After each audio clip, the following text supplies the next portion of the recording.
Okay, so we're live, and I'm joining the Jim So podcast live stream right now, talking with Just My Stupid Opinion out of Canada, Arjun Sinha from India. I think 40 ounces also from Canada.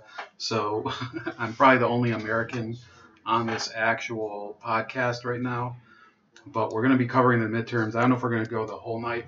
Tom Binns is supposed to join later. If you want to maybe hop onto the stream, you can find me at chefleopardyt@gmail.com. Try to message me in the Hangouts. But that's about it. Right now, there's no returns in from Ohio or from anywhere on the East Coast yet. So, of course, it's going to take probably 4 or 5 hours till we have any data about the West Coast. So it's going to be a very bizarre situation. So anybody who wants to hop in, please, I do have the chat popped out here. So you could probably just message me in the chat. I'll look back and forth over the night. I don't know if it's going to be very feasible. We're kind of doing a makeshift podcast. Also, I might actually switch out, go look at some other people's streams, because one of the best things is to look at people's reactions. So there's a number of people, depending on, the night could go bad for people like me. The night could go good. I don't really have any predictions that I can really talk about yet that I haven't. For example, a lot of the stuff like Texas and Tennessee, I've already predicted several times. But as the night progresses, I'm going to start to look for some really funny streams to kind of piggyback on. So we'll see how it goes. So I'm going to go back to talking with Adrian and Arjun and 40 ounce. Probably going to also take a few breaks. So if I'm taking a break from the action, sorry, but I do have to go get some drinks and stuff like that. But we'll be also looking in at the live map. And that's about it. So please enjoy, and I'm going back to the stream.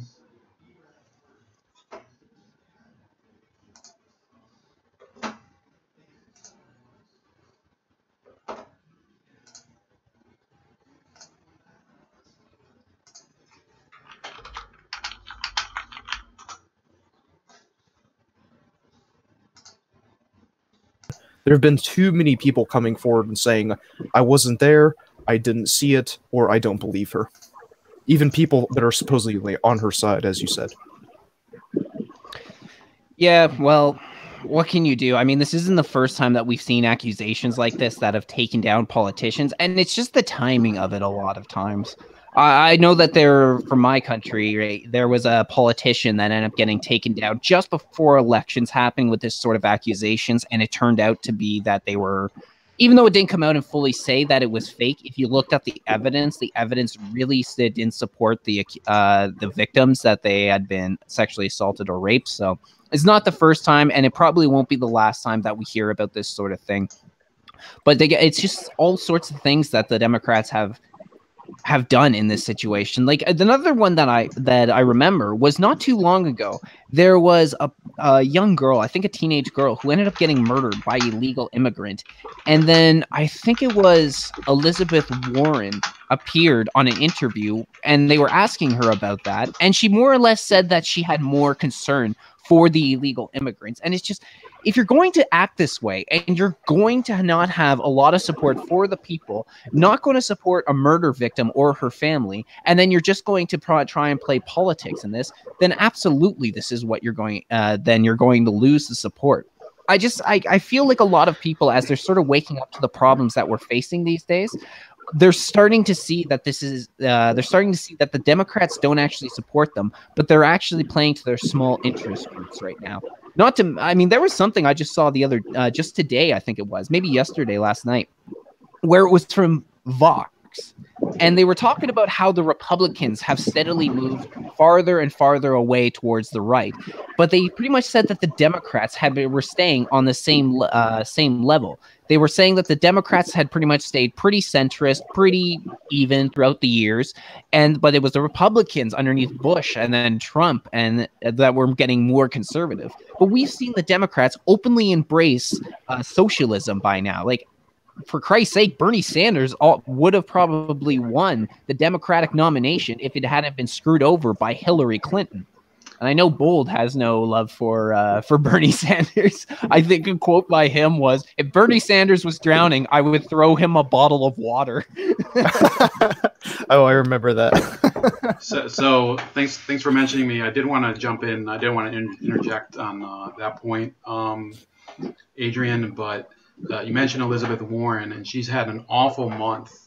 Actually, running up to the election, there was the whole ridiculous controversy over her DNA test, which, me personally, I have met a lot of indigenous rights activists here in the U.S., and, they are far to the left, and typically they don't, when I knew them, they certainly didn't like Elizabeth Warren. They probably don't like her anymore now that she is basically 1,024th competent in public relations.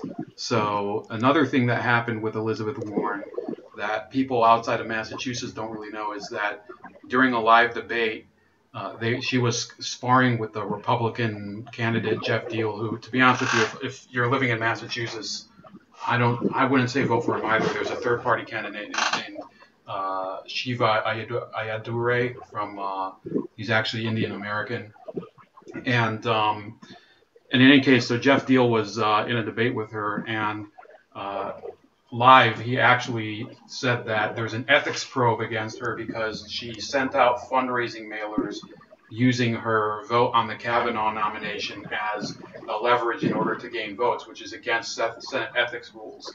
And Elizabeth Warren, rather than have an answer to that, was surprised that there was actually a complaint. So she basically had no answer for it. And it was like one of the most disastrous reactions. She basically said, "I'm going to look into it."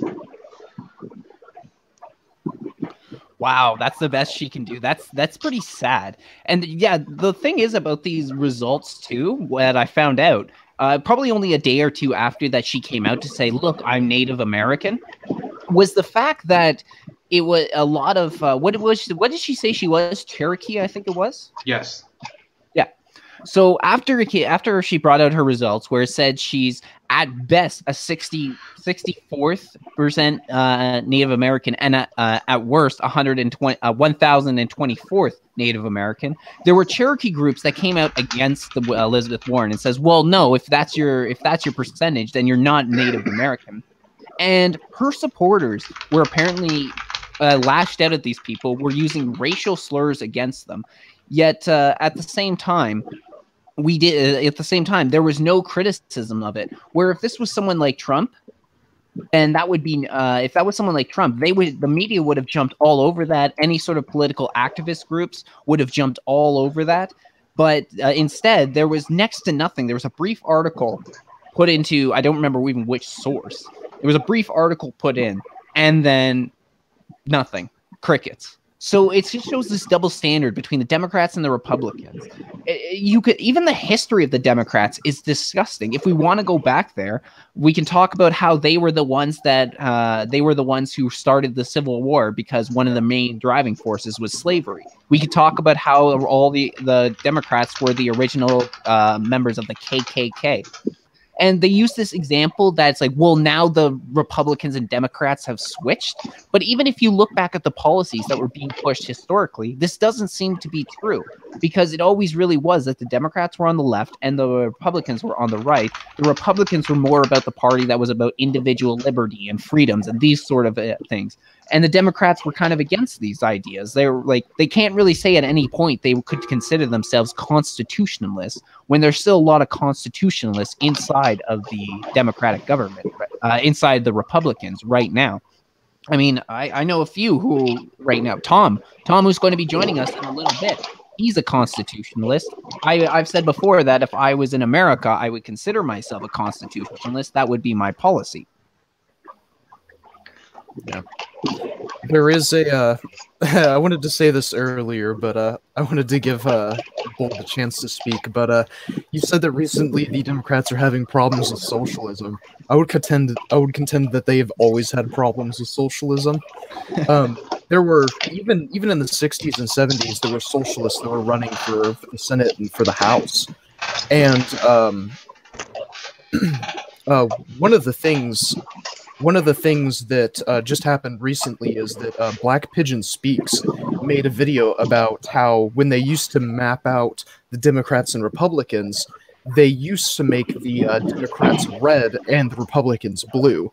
And the Democrats were, since they had a lot of socialists, they didn't want to be associated with the color red because that stood for communism and revolution. So they had them switched essentially. But MC has been saying that for about a year.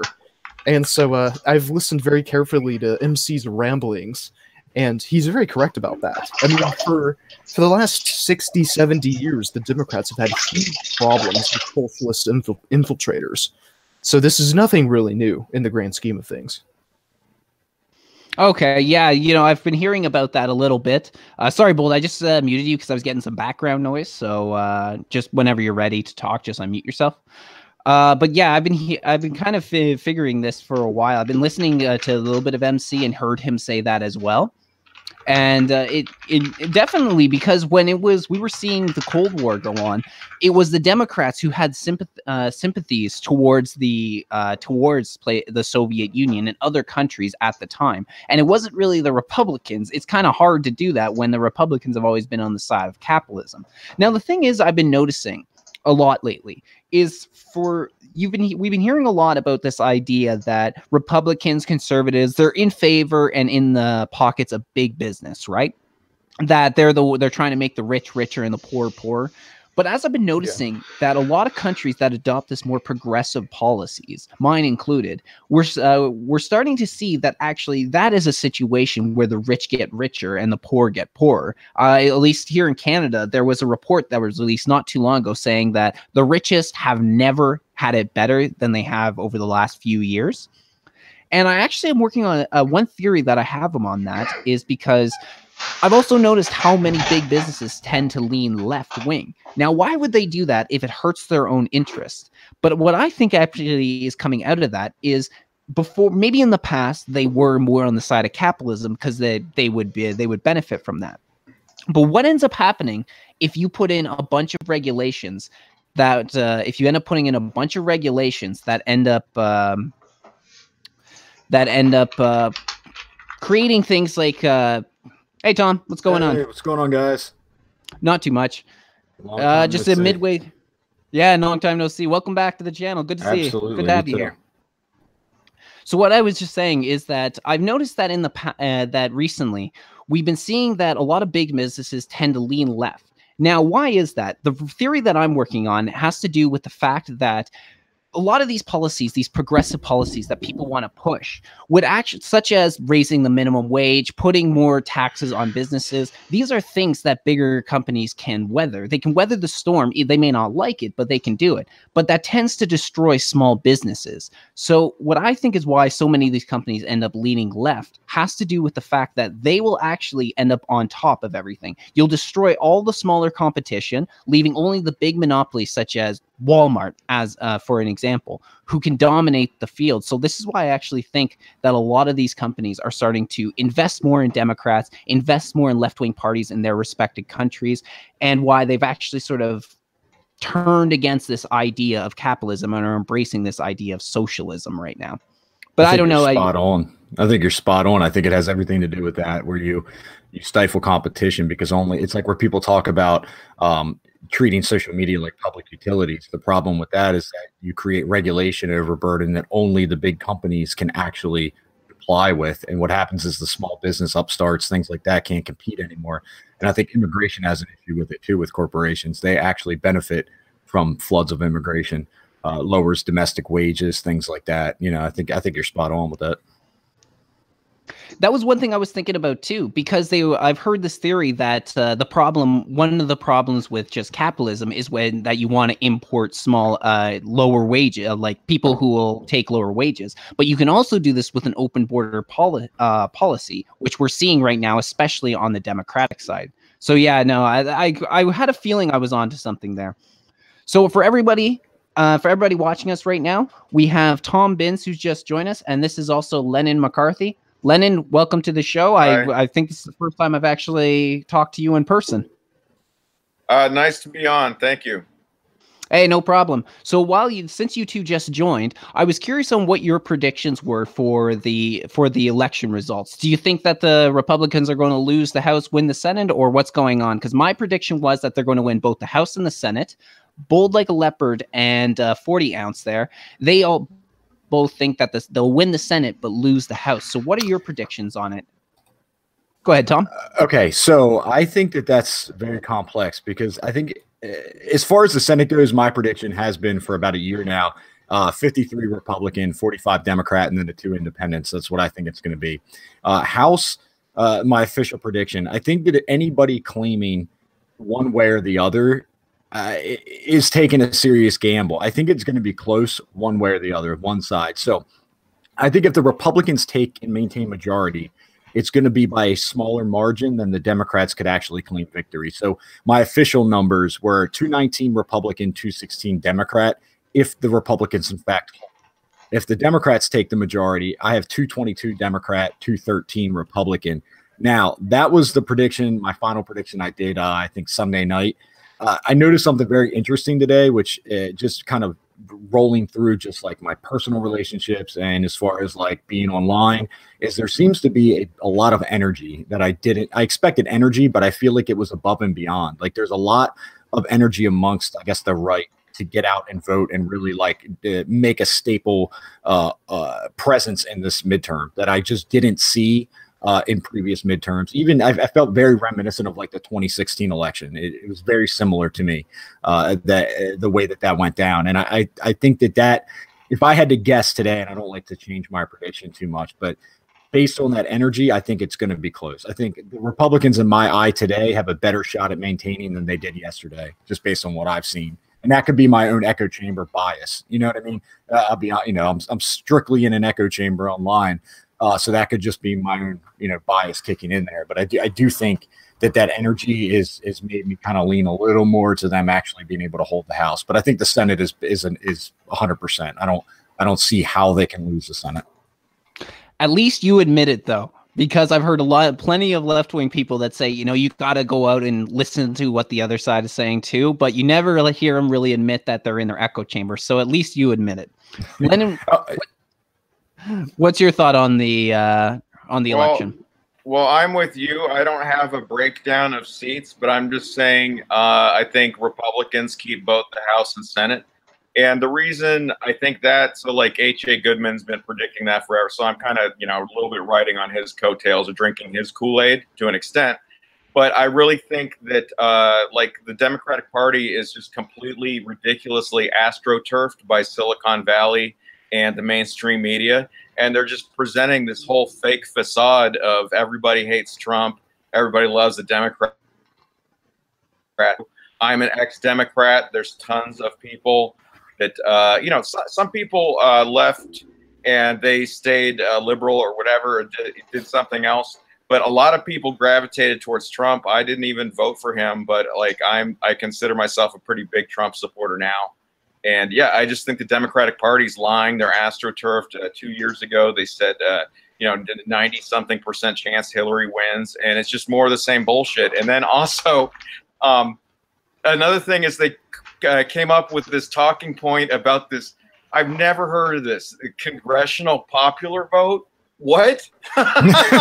You can't vote in another state's election. That's me. There's no popular vote today. Sorry, there isn't one. That doesn't mean. So if there's a landslide in somewhere in California, New York, they take the extra votes and they put that in Kentucky. No.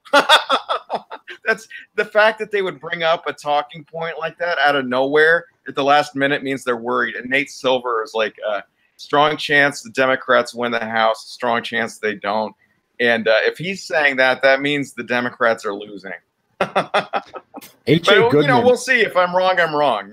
H.A. Goodman actually brought up a really relevant point the other day in one of his videos that I saw that I didn't actually see I didn't pick it up myself, but he was talking about early voter turnout and how, of course, we all know like the Republicans had really good showings in early voting.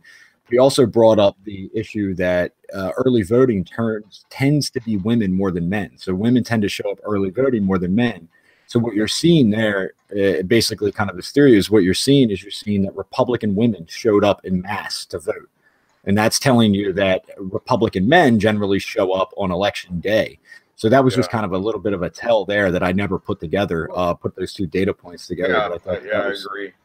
I think that the only evidence for a blue wave is just the predictions from listen. I admit, I call it the fake news media, just like Trump does. I mean, not all of it. I would say 90% of it.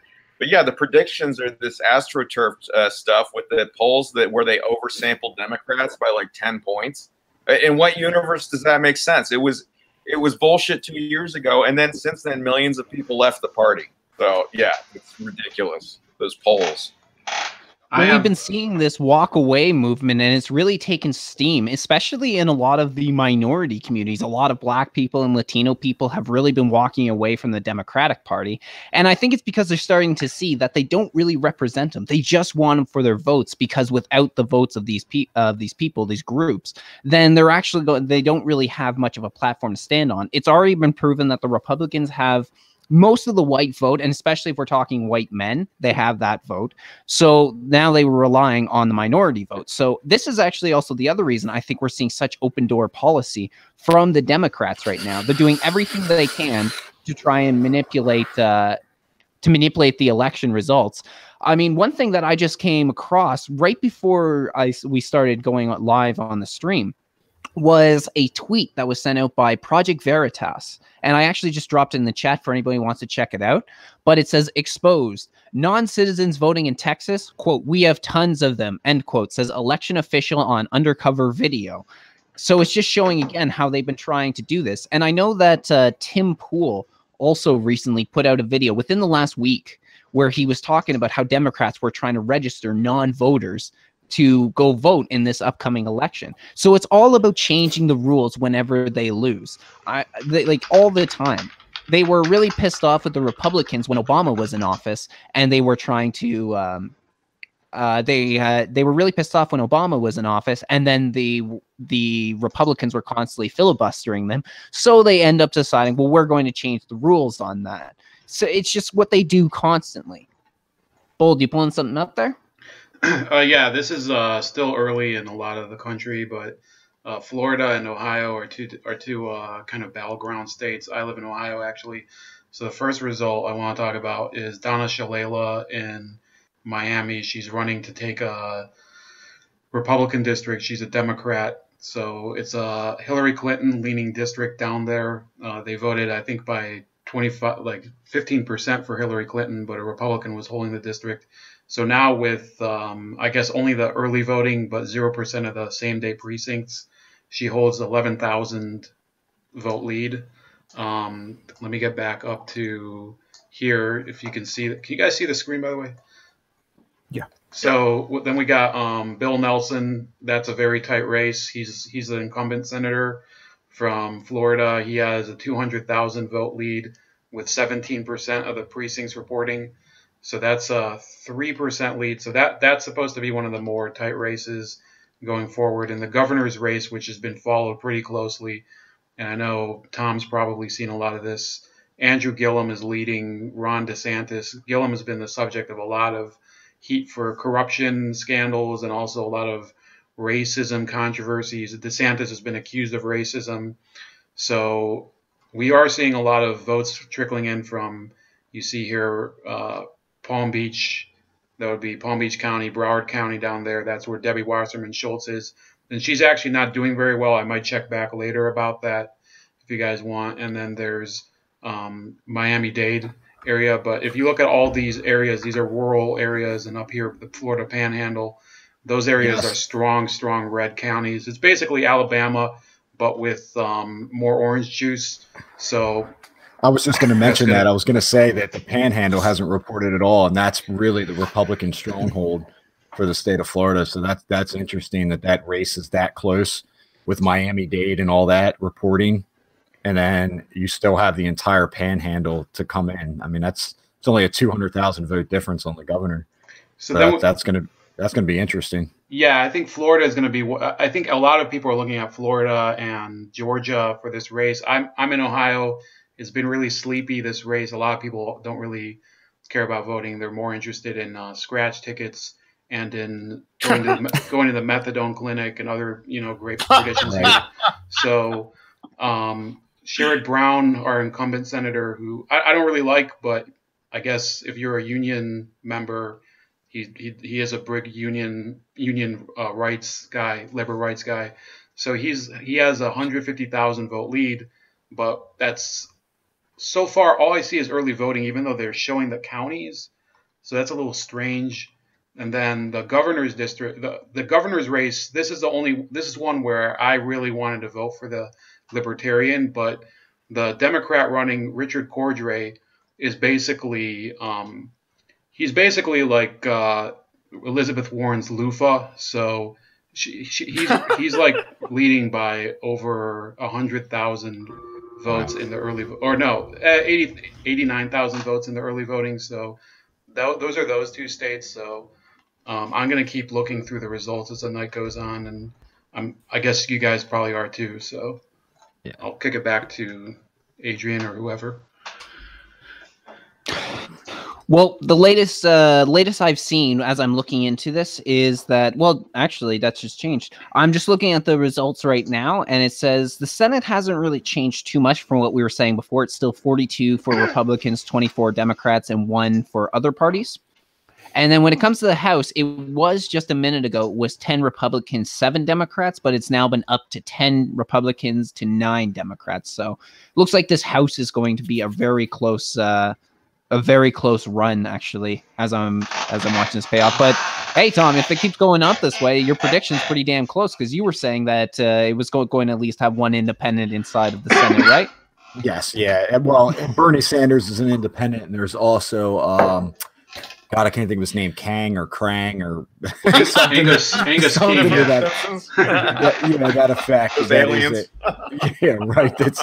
He's basically a more or less progressive. I think he's out Angus of King. Massachusetts, maybe. Yeah, from Maine. Maine, that's right. Yeah, I knew it was the Northeast. Yeah. I don't know why Krang. I'm thinking Ninja Turtles or some shit. Well, King and Krang were those aliens from The Simpsons that ran for. Yeah. Oh, was it really? Yeah, you don't remember that? Like that. It's like a Freudian slip. Now, it was funny, Adrian, you're talking about the Democrats pushing to change the rules constantly, and there's something in my home state that I noticed is there's actually a constitutional amendment on the ballot to allow same-day voter registration, which, if you understand voter fraud, it's pretty easy to see where that goes wrong, especially in a city like Baltimore, where you have 40,000 dope heads on the corner that you could give a 20 spot to jump in the bus and go sign up to vote that day.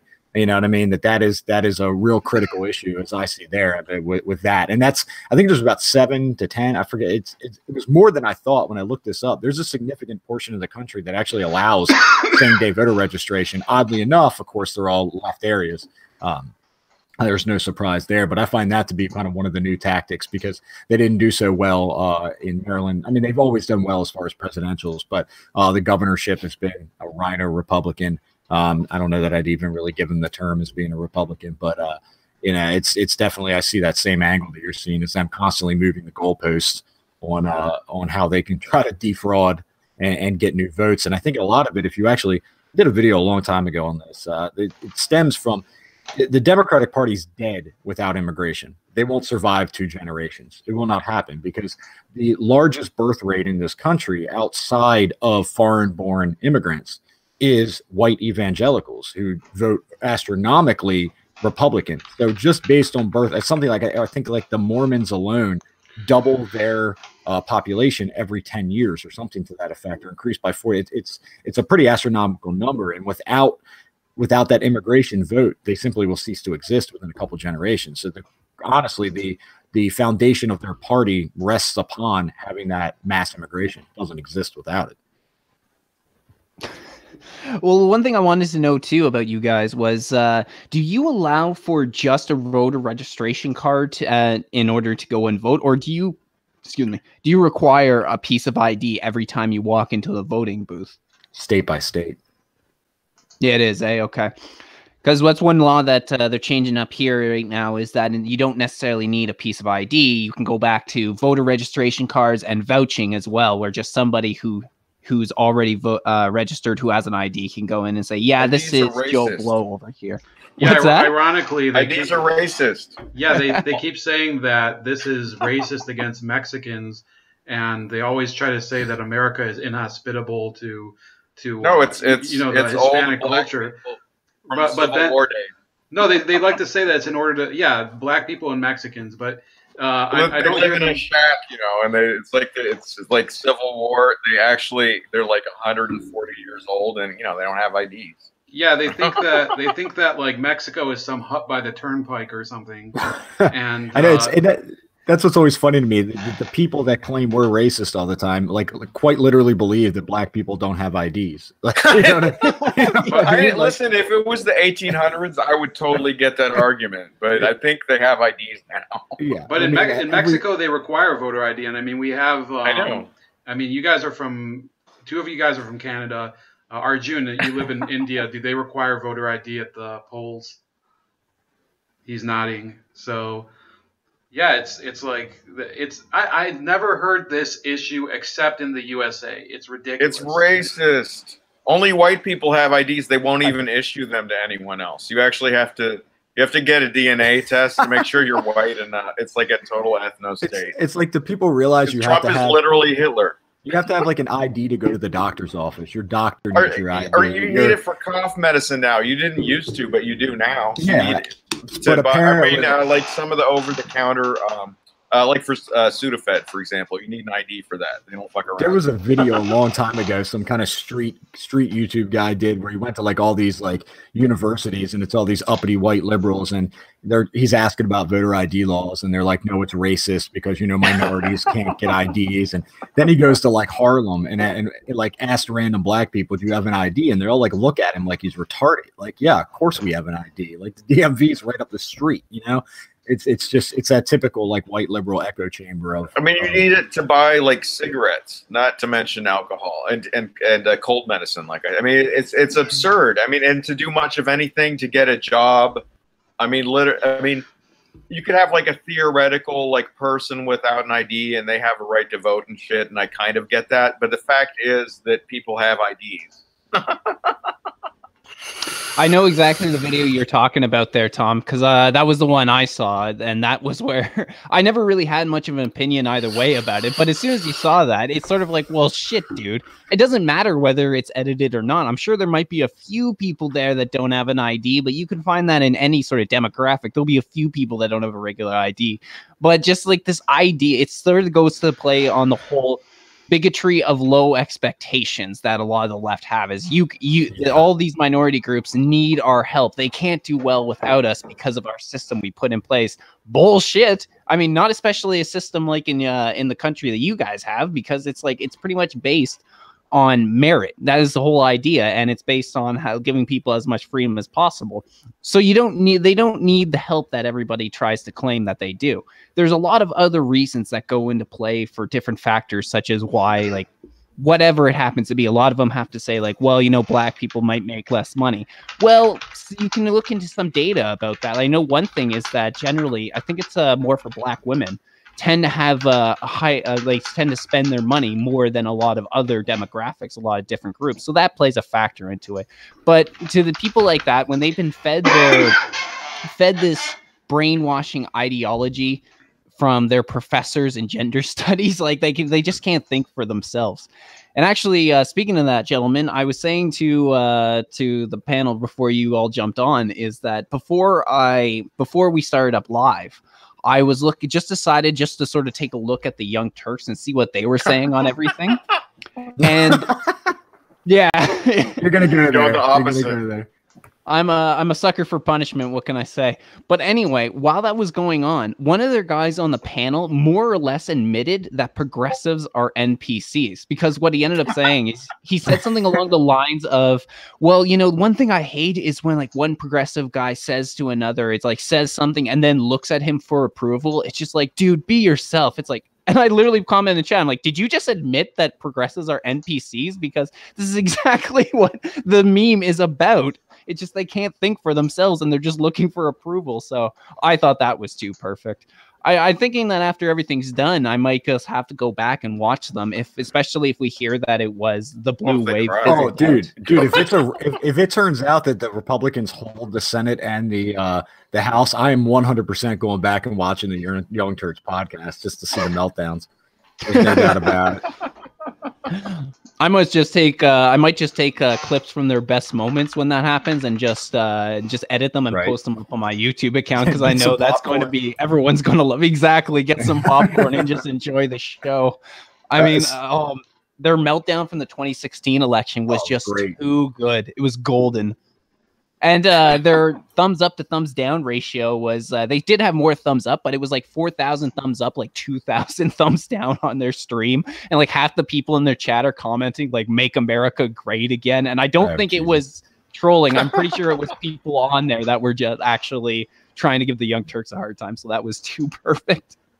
Hey guys, something interesting. So we were talking about governorships and like kind of the big states that have been talked about. Is Georgia. So you have Brian Kemp actually reporting in. It's less than 1%, but you're showing that Atlanta's actually already gotten pretty good information in, and you have Brian Kemp up by 66.5% of the vote. And like I said, it seems like the more what traditionally liberal districts are already reporting in, and even some of the ones that they won around, like, or she has kind of taken around Macomb and Columbus, are 57-42, and Atlanta, of course, she got 91.4. Clayton County 83, which is where I think Clayton County is where that big supermax prison is down there. I don't know why that ties into anything, but and then Athens, she's got 82. But most of the rural areas around Savannah and all that haven't even come in yet, and it's already looking pretty good for Kemp. I didn't think that one was going to go anywhere anyway. They were hyping her up, but if anybody's been to Georgia, there's no way a progressive is winning Georgia. Seemed a little hard to believe that to be true. But, actually, I've been meaning to ask is, wasn't it Ocasio-Cortez who received a lot of media attention a few months back? She's running for Senate, right? So we heard results about her. She's running for the House? House. Yeah, she's up in I think is she Bronx or Brooklyn? I can't remember. She's in Bronx and part of Queens. Okay. So she's single-handedly going to take that. There's no doubt. Oh, you guys have to see some of these congressional maps, though. They're like, basically, it's like watching like a Rorschach test. The map is just ridiculous. I think her district is. I don't understand why Queens can't have a congressman and the Bronx can't have a congressman. Instead, they have to basically, staple the districts together like a Frankenstein monster.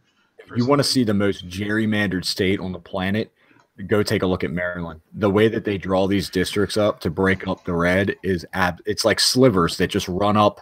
They come out of all the blue counties and then run little slivers up into all the red areas. It's actually been, I think it's actually still in federal appellate court over it. It might go to the Supreme Court on how gerrymandered it is. Absolutely ridiculous. So Ron DeSantis' district has been held. I thought it was going to be a gain for the Republicans, but it turns out that seat was just vacant. So the Republicans, I guess, keep a seat that could have fallen. Oh, that's good. But I think that it's going to be a while till we see any of the swing districts come in. Yeah. Here in Ohio, we don't really have that many swing districts, and I think that a lot of them happen to be in states that they kind of go back and forth between one party or another, such as Michigan, or I'd say New Hampshire, for example. So I don't know how long we're going to be here tonight, Adrian, but it could be a while till we find out who's coming out on top in the House.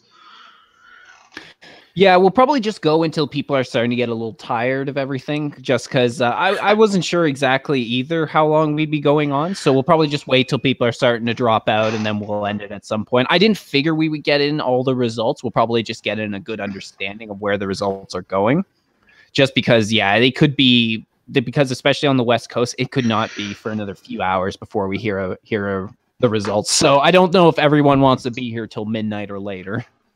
No, I certainly can't stay that late. I can drop in probably till about 9 o'clock, 9:30. But they're showing now live House 16 Republicans, 10 Democrats. It's kind of where it's trending now, but it's generally red states that are in. So you've got like Tennessee, Kentucky, Virginia, Carolinas, Georgia, Florida.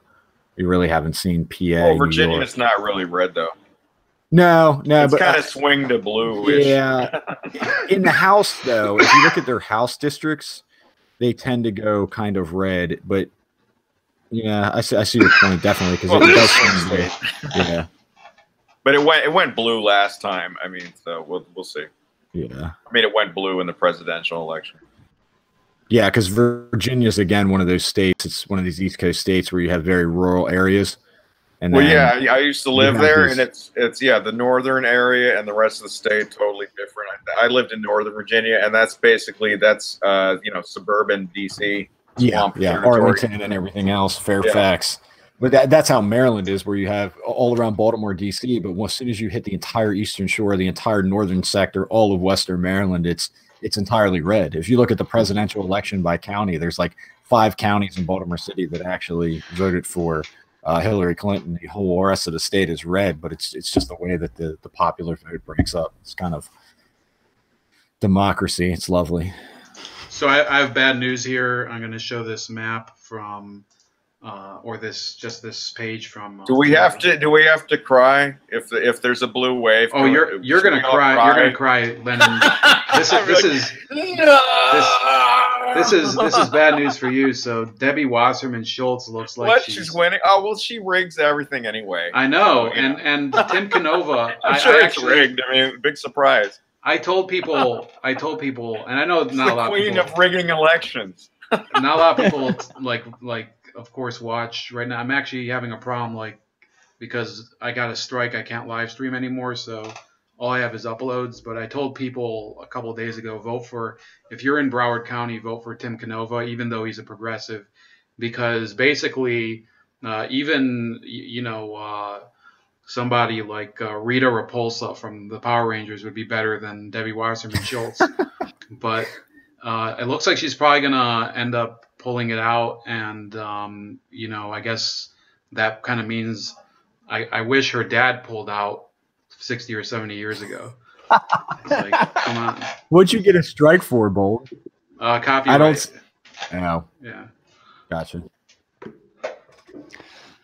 I don't understand how they make that work, because I've had something similar. One time I did a stream where I was just sort of theorizing on what the future would look like a dystopian future, and I showed a scene from the movie Demolition Man, and I didn't get a strike against me, but I got one of those copyright notices, and they didn't even get me for actually the scene I showed. They got me because in the background of one of the scenes I was showing, it was playing the Love Boat, and that was what ended up getting me. So I don't even understand how that ends up working.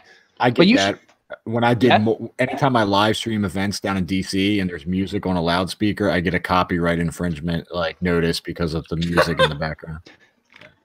Yeah, it's so stupid. I mean, the one that I got a strike for was showing a review of the movie Chappaquiddick, and it's like, you want Isn't people that fair use? Yeah, and I was giving a positive review for a movie and telling people to watch it, and they gave me a fucking strike. It's like, it's like no good deed goes unpunished on YouTube. Just like what's his name, the Ralph retort. Like he tries to do something nice with all of the weird skeevy shit he does, and they still fuck him over. It's ridiculous. They showed my song parody, by the way. The Ralph retort. Oh yeah, you told me. that was actually, it was on the heel stream. It was the first. Okay, there was one little other parody at the beginning for the first minute, but mine was right after that. But that's not related to anything. Sorry. I think it is important, Lennon. I think it's we're talking about this is really the issue that affects. I mean, obviously. No, I'm talking about my song parody has nothing to do with anything. But it was cool. It was, it's a big channel, so it was cool that they did that. I would say the big question going forward, besides stuff that affects non-YouTubers, but let's just talk between us, is going forward. Let's say what Tom's saying, the Republicans succeed in holding more districts. So what are they supposed to do? Are they supposed to keep censoring people? Don't they realize they're getting diminishing returns from this? Are they going to keep kicking people off of platforms until finally? The DOJ has initiated something. I can't say if anything will come of it or when it will, but there was a story that the DOJ is looking into this Silicon Valley censorship bullshit.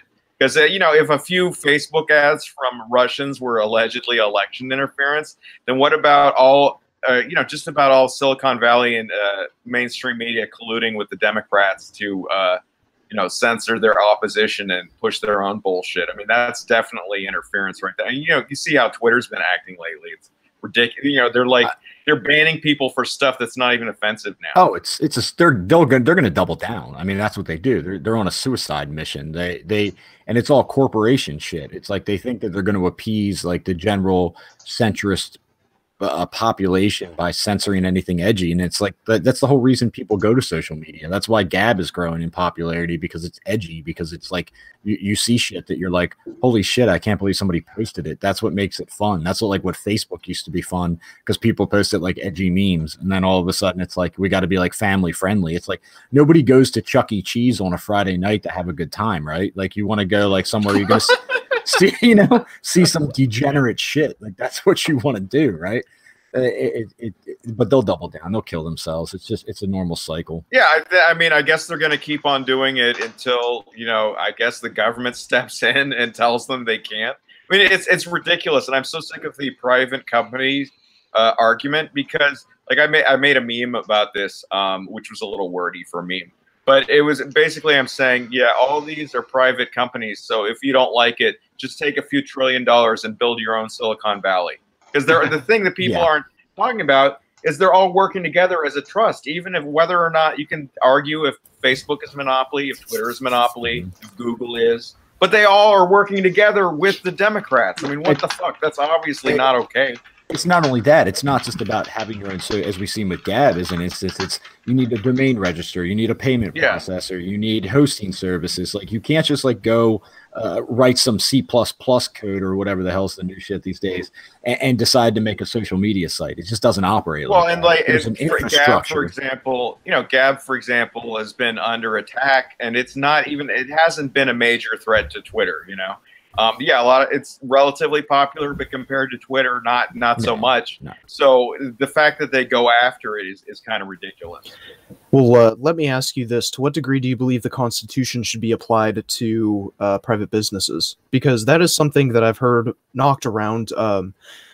Personally, I'm right-leaning libertarian. That's something I've heard knocked around a few times, but no one has ever taken that seriously. And that's something I've always been genuinely interested about. But it's trillions of dollars of a trust. That's a problem. Whether or not you can say if Facebook is a monopoly or not, but if trillions of dollars worth of influence, all of Silicon Valley is in bed with the DNC and censoring their political opponents, something should be done about that. That's not okay. Well, I always look at it like this. If you look at back some of the antitrust stuff with the railroads and things back in the 19th century, imagine if you have a company that owns all the steel mills, owns all the land where all the steel mines, owns all the manufacturing plants, the forges, the refineries, owns the rail company, owns the companies that actually employ the workers that put down the rail, owns the train company itself. There is no free market. It doesn't exist. Monopolize the entire industry. And that's what's happened with Silicon Valley. It just hasn't been done through one company. It's supposed to be the public square, too. Yeah, go ahead.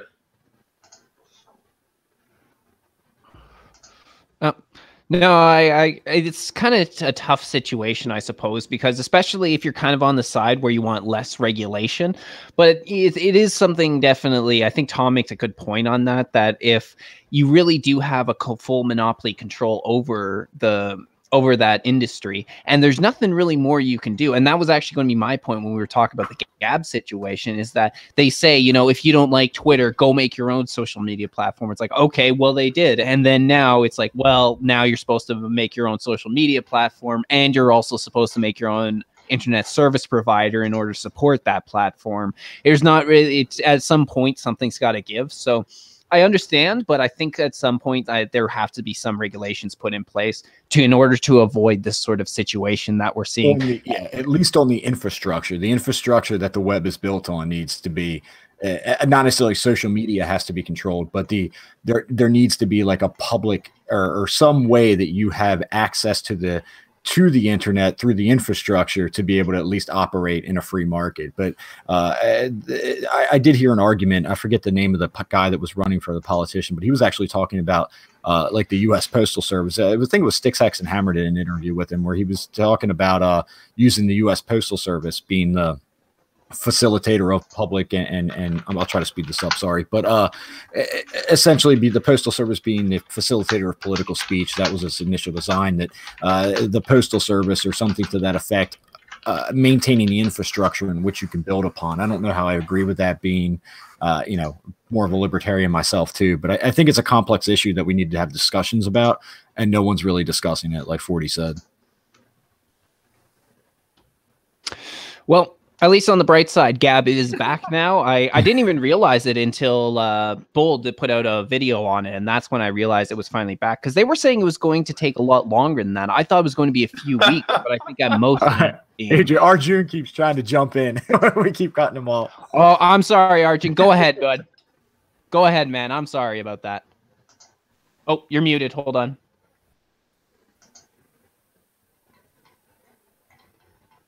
I don't think we can hear you, Arjun. I can. No, we can. I can't. You can? Yeah, we can hear him. You cut just him keep off. cutting him off. No, I can't. I couldn't hear him before either, though. Okay, go ahead, Arjun. Sorry about that, man. No worries. See, the thing about the businesses are that this entire culture about all these businesses, like all these big businesses, right? The Apple, the Googles, and all them indulging in this far left sort of politics has come with Obama, right? I had made on a previous podcast, I had made this point about how fascist Obama was, right? Like how he set the rates and all on the Obamacare thing with the insurance companies and all that. Like, and when he bailed out all those GM and all those big companies during the recession, he was the guy who like sort of directed the boards to fire a bunch of CEOs. So when that is like the textbook definition of fascism. Now all these big companies, these guys, they were all liberal, but with Obama, what ended up happening was there was a bit of cronyism and sort of favors being dished out. And also there was this understanding between the like the political establishment and the Democratic sort of party establishment and the big companies, that let's get together and let's direct the course of the ideological path that this country is going to take, right? Because that was a big thing with Obama. Like that ideological thing was a big thing with Obama, because like Obama represented like he was the brick basically. Like the left almost had the courts, they had the upper and lower houses, they had like a lot of the states and governorships and legislators. They had everything. Till that midterm election happened and the Republicans gained back the House and sort of blocked Obama's sort of policies. That represented like a sort of a watershed moment in US politics, at least in my view, as a person observing from outside, because the left had everything almost in the palm of their hands, and they lost it in the last moment, right? And magnify that with Trump's election, like they almost had everything, and then they lost it to Trump, which they never thought would happen. And the thing about the left is that one thing they are consistently is rigid. They're too rigid, and they are unable to change direction when required. It's like they go headfirst into their own destruction because of that rigidity. Now couple that with all these big businesses, right, and this sort of like familiar sort of environment which has been bred, and it's almost incestuous, like how the big businesses have been encouraged to become left, because like so it's like that thought police, right? like if you can define the language, if you can define the limitations of the language, then you can define the limitations of the formation of ideas, as put in George Orwell's 1984. But but tech companies being the like sort of like the new frontier, so to speak, they were the prime target for the Obama Democrats for like all this for pushing this progressive agenda, right? Because if you can control the flow of information on the web, on the net, to even a minor degree, you can definitely control the flow and the formation and the quality of the ideas that are out there, right? Now that is where I come back to the ideological battle with this midterm election. Why it is important, at least in my eyes, is that Trump is right now on the brink of sort of changing the culture of US politics permanently for decades to come. He's on the brink. Like, if he can push through this midterm elections, if Republicans can take the House, or even if take a small hit, Trump would have successfully changed the discourse of politics and the culture around Capitol Hill permanently for several terms to come. Like next few terms, like Republican Party right now is looking at next few presidents being from the Republican Party. So because the whole world is now shifting conservative, like whether it is Europe, whether it is England, whether it is India, whether it is other parts of Asia, in certain parts of South America and Africa, in Italy, etc., there is a definite push towards conservatism worldwide. And America is one of the leading countries which is being watched, at least in the Western world, to sort of, so from where conservatives from other countries in the Western world can take heart. They're saying that if America can do that, why can't we? Because the left has been, like the extreme case being Sweden, where in the last 100 years, the left has ruled for 92 or 93 years, right? So in the left-leaning politics has dominated the 20th century and the early parts of the 21st century, and it has become a deep-rooted, entrenched sort of rot. Means extending extending its arms into different spheres of society, and it's become like a cabal. It operates like a mafia or a cabal. Now, with this powerful pushback from the conservatives, now over in the last few years that has come up, the left does not know how to combat this conservative push, because people generally, when in a nation, people generally ascribe to three basic principles, right? Development, majority values, and a sense of national identity, right? And the left, in its wisdom, is anti all those 3 points. They're against the majority. They're against any sort of development. They are more interested in identity politics and breaking up the population into vote banks. And the third point is the nationalism. They're anti the concept of nation, because the left operates as a global sort of mafia. They are like, we are the American branch of the left, or we are the British branch of the left, we are the European branch of the left, right? Because in India, for example, I'll give you an example. There is a Communist Party of India. They're not the Indian Communist Party. They call themselves the Communist Party of India. Like, they are the Indian branch of the Communist Party. So they work like that. And when you are sort of disconnected and disenfranchised from your own nation and national identity, your own culture in that manner, and you ascribe to a foreign sort of ideology, which is sort of influencing, which you are trying to bring in and trying to force onto the people, there is going to be pushback. And now, since the pushback has come, they are unable to fight back on the three major emotional issues which people sort of cling to in times of crisis or in times to draw strength from. Because these 3 points form the core sort of tenets of the national philosophy, so to speak. Like if people say I'm an American or I'm a Canadian, these 3 are the basic things that they're drawing from, right?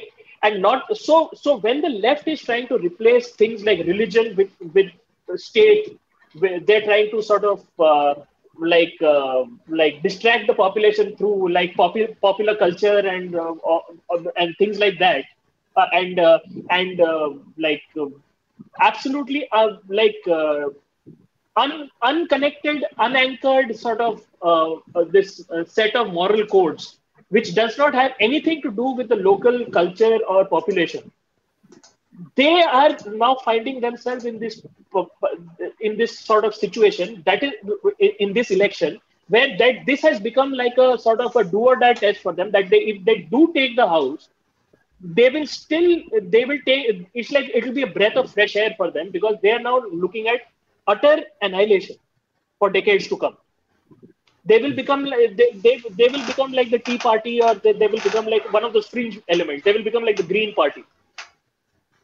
And Trump is now absolutely pushing like this concept of nationalism. Like this, he's trying to bring in this concept of that I'm a nationalist and I'm proudly a nationalist and I'm white. I'm sure Trump is going to redefine the meaning of white nationalism, because there is nothing wrong with ethno-nationalism. There is something wrong with white supremacy.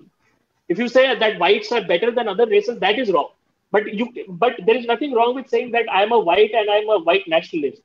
There is nothing wrong in that per se. Like definition, if you like technically look at it, it is just that the left is trying to sort of push this narrative that any sort of nationalism, any sort of feeling of national identity, any sort of majority values, or this feeling of American values, or for that matter, religion, whatever the majority religion of America is, I think that's Christianity. These Christian values, the American values, the constitutional values, like freedom and democracy, all these things which are core to the American democracy, the American way of life, the left is inherently against that. So now they find themselves in a position where whatever they say or do, they are being labeled as you are anti-national, you are anti-development, you are in favor of identity politics, you are basically poison for our way of life. I've seen this a lot too. Yeah, to wrap this up, this entire business of these companies, right? This concept has to be sort of popularized and applied. Like if you want to fight back, like companies will always look at profit margin, right? Now if the population can turn against these companies and say that if you go on these lines, we will boycott your platforms, that will affect them. Because see, like for example, in our country, like if the movie stars were very left leaning, right? They were anti-Hindu, they were anti-national sort of, they were very pro Muslim and all those things, like pro-Islamism and all that, right? Pro-Pakistan. So what ended up happening was when these when these movie stars would speak, people wouldn't go and watch their movies. Their movies would bomb in the box office, and then these people would have to perforce apologize in public, and then all that sort of. So there is something to be said about naming and shaming, right? That you do this, we will not purchase anything that you have to sell. That will affect these, and that will change. That will absolutely change the culture of all these Silicon Valley companies, because that is what is required, a popular movement, because that is the democratic way. That is the only legitimate way that you can change the culture of a nation.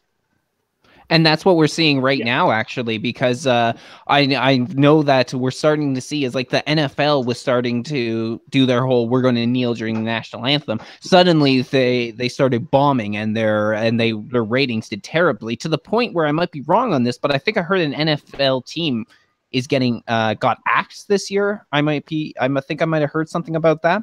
But even so, we're hearing about how all of these all of these actors who are engaging in this sort of activity, their movies are starting to bomb everywhere. And even if the writers are the ones that are engaging in it, putting it into their shows or their movies, those movies don't do so well. People don't like social justice just because it's like they hate having a narrative rammed down their throat.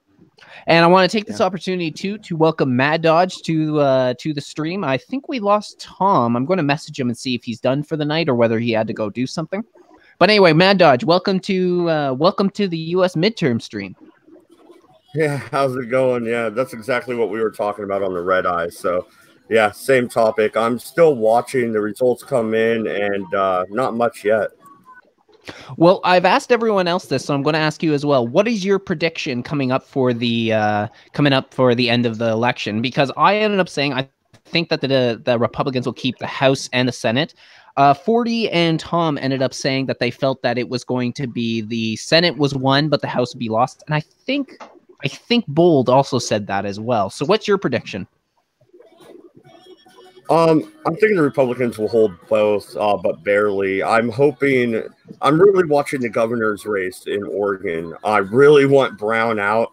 I'm going to try not to be vulgar on here, but I hate that bitch. I really fucking do.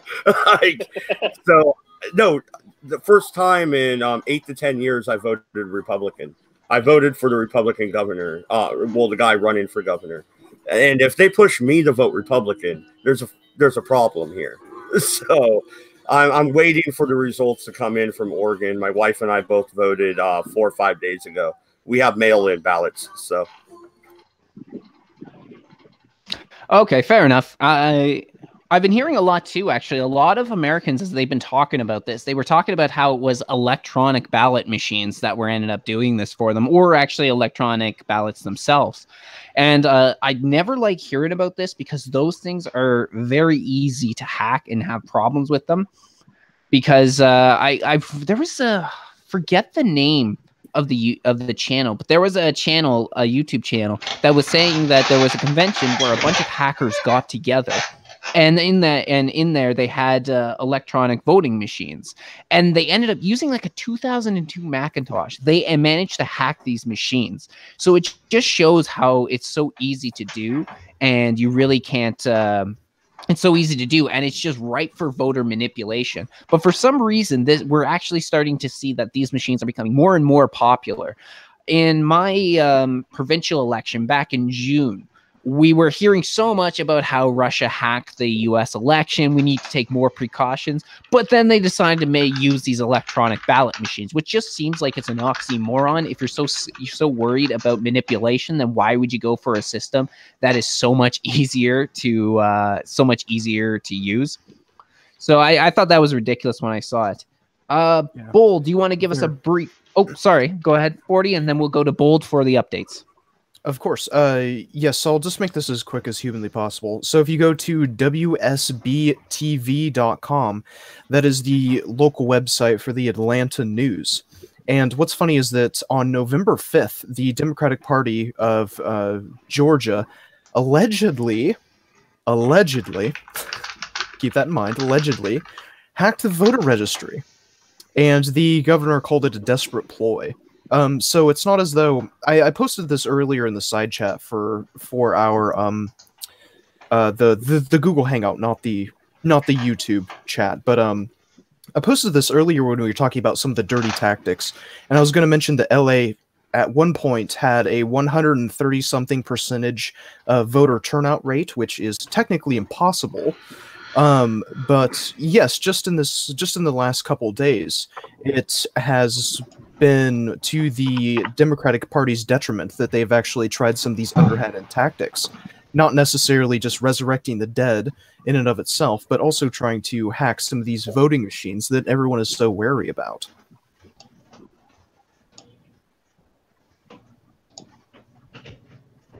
There we go. Sorry, yeah, I was muted again. Apparently I'm boomering this shit. Just keep talking when I'm muted.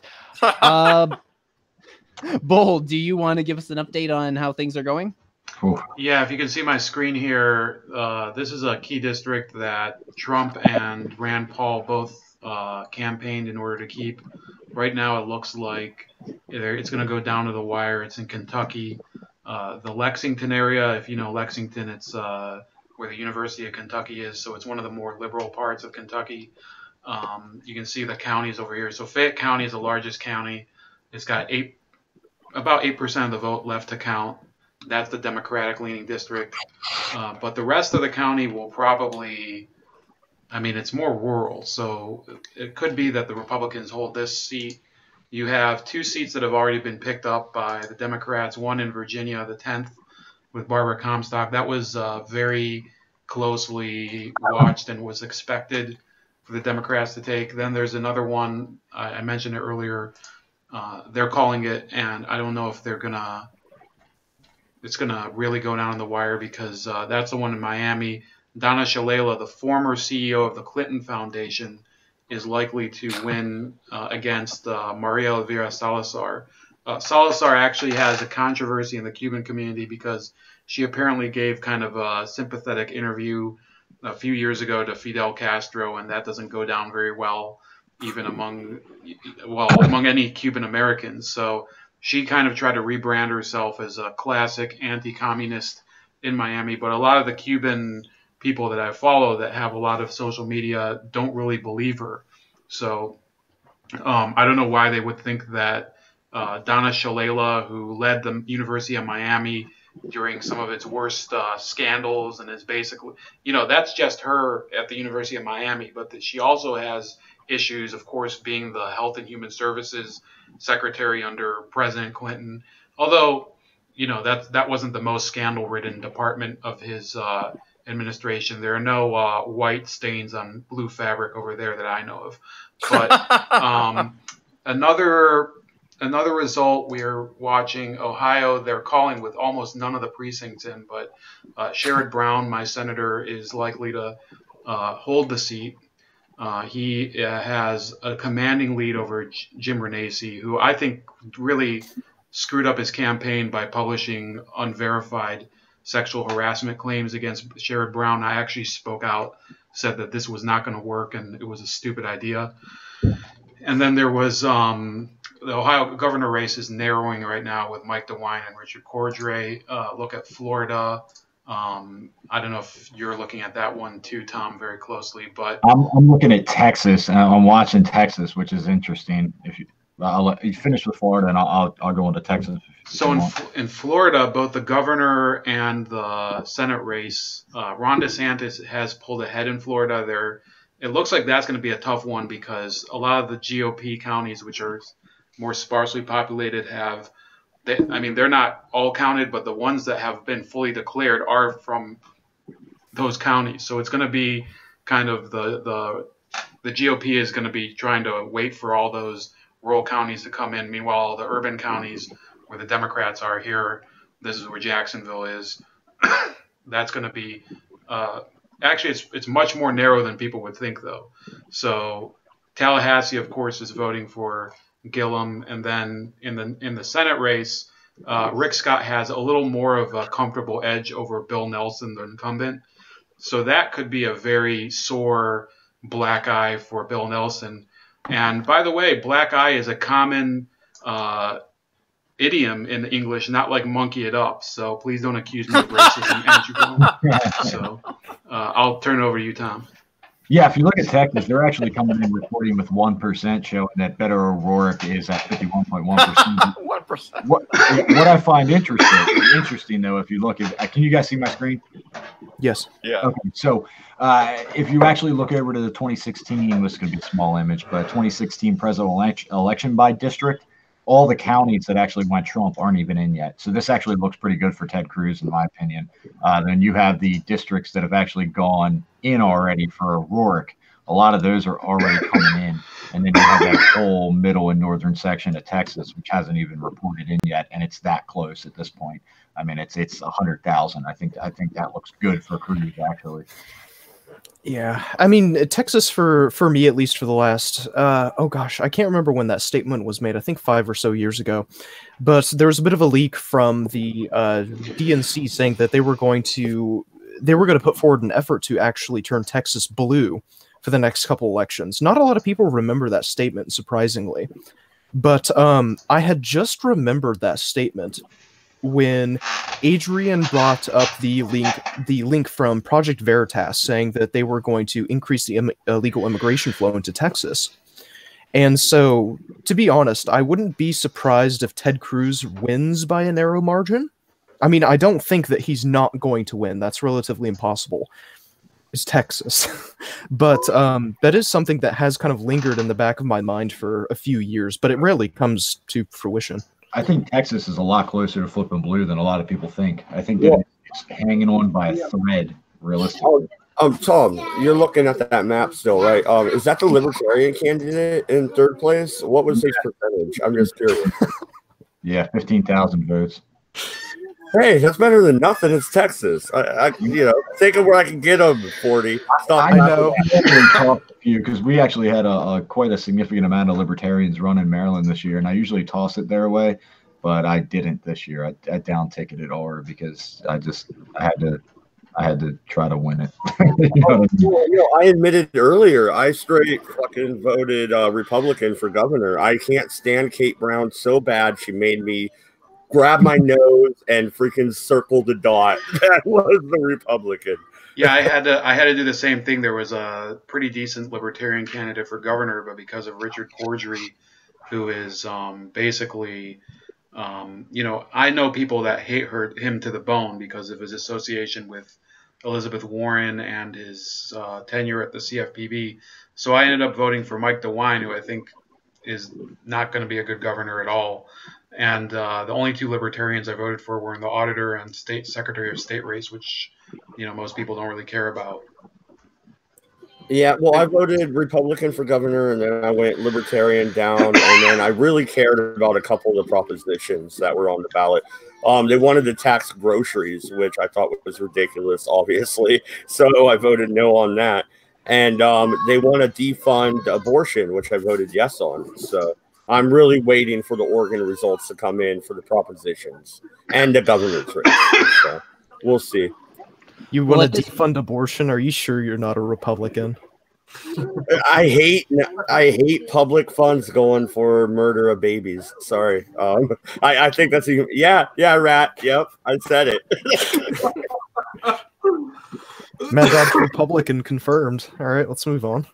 I'm on record as on the Reddit stream saying that I'm for abortion 2 years after the child has been born. So. In California, they have Democrats versus Democrats some of the time. So I had an opportunity, which I thought about. I could have voted against Dianne Feinstein, and I almost did. But she's running against another Democrat, and the California Democratic Party endorsed this guy. And this guy is like, resist Trump. And I'm like, you know what? Fuck that guy. Okay, I won't vote for that. Because, whatever. I was about to vote against Feinstein, and this guy is like, resist Trump. And it's like, okay, fuck that. You were actually going to vote for De Leon? I thought about it. I almost just said, hey, I'm going to vote against Feinstein. But then I looked at him for a moment, and he's like, resist Trump. And I'm like, well, fuck that. Whatever. He's the 30 caliber magazine clip in 2 seconds ghost gun guy. That's him. Yeah. If I was just a couple miles south, I'd be in your same shoes. I don't envy you. That's a tough choice to make. No, I just voted straight red, except there was a Libertarian running against a Democrat who I voted for, and an independent running against a Democrat. And then I also voted against the mayor of my town, just because I think he's a douchebag. They didn't even list the parties. They're probably both Democrats. I don't even know. But unless the guy that was running against the mayor was actually a Democrat, I didn't vote for any Democrats. It's pretty much straight red. All right, guys, we actually have some, I don't know if this has changed, but I just noticed it. They're actually showing that the Republicans overall have lost 2 seats thus far, which is kind of expected. I think we all kind of knew they were going to lose some. Yeah. So I'm interested. Have any of you guys followed the West Virginia? I think it's the 3rd electoral district. It's what's her name? Miller. Carol Miller versus Richard Ojeda.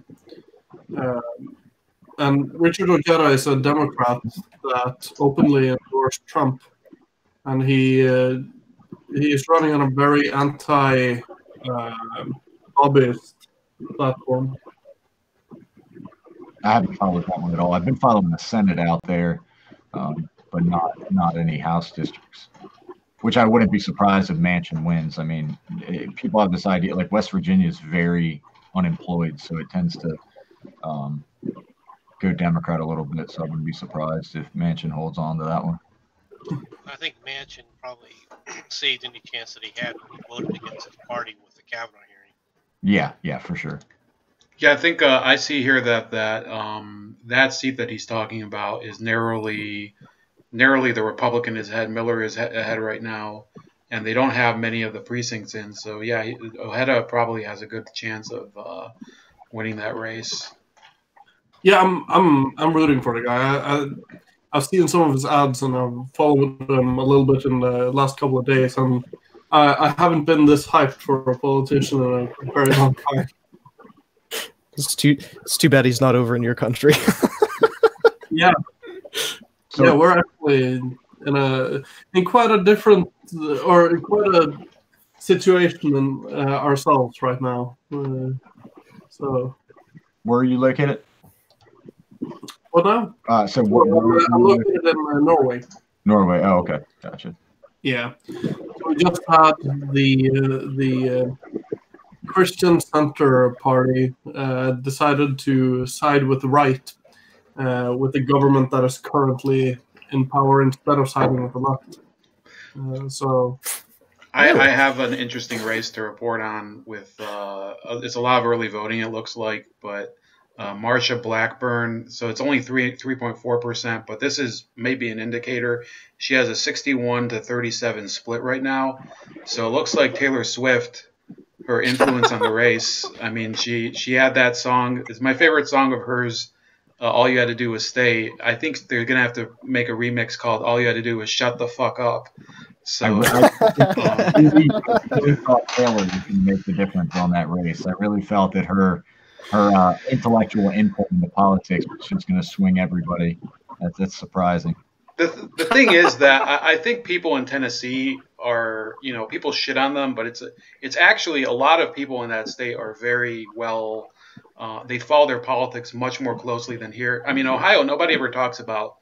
I mean, every state has its share of counties that are full of basically, trailers and stashes of meth. But Ohio is probably, nobody pays attention to our state for that, which we do have a lot of counties that don't have anything, by the way. But people laugh at Tennessee, but it's offended here, Bold. I'm a little offended. I live in a trailer, you asshole. I don't have a stack of meth. Like, fuck you. That's funny because you perfectly described my county. See, out here in Maryland, it's crack houses and heroin. It's not. It really is. It's Baltimore City and surrounding metropolitan. It's nothing but scramble and fentanyl-laced heroin and dope heads on every corner, and young kids with squeegees that will attack your car if you don't pay them. Yeah, so I think this is another. The mayor of Baltimore is making like a $10 million campaign for squeegee kids' jobs. I'm not even shitting you. I'm not even shitting you. Yeah, it's like ridiculous how they think that only in the South do you have these issues of like rural poverty, and they just pretend as if, I mean, in New York State, it's everywhere. Yeah, they just believe that their own state is like the fucking golden mile, and it's retarded already. I mean, I was trying to like kind of maintain composure here, but like looking at Tennessee, I think it's a lesson for Democrats to learn. You can't just try to you can't insult an entire portion of the country and then expect them not to go out and basically throw a dildo in your face at the ballot box. One in each hand and two in the butt.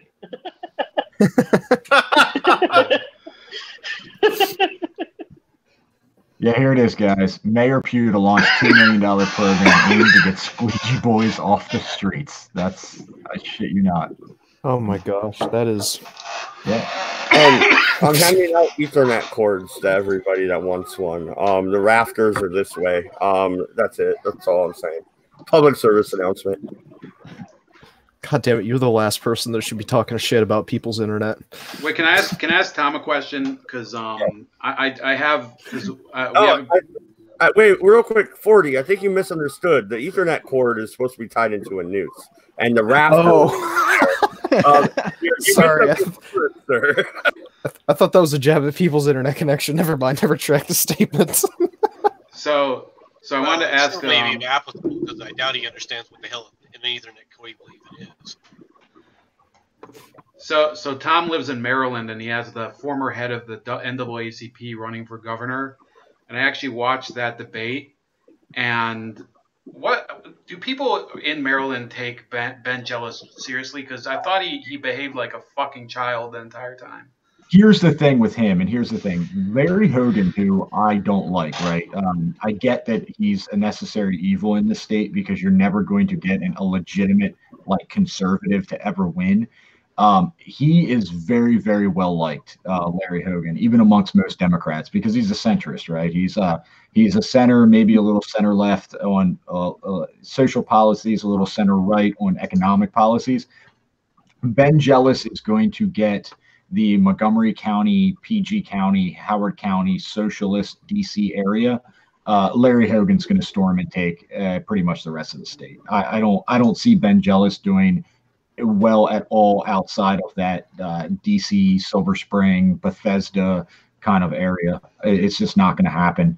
And right now they're reporting Jealous at 50.2%, Hogan at 49%. That's with 2% reporting. So if you look at Baltimore County, which is almost always left, I mean, they've voted for Democrats, I mean, every year since I've been alive. Larry Hogan's at 58.4% of the vote. He's going to do pretty well. I don't see Ben Jealous winning. I think even RCP had him up by like 23% or something in a blue state. So that pretty much tells you, how people feel about that here. I mean, he has a go ahead. So what I mean, Ben Jealous, I have to say, a lot of these progressive, like, I think all of us, like, at least monitor some progressive channels and interact with progressives. And, once in a while they have a candidate that even somebody like, I consider myself a libertarian conservative, but, Tulsi Gabbard, I think she's a compelling candidate. They were promoting Ben Jealous as basically this amazing rock star. And the guy's like a total fraud. He worked at John Podesta's Center for American Progress. He's basically just as much of an establishment Dem as the other Democrat that was running, who's just more of a local establishment guy. Why were they trying to like make it like shoehorn him in as a progressive? I mean, I think and honestly, it's not. I don't really follow. Believe it or not, even living in a state, I don't really follow that much of the localized stuff because it's almost pointless. You're never going to get what you want in it. But I think a lot of it is just that people are riding that progressive wave. It's like the progressives within the DNC want to win so bad that they're about to latch on to anybody that'll take on that label. But I just don't see the guy as likable. I mean, he just, and this sounds like a really stupid thing to vote, and I wouldn't vote this way personally, but I mean, he just looks like a pissed off, angry little troll all the time. Exactly, yeah. Yeah, he doesn't present himself as likable. He seems like angry and bitter. Where you have Hogan that just kind of seems like this, jolly dumbass family guy, just kind of the bug man, Homer Simpson type. And I think he's just a lot more likable to the average person. I just don't see Jealous taking it. I don't see any way that he can win short of like massive voter fraud. Yeah, they have a governor. That's exactly. Come to think of it, I always think of Hogan. If I see him, he looks like kind of a landscaper or something. He looks like he's like about to whip out like a pair of hedge clippers and like trim your shrubbery or something. Yeah, and he's essentially. I mean, he's not like somebody that's going to go out there trying to defund Planned Parenthood. He knows who he is. He knows he's the center right, center left, kind of in that mixed or centrist Republican in a blue state. He can't really. I mean, this moron signed the red flag laws that just resulted in the death of somebody within Maryland yesterday. So he's signed gun control. He's not a friend of conservatives by any means, but it's like, do you really want Ben Jealous? Because then we're really all fucked, He's kind of, I think, even there were signs in Baltimore City I saw that were like Democrats for Hogan in Baltimore City. So that kind of tells you where that's going. I don't see that happening. Well, like in regards to Ben Jealous's campaign in Maryland, as you didn't hear any, maybe not anything local as you said previously, but I'm genuinely surprised that you didn't catch any wind of big money making their way in from SPLC or from any of these institutions regarding John Podesta or Hillary Clinton, as he seems to have a lot of relations with those people. Yeah, I really didn't. And it's funny because even the local news, which I don't tend to watch, I don't really watch the corporate news at all. My wife does tend to watch the local news, though. Even the local news here is in love with Hogan. You know what I mean? Of course, you have them, they prop up Ben Jealous a little bit, but you can tell Hogan's never got like major negative coverage in the state. He's towed the line. He's played his role. And as far as the money is concerned, I don't know, but there is big Democrat money in the state. There is a race. It's outside my district, but it is, where is it at? It's a Harris and a Colvin guy. Colvin. So he's this Democrat trying to be the new breed of Democrats. And he campaigns this beautifully production ad running on all of the local stations. And it's him at a gun range with his wife. And it's, I'm sorry.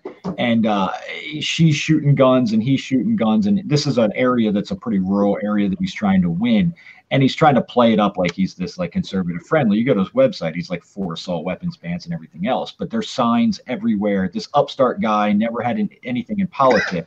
You can see the money that's flowing in. There's definitely money coming in to these House districts. And the other guy, you don't see any signs for, the Republican, but he's projected to win that district in the state. Yeah, there's definitely big money. There's big money flowing in the House races. You can see it for sure. Well, I would think so, especially in Maryland. I mean, you know, that's right there in the DC area. Of course, there's big money flowing through. Yeah. I see. In my opinion, I don't think anybody can be more sold out than Obama, right? In recent history, as far as American president goes. Like, there was this crazy thing I heard about Obama that when he got elected for his first term, like there was this. I don't know how true this is, but apparently, several big corporations like made suggestions about who would be in Obama's cabinet, and about 90% of them ended up making their way. It was Citigroup. Yeah, he was sponsored by Citigroup and the Alawid bin Talal, the Saudi Arabian prince, had been arrested for a while. See, as you said, to make it fair for the American public, I think the Democrats should like wear like those jerseys, like those NASCAR drivers, yeah, like with exactly. whoever is sponsoring them with their names on it, like just to see that where the sort of who is sponsoring what the Democrats term as the people's best interest. Obama just seemed like a plant. He came out of nowhere. Like, I literally never heard of him before he ran for president in 2008. And he ran really well. I voted for him. I bought his bullshit and stuff. But yeah, like he was like a senator for like one term, and then boom, he's running for president and he wins. He came out of nowhere. Oh, he was a Manchurian candidate, man. They definitely groomed him. There's no doubt about it. You don't remember him at the at John Kerry's acceptance speech for the DNC? No, but you know, I wasn't paying a lot of attention. I used to just vote Democrat pretty much. Well, I'm a lot older than many of you guys, so that's probably one of the reasons why I already pay attention. Let me flip over. I'll show you Texas real quick. Texas is shit. Come on, screen share. Google Hangouts. There we go. So Texas is actually now showing 51. Actually, it jumped 47.9 for Cruz, but it does look like the majority of the blue districts are in. You still have this angle down here. If you go to the existing from 2016 that went blue, which is all in here, but then this whole sector is not even in yet. So yeah, it doesn't look great, but I think Cruz will still pull it through. Well, Houston is going to be a big blue area. Yeah, that's true. O'Rourke's got quite a few more votes than and you got Claire McCaskill coming in 51.1, 46.5, but that's quite literally just Jackson County out in Kansas City. He probably has that caravan voting for him too. Yeah. Well, no, I don't like McCaskill or whatever. Like, I wish they would have went with Austin Peterson instead of Josh Hawley, but whatever. I'm not a Missourian, so yeah.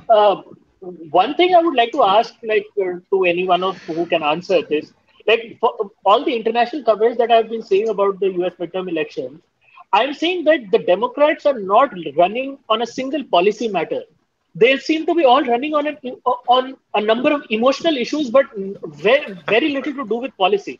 Actually, one of the things that the Democrats have done is they allowed their candidates to focus their campaigns, right, on one major issue, and that was that the Republicans are going to repeal the mandate that existing conditions get repealed, and it has been a very positive message for them. The candidates themselves, with the exception of obviously the larger well-known names, have generally tried to stay out of the overall national issue. Right now, some of the people obviously can't. Obviously, Nancy Pelosi can't, and it was much harder for the senators to stay out of that simply because the Kavanaugh hearing made a major issue. But from the House perspective, right, there was a constant and a continuous hammering on health care more than any other thing. So if you want to look at the idea of what they were focused on, it was generally that. But I never saw an ad, all right, and I go around the country, but I never saw an ad by the Democrats saying, I'm against Trump. No, they would say things like, Republicans are going to take away your health care, right? The general scare tactics that they always give. And I think that has caused an interesting dynamic because the press was carrying the water of anti-Trump for them rather than the candidates themselves and their commercials. Does that answer your question, or does that cause more confusion? I'm sorry, I apologize. I think it's a better tactic. I think the anti-Trump resistance stuff is, I think it's ridiculous personally, but that's just me. New Jersey. So I think it actually makes more sense to run in healthcare than anti-Trump. I mean, I don't really, not necessarily that I agree with it, but I think it's a better tactic. New Jersey. Well, you know what they say. You know what they say. They say that healthcare is the opiate of the masses, right? New Jersey is shaping up to be pretty interesting too. If we look at this, if you guys can see the Bob Menendez, they actually are calling him already with only 15% in, and it's at 48.3 to 48.3. And what's funny, this is where it sucks sometimes. Independent, like I know I hate the two-party system too, but it's like, man, if you have those 3,000 votes. But anyway, if you go to the 2016 map and you begin to look at how that played out, it looks a little interesting. That could get pretty touchy there. That's not good for Menendez. So I want to jump in here. This is a race, maybe you guys haven't heard of it, but Denver Riggleman over in Virginia was predicted to go down by a lot of people. He's survived. Now, a lot of people have written about his opponent, Leslie Coburn. Yes, the C and K. Yeah, Cockburn.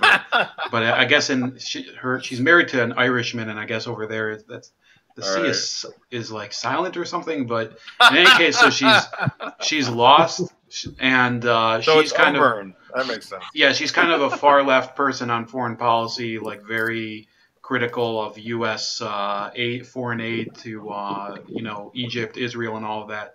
So that's a very interesting race. A lot of people were following that, but she's lost.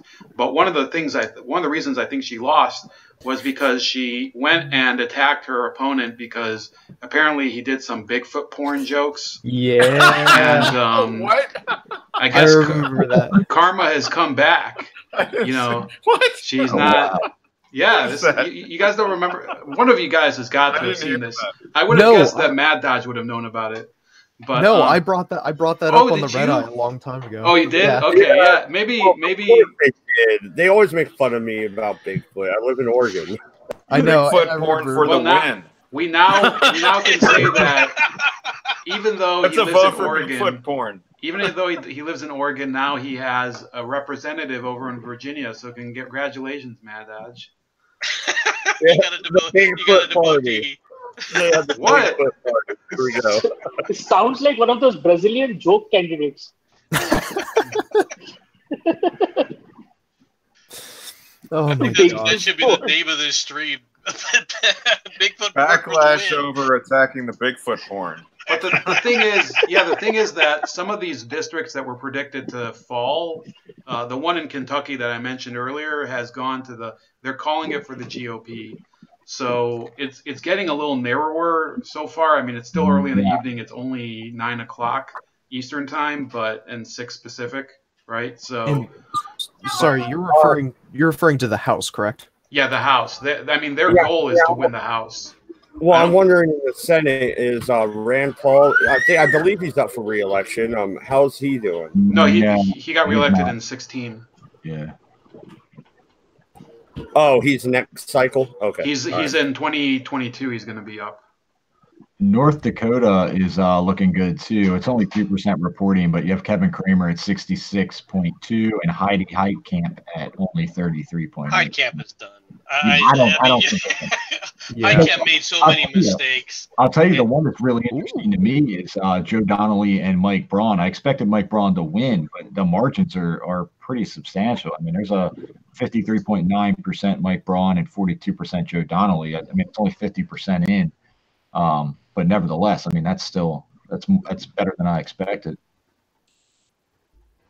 It'll be interesting to see how all this plays out. I was not somebody that predicted a wave either way. But at the same time, the worst thing about all this stuff is the polls that you're getting. Nobody knows how accurate they're going to be. Well, right? polling is designed to influence you, not actually give you information. Well, early on, yes. The ones that get close to the race, though, they try and do accurate prediction because they all are interested in making sure, look, I was the one who was the most accurate, right? They want to be the one that everybody follows. So they tend, the early polls, the polls in the early part of October and earlier, oh, shit. It's what all your neighbors are doing. They're all voting Democrat. You should, too, to be part I think they consistently oversample Democrats. I just think that it's yeah, there's a little something in the poll. I think it's mostly propaganda. I mean, they consistently oversample Democrats for no apparent reason except to promote the Democrats. No, you're absolutely right. I've seen this time and time again that they'll constantly promote the Democrats or whoever happens to be the left-leaning parties in their respective countries. And like I saw a poll from ABC back in September, and it was saying it was going to be like a 4-1 that the Democrats were going to take both the Senate and the House. It was just crap. I wouldn't bet on that. Yeah. It's laughable at best. I wish I could find it. I thought I had it saved, but yeah, no, you can never really trust the polls too much. Nate Silver has been hedging his bets, so I think they're worried. I think Yeah, no, I agree with you there. But the thing about the polls and how they actually work is they weight certain ethnic groups. And they say, okay, if so many of these go this way and so many of these go this way, I give this weighting here and this weighting there from when I do the poll. The problem is right now, I think, is nobody knows how accurate that weighting can be anymore. All right, while I agree with you that the early on polls are they're there to influence you, the latter, the ones that are close to the election, are there because they're trying to prove themselves to be smarter than everybody else. They're trying to actually be accurate, and so how all this was going to play out to me is quite interesting. And what it looks like to me is exactly what I thought it was so far, which is, okay, they're going to pick up, I expect the Democrats to pick up about 10, maybe 15 seats. I don't expect them to take the House, right? And I expect in the Senate, you're going to see a number of Democrats, all right, go down to defeat, and you're going to see at least 56 to 58 for the Senate for the Republicans. Now, I could be wrong. 56 might be a little bit high, but I figured I'd go out there because everyone else is being, conservative and saying 54. So I wanted to stand out a little bit. But well, real quick, I do have a question. I asked this over on the Red Eye, so I know MC's answer, but there's a couple propositions in Oregon that I really care about. What about the rest of you Americans? 40 ounce. Is there anything in California that you really cared about that was on the ballot when you voted? The only thing I really cared about was the splitting of California into multiple states. However, that's not going to be able to happen due to the fact that our courts have ruled that it is against the California Constitution. So we have to spend 2-3 years ratifying the Constitution, and then we have to spend another 2-3 years trying to get it back on the ballot in order for it to actually come to fruition. So this is going to be a 10-year process if you want to be conservative. That's the only thing I was really interested in. The water bill that was passed by Brown is going to come into effect. That's not something the residents have any say on necessarily, at least not for the time being. There is a whole fiasco in California that in about 4 years in the state of California, you are not going to be able to take a shower and do laundry on the same day. And a lot of people on the left are trying to debunk that, but that is actually very true in terms of the water distribution, the average shower and the average load of laundry. That is going to actually end up being very true. So there's going to be a set amount of gallons that is rationed, so to speak, to every individual in the household, and it's rationed by the gallon. So each household is going to have a set amount of gallons that they can use depending on the members of the household. But I don't have any say on that per se. My apartment building, Lisa Morano or Alyssa Morano to make sure you could sleep it or take a bath with her after she was finished. They flood my apartment buildings with the sprinklers. Like, I don't know, maybe I should like talk to them, because it's literally, there's like geysers and like they waste so much water. I don't even know what's going on with that. But California, I live in California. I think it's a mess. Largely probably because it's Democrat controlled. I'm going to blame them. But yeah, I mean, there's a lot of stuff that's like totally screwed up.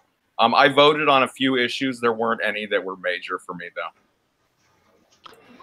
In terms of this California separation thing, you know what you should do? You should hit them where it hurts. What you should do is, probably not realistic, but it's said that if California was its own country, it would have the 5th largest economy in the world. So what you do is you organize a mass exodus from California, because you know that's going to definitely lower. It's going to hurt the economy.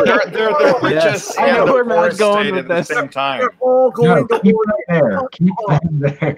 I'm just kidding. They're all going to go to Oregon. No. Too many of them have already I come think to they're Arizona also as the it poorest is. state too. They have like the most stratification. They have the richest rich people and the most poor people of any state. And it used to be like when I was a kid, I think it was like one of the most prosperous states. Sort of like the United States was sort of like towards the top of literacy in the world. Lots of good stats. California was like that, and it's just gone steadily down, I think. So what you're telling me is that socialism creates small classes of super rich people and a shit ton of poor people? Yeah, well, it's a microcosm. If Democrats have control of everything, they pretty much have control of California. So you can. And they want to import, basically they want everywhere to be California. It's like, oh, Beto is a rock star. And like people in New York are like, I don't see where Beto is on my ballot and shit. And it's like, you know what? Stop it. Stop trying to make the entire world into some sort of neoliberal dystopia. Well, no, there was a couple of issues on the Oregon ballot that I really didn't care about. I brought them up a little bit earlier, but just to recap, defunding public funds from abortion, I cared about that. I cared about taxing groceries, because that's a de facto sales tax, and we already have a super high income tax. So I don't want a sales tax in Oregon. Tom, is there anything over there that you actually cared about? Yeah, the one ballot issue that I cared about, we had 2 questions on the ballot. One was about, we passed a gambling, legalized gambling 4 years ago or whatever. And apparently all the money, or a significant portion of the money, was supposed to go towards system education. And this is basically about demanding the governor actually make some kind of official policy and how he's going to do that, which I voted against, because I don't think the government any more shit. They can't do what they already have. So the idea that they have to do anything else is just stupid to me. But the one that I really had the issue with was the same day election registration. I'm absolutely against that. And unfortunately, I think a lot of people don't know what the hell they're voting for on these like questions. They just go, yeah, whatever, and don't think about it. So I try to actually did a video on my channel about it because I wanted to try to like get it out to as many people as possible. But currently, with 1% reporting 29 of the 1,900 precincts, there's a 73% for, 27% against. So that, and it doesn't show you what districts they are, but that's probably going to pass. Most questions pass in this state because people just frankly don't read them or look into them prior to the election in order to understand them. So I got a feeling that's going to pass. But that was my big one because it opens up so many options for voter fraud. You could quite literally go to like Baltimore City, and it wouldn't affect like congressional districts, or it wouldn't really affect a small like state level stuff, except for like governorships and presidential. Which presidential is not a big deal; it's always going to go blue here.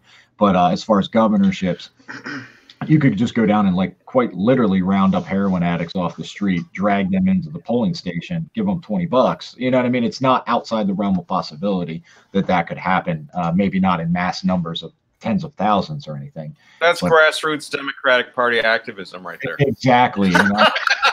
that's why they do this. This has nothing to do with well, yeah, that's Tammany Hall type. Here in Arizona, on all the people that had early ballots, Democrats sent out their list of how you should vote, which candidates you should vote for, and also what you should be voting for on each one of the ballots. And they gave that to each and every one of them, saying, okay, for like Proposition 127 out here is the new Green Energy Initiative, where they said by 2030, I think it was 80% of the power that is generated in the state, or that the state uses, has to be generated from quote unquote green energy. Okay, so of course that's just nonsense. Right? I mean, there's a lot of major problems with that. I don't necessarily have to go into them, but that had been selected by Democrats as yes, and other taxes and bond issues had already been filled in as if it was a sample ballot, and this is how you were supposed to take that sample ballot in there and fill out your circles. But now I got that because I'm still registered as a Democrat. My wife is registered as a Republican. She did not get a similar thing from the Republican Party. So it shows you the difference in mentality, I think, between the two parties. Because I actually looked up what the recommendations were for the Republicans, but I think it's relatively normal. I mean, it is, you have to do a little bit of research to vote. I don't really blame if they want to say this is who we recommend. I mean, you can always take it or leave it. Oh, no. I was just pointing out the difference, though, in the pushing aspect, where the Democrats are saying, here's who we're doing, here's what you should do, whereas Republicans aren't even necessarily, they'll talk about the candidate, but they won't necessarily talk about what you should vote for propositions and things like that. It was completely down the line. I mean, it was just surprising to me that the Republicans wouldn't do something similar to what the Democrats were doing. Well, it's funny because what you just mentioned before, this proposition on green energy that they're trying to push in your state, it kind of reminds me a lot of the UN's the UN's agenda for 2030, because that was one of the things they want to do, which was more or less every energy source is now coming from renewable energy, and you're pretty much all off fossil fuels, which is unrealistic. But I've been noticing that a lot more of these left-wing governments have been pushing for this agenda, which is, as I've called it, it's a communist wet dream.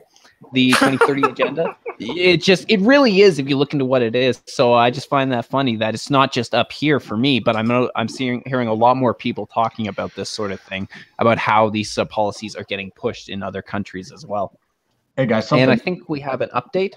Yeah, something real interesting that I just noticed is so currently, as far as the U.S. House, there's 112 seats that have been called, and the Republicans have only lost 2.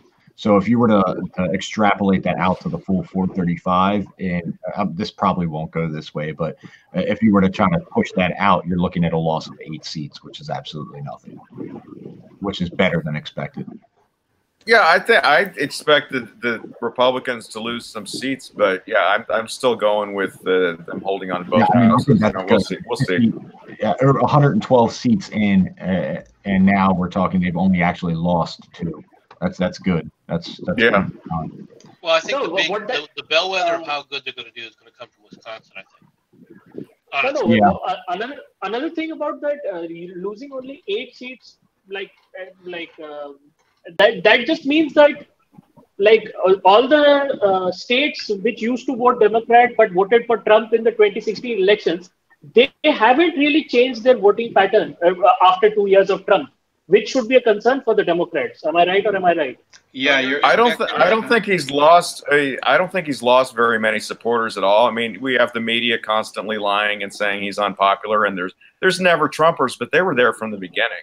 The never Trumpers. I think there were never Trumpers before the election, and I think that they're marginal. I think it isn't Trump's approval with the Republican Party is between like 88 and 90%. Yeah, So I think his base is solid. I think he's more popular than he was during the 2016 election. Yeah, oh, absolutely. I think that the GOP has gained people. I mean, they pretty much gained me. I was a lifelong liberal, always voted Democrat. I voted for Jill Stein, and I've pretty much ditched all of that because just the corruption that from Hillary Clinton running, and just all the corruption that's been revealed in the Trump derangement. That I'm done with them. Yeah, I also have. They've kind of gained me back because after Mitt Romney, I was like, fuck this party, I'm going to vote Libertarian. And, well, I mean, you guys don't, I mean, any of you guys who voted in 2012, I think you must remember that Mitt Romney was like just a disaster of a candidate. And ironically, he's now running to be a senator in Utah. But I did want to answer Mad Dodge's earlier question about big issues. Here in Ohio, we have issue 1, which basically decriminalizes heroin, and or it doesn't decriminalize it, but basically there's like medical heroin. Yeah, there's like some sort of new, very lenient sentencing guideline for people caught with. I have anxiety. So it was one of the most. Yeah, but listen, it was worded so confusingly, and it was also a constitutional amendment in Ohio that no two people understand what it means the same way. So I actually went over to my dad's house to get some, like, I basically I had to pick up some groceries because I pay my stepmom to go to Costco because I don't have a membership. So I was talking to my dad there. And he's like a diehard Union Democrat and everything, and I'm of course like not a Democrat. And we were both like, I don't know what the fuck it meant. I voted against. That's what he said, and I'm like, I don't know what the fuck it meant either. I voted for it. So I think basically they're gonna end up in a dead tie across the state. I just didn't vote for it. There were a few things that I'm like, I don't know. I'm looking at the pros and cons. I'm like, okay, I'm not, whatever. Fuck that. I'm not voting on that issue. Every person I know who has a connection to like pharmacies, I guess, is for it. And then everybody I know who's like basically law and order, anti-crime, is against it. But I guess I voted for it. I kind of did a coin flip in the end.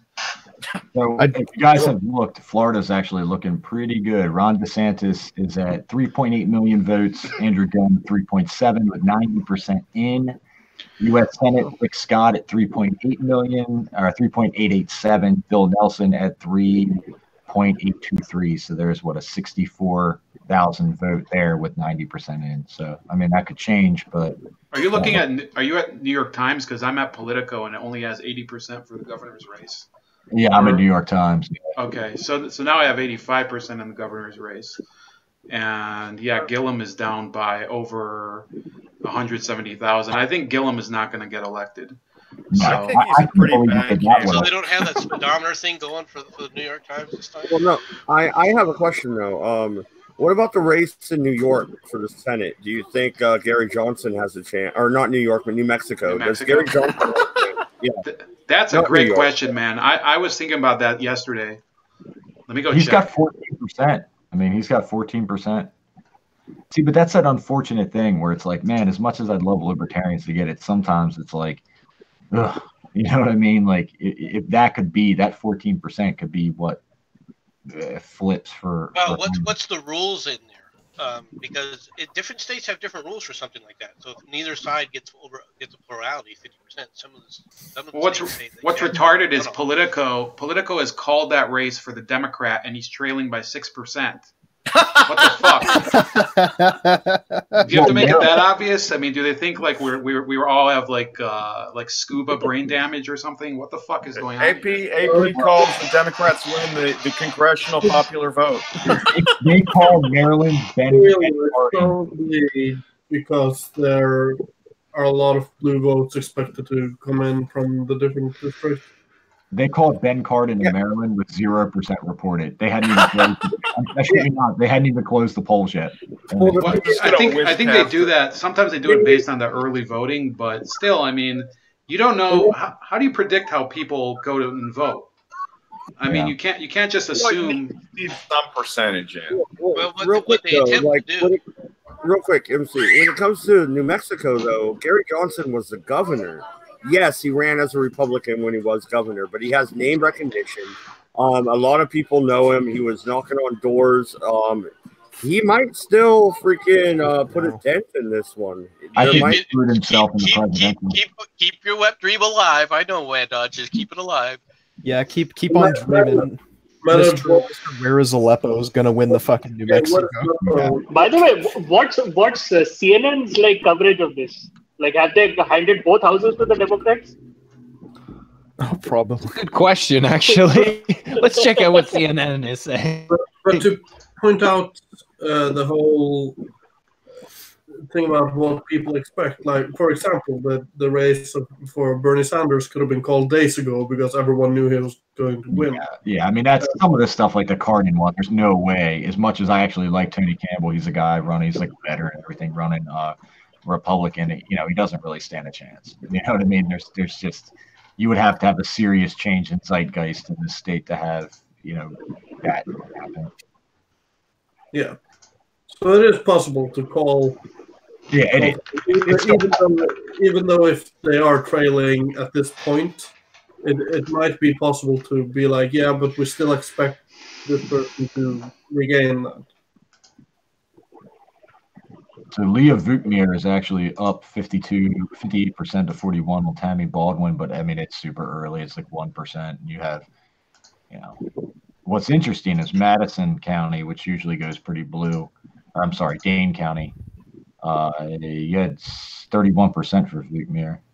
That's interesting. I have a live looking at the CNN feed. It's kind of a thrill ride over there. I don't know if they're really going to be able to make it through the night without some sort of epinephrine injection from all, because they're allergic to humanity. So we'll have to see what's going on. But I think eventually, basically, they're gonna have to reboot in the middle of the night because of all of the power outages in Atlanta from the Antifa bashing all the power stations. So. Yeah, I mean, we've got 126 House seats in, and the Republicans have still only lost 2. So that is not looking good. I expect them to lose more than, like, I know that you kind of extrapolated the number, and I guess it's going to depend a lot on some of those states like Colorado. Yeah, California. I think they're going to lose. They're going to lose a lot, but I think it's looking good for them to hold at this point. They had some good prospect seats to gain that they've already lost. So who knows what the fuck is going to happen with some of these seats that, like, especially they were kind of banking on California being where they would knock off a lot of seats, and I think New Jersey as well. So I wonder, like, what's going to happen with those states where there's kind of these blue states where there are red districts. But I see here. This is the RCP has all of the tallies, so you can see some of them kind of flow in from New Jersey. So it's really just holds right now. And Tom MacArthur, who was a real heavy target of theirs, the Democrats really wanted to knock him out because he's a moderate GOP guy. He's kind of leading by a lot. And District 2, I think, is going to be down to the wire there. You can see it's 50 to 48. So where else? District 7, you kind of see a bit of a close race. But Yeah, New Jersey, I think, is it's the only race right now. It's the only state right now where a lot of these races are getting counted, and we'll know pretty soon if there's any swings. Yeah, I mean, RCP already has Republicans at 49. I mean, is what they're kind of calling just as of now for the Senate. So, I mean, one more seat, and basically it's a Republican Senate again. You know, so I think we're all in consensus they're going to get the Senate. I mean, that's not really. One question about the Texas race, Ted Cruz and Beto O'Rourke. The thing is that, usually, last time, how many points did Cruz win by? Was it 15 or 16 points, right? So how come the race is so close this time? Like, I'm looking at the Guardian here. The Guardian is giving Beto O'Rourke a 3-point lead at the moment. I think it's because they anticipate like an energized Democrat base because, you know, fucking orange man bad and all that. So I think that's part of it. But, you know, and they're underestimating the Republican turnout. I think it's a big deal. And you got to understand, too, historically in the United States, there is a almost infallible trend that a first-term president loses the House and sometimes the Senate as well in their first term in the midterm. So it would be pretty unprecedented for Trump to actually have a Republican House and Senate after the midterms. That. Well, actually, it's even worse this time because almost a quarter of the Republicans were not going for this. We're not continuing. They decided to step down or step away. And that is almost unprecedented. With that huge number, you basically pencil in that they're a toss-up when you're not dealing with an incumbent, right? And so for the Republicans to actually hold on to this, if it is only a small number, and I expect the number actually still to be above 8, right? I mean, it may look good now, but I for example, here in Tucson, Ann Kirkpatrick's going to pick up Sally's seat. Right? Oh yeah, I'm expecting probably, you know, at least 20. You know what I mean? There's going to be, to be realistic. I hope not, but you know, I think there's going to be a substantial. I think it's going to be around 10 to 15, which is what I suspected. But assuming the Republicans keep the House, right? I mean, it's going to be quite interesting. And if it's very close, if the Democrats win the House, but it's real close, okay, this is going to put a lot of pressure on certain members to sit up there and deal with Trump later on in his presidency as he keeps trying to hammer out his agenda. So has the Young Turks started freaking out yet? I was not so much freaking out yet, but they look pretty damn solemn. They've got 7.4K thumbs up. They got 11 thumbs down, and everybody in the chat is sending them frogs and knives and saying mega. So I think this is going pretty well. Is Jimmy raging out yet? No, but he doesn't look very happy, so it's only a matter of time. It's really funny that you were watching that as well. I was about to say Styx's 207th Spoon Brigade is apparently in the chat.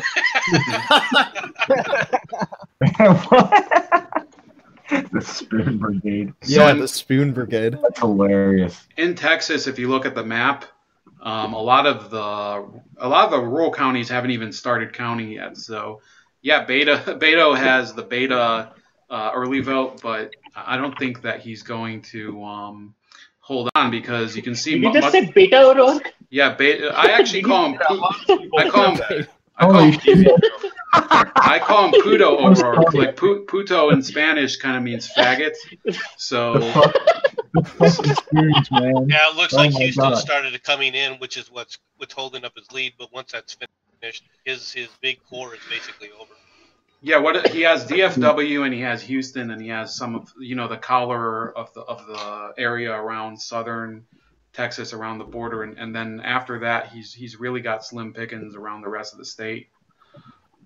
But he's got a substantial lead. He's got over 200,000.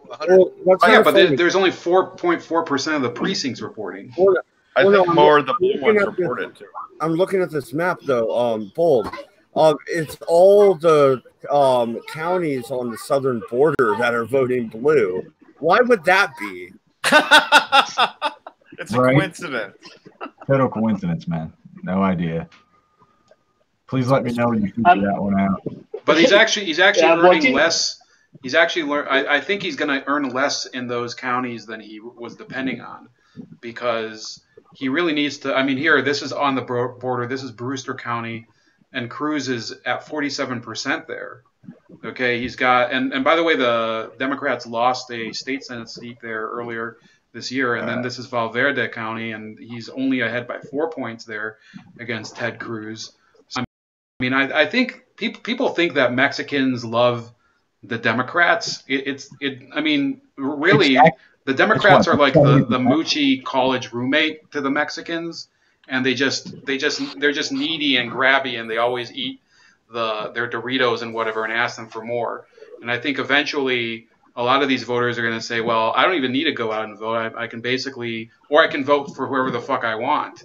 And I don't think as many Mexican American voters in southern Texas care about the Democrats as much as people want to. All Latinos aren't illegal aliens either, and don't necessarily that's pretty much the Democrats are focused on illegal aliens. Like that's like they're catering to. They treat them like they have votes. You know, whether they do or not, they certainly cater to them. Wait, so Lennon, are you to tell me that Mexicans are not non-player characters and they actually have a will of their own? Yes. So New York Times pretty much just called Indiana for Mike Braun, so that is a Republican pickup there in the Senate. Yeah, I'm watching the TYT live stream right now. Like Cheng seems super stressed, and it seems like he's like one step away from going no fab. They look high on the shit, dude. The spoons are killing me, dude. All the spoons are I know. Well, it looks like that the House just closed into a razor-thin margin, actually. Because before the Republicans were up by almost 10 seats. Now it's 70-69, so it's getting pretty damn close in the House anyway. Yeah, Senate, it's still sitting 45-34. Yeah, but these aren't swinging. These aren't losses. These are just the Democrats picking up what they already had, retaining seats. So if you look on New York Times, you'll see lost and gained. So there's really been only two seats that have switched thus far, and we're at 141 seats in to a 435 seat, Congress. Yeah, one of the things that happened early on, right?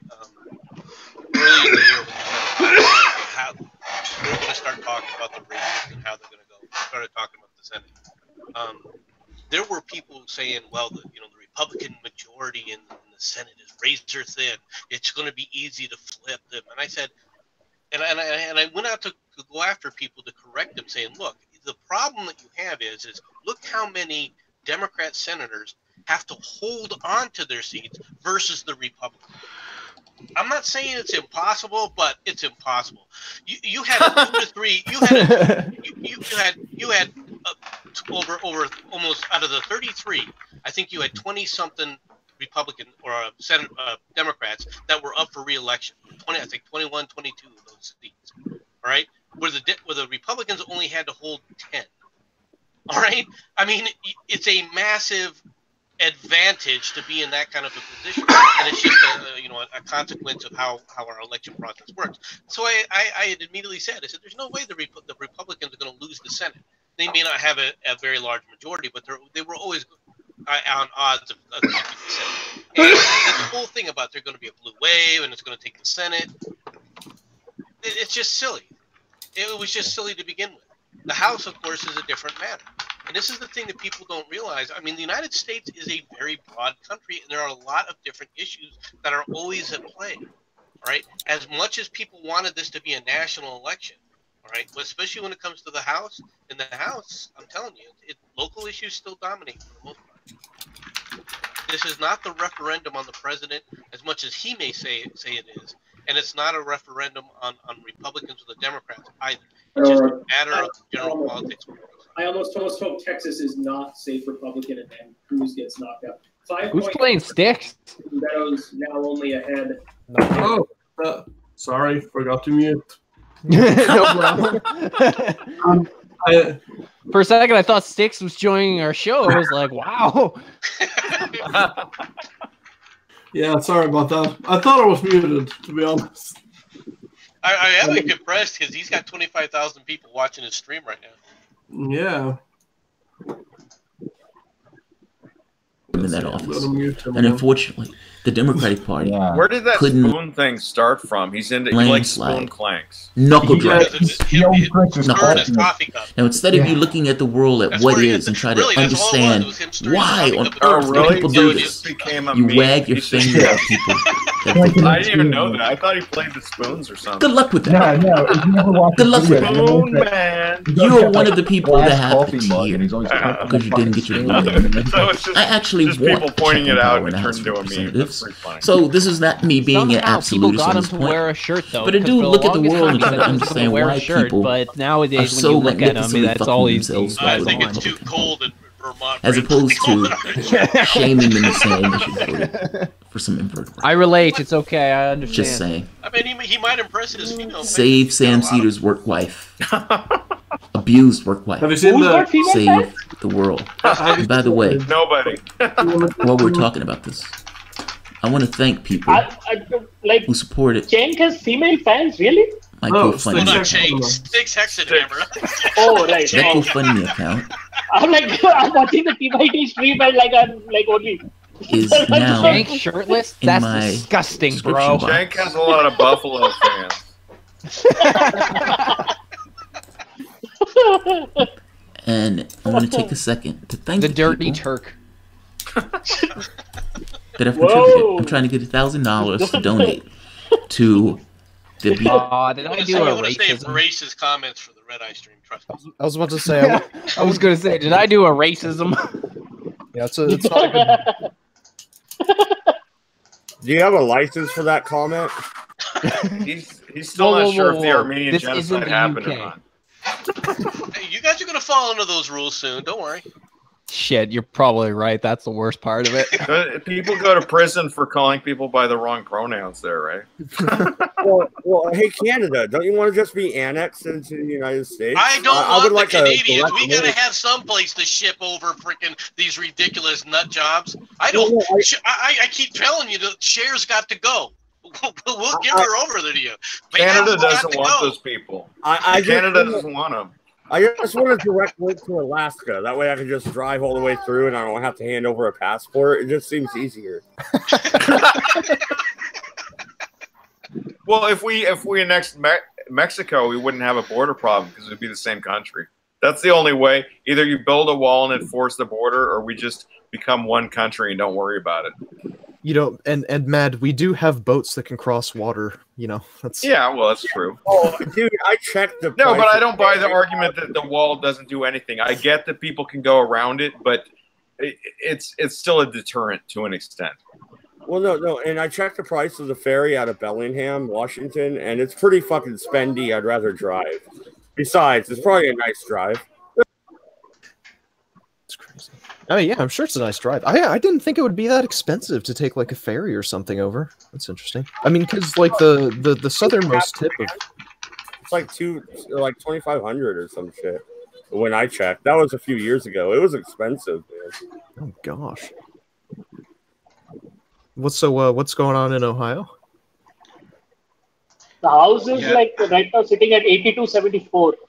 It 156 races called. So we have the Senate race here is narrowing a little. It looks like there's a lot of votes left. There's about 50% left, and Sherrod Brown is still in the lead. And I still would say he's probably gonna pull it out just because there's a lot. You see these counties up here where my cursor's going. So most of these are kind of strong union counties, but he's not leading by as many as he typically would have. You see 60-40. This is Lorain County. It's a lot of steel workers here. And Mahoning County, same idea. That's where Youngstown is. This is Lucas County is Toledo. That he's blowing the doors off there. But the rest of the state, he's kind of underperforming. And if you go to the governor's race, I think it's close to being. It will be over very soon in terms of who's going to pull it out, because you can see a lot of those working class counties that Sherrod Brown was winning. The Democrat here, Richard Cordry, is really he's not performing as well as Sherrod Brown is. So he's actually, this is Lorain County. A lot of these steel workers are voting for the Republican DeWine, and some of these union counties he's actually winning. So this is pretty disappointing for the Democrats in my state, and I think it kind of just shows how apathetic the voters are this year, because neither of these guys could really inspire anyone. Weren't there some major areas here in Ohio that they were expecting to pick up for the House? I don't think, personally, I don't think that there's going to be any change in Ohio. I think that all of the seats that were Republican and Democrat at the beginning are going to remain the same as before, because people really, in the 2016 election, in the presidential, they swung extremely to the right with Donald Trump, but nothing else changed. So I think people who are Democrats or Republicans are pretty much satisfied making the same choices they already have in the past. Yeah. And I mean, looking at the results so far, there's 156 seats that have been declared, and the Republicans have almost a 10-seat lead, 8 seats to be precise. They're ahead of the Democrats. They're looking pretty solid as of now, at least. Yeah, 2-seat loss, like Tom was saying earlier too. If it's still just a 2-seat loss, then it's still a major plus for the Democrat or the Republicans at this point. I mean, there's still a lot to go out. You've only got a quarter of the House seats have been called, and that's just it, right? Yeah, you can see my delegation from Ohio. All of the districts that have been called are held by the same person. And District 1, which is in the Cincinnati area, is the Democrats are not going to win that one. You have Marcia Fudge here. I'm going to show you this later. I'm going to show you one of her campaign mailers. I don't have it right next to me, but you guys are going to get a laugh out of that. Yeah, go ahead, Tom. I was just going to say, something I find interesting is if you actually look on the New York Times House list, you have the toss-ups. The Republicans are actually doing really well in the toss-ups. So they've got what's in so far, like anybody reporting. It actually looks good for them. And in the Democrat, which is odd, it's the Democrat favorite is like all Democrats. But then if you go over to the Republican favorite, the Democrats are creeping into that pretty good. So it's kind of interesting, just as a side note. So the thing is, like, every one of these districts, I can pretty much I can remember this one is Republican over here. This is kind of east of my county. The Republican is going to win this one. The Republican is going to win the 15th easily, Steve Stivers. And these guys are kind of, I mean, I'll say it right out. I mean, they're kind of bitches anyway, because they're all basically corporate Republicans except for Jim Jordan, and that's about it. The Ohio, I think, is one of the most apathetic states in the union. I think if you're really looking for change, you're going to have to look for, kind of a state where you're seeing this immigration issue take hold. Arizona, California, or something. And we do have immigration issues here, but I don't think that it's really affecting the vote. Well, no, it's funny. You have Oregon on there. I'm District 4. I'm looking at that. I hope DeFazio actually loses. But once again, it's about 15 minutes now until the Oregon polls close. And hopefully they'll count them fairly quickly. I mean, it's all mail-in ballots, really. So, how long can that really take? I can tell you there is going to be one. Can you guys hear me? There's going to be one. Yeah. There's going to be one. It's technically a flip, but it's kind of, there's been a redistricting. So Pennsylvania, if you see Conor Lamb is running against Keith Rothfuss, and that's in north of the Pittsburgh area. So their districts are basically being merged, and Conor Lamb, the Democrat, who's a pro-gun Democrat, is probably going to, I mean, he's leading 60-40 right now. So I'm surprised they haven't called it already. Yeah, West Virginia just got called for Manchin. And if you look at Texas, the Beto O'Rourke Cruz is really narrowing. I mean, we're down to under 30,000 vote difference. So, ooh, I'm actually surprised that it's that close for Ted. I am too. That it would actually be pretty much a blowout for Ted. Well, but again, if you look at where's reported, it's Austin, it's Corpus Christi, it's Dallas, Houston, they're the ones that are, you know, there's still a lot of that rural kind of ranch area of Texas that still hasn't been reported yet.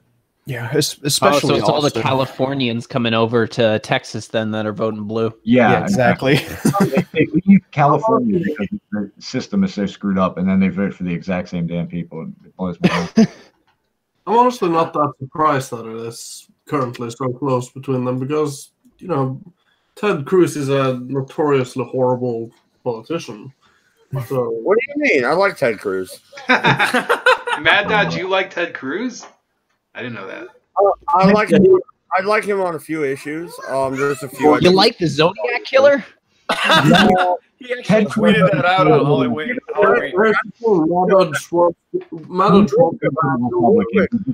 right on party lines. That's pretty much it. Yeah, he's real quick though.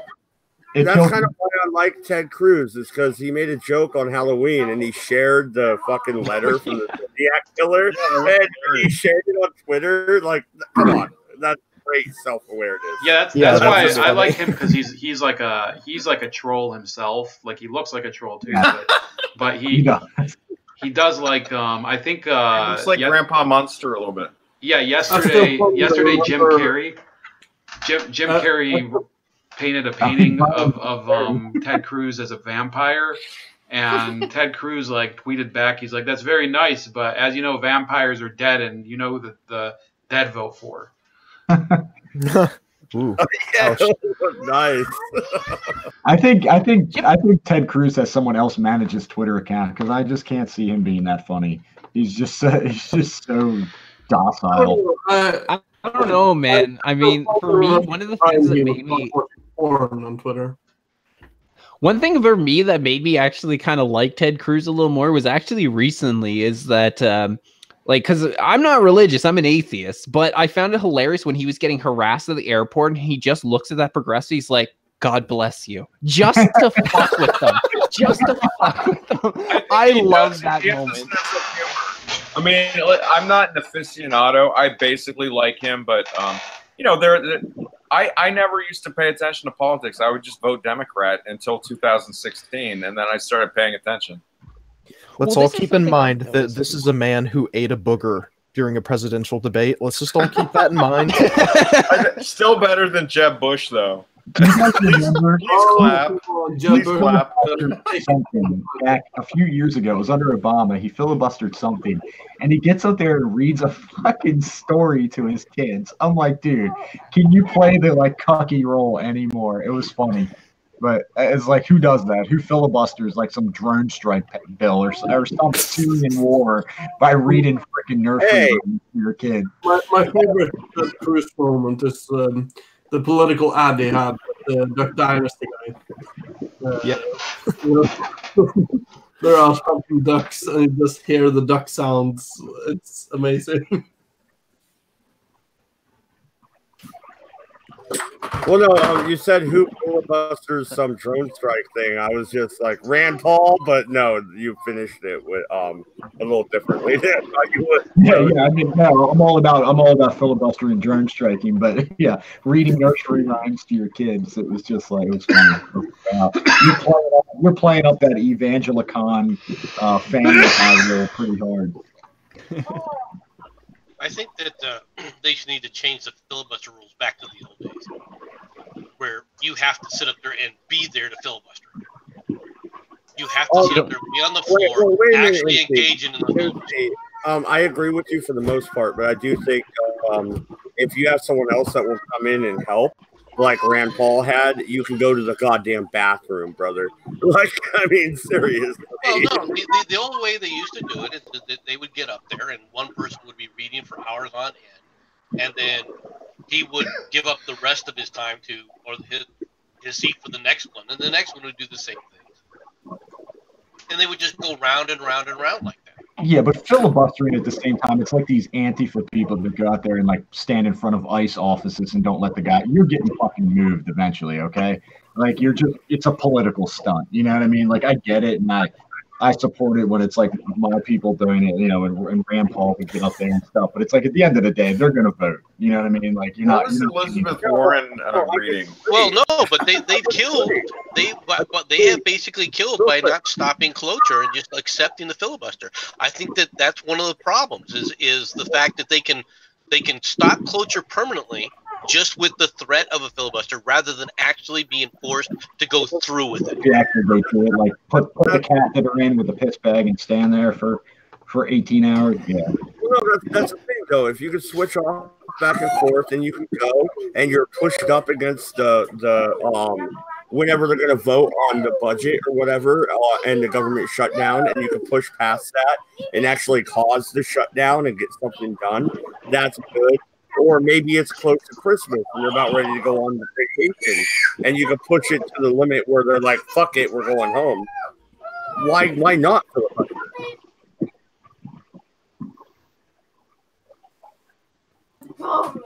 No response at all. No. I was waiting for your kids to put in their opinion. I got a couple things going on here too. I'm in and out too.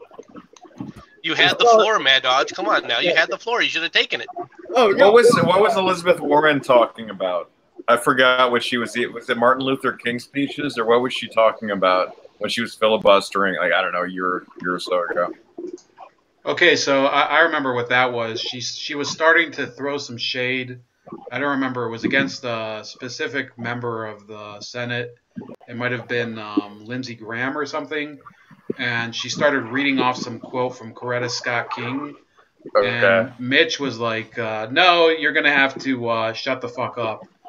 And he's like, because I guess this is kind of, I guess the Senate is a little different from the House. You can't personally insult another member of the Senate. It's like a rule. So he said, no, you're going to have to get off the podium, basically. And he had her mic cut off. She's such a phony. I'm working on a song parody, by the way. It's to the tune of "Lucy in the Sky with Diamonds." It's Lizzie in disguise and lying. It's already. I've got the music done. I'm doing a video though. I have her as the crying Indian. That's great. She's also the Land of Lakes butter woman.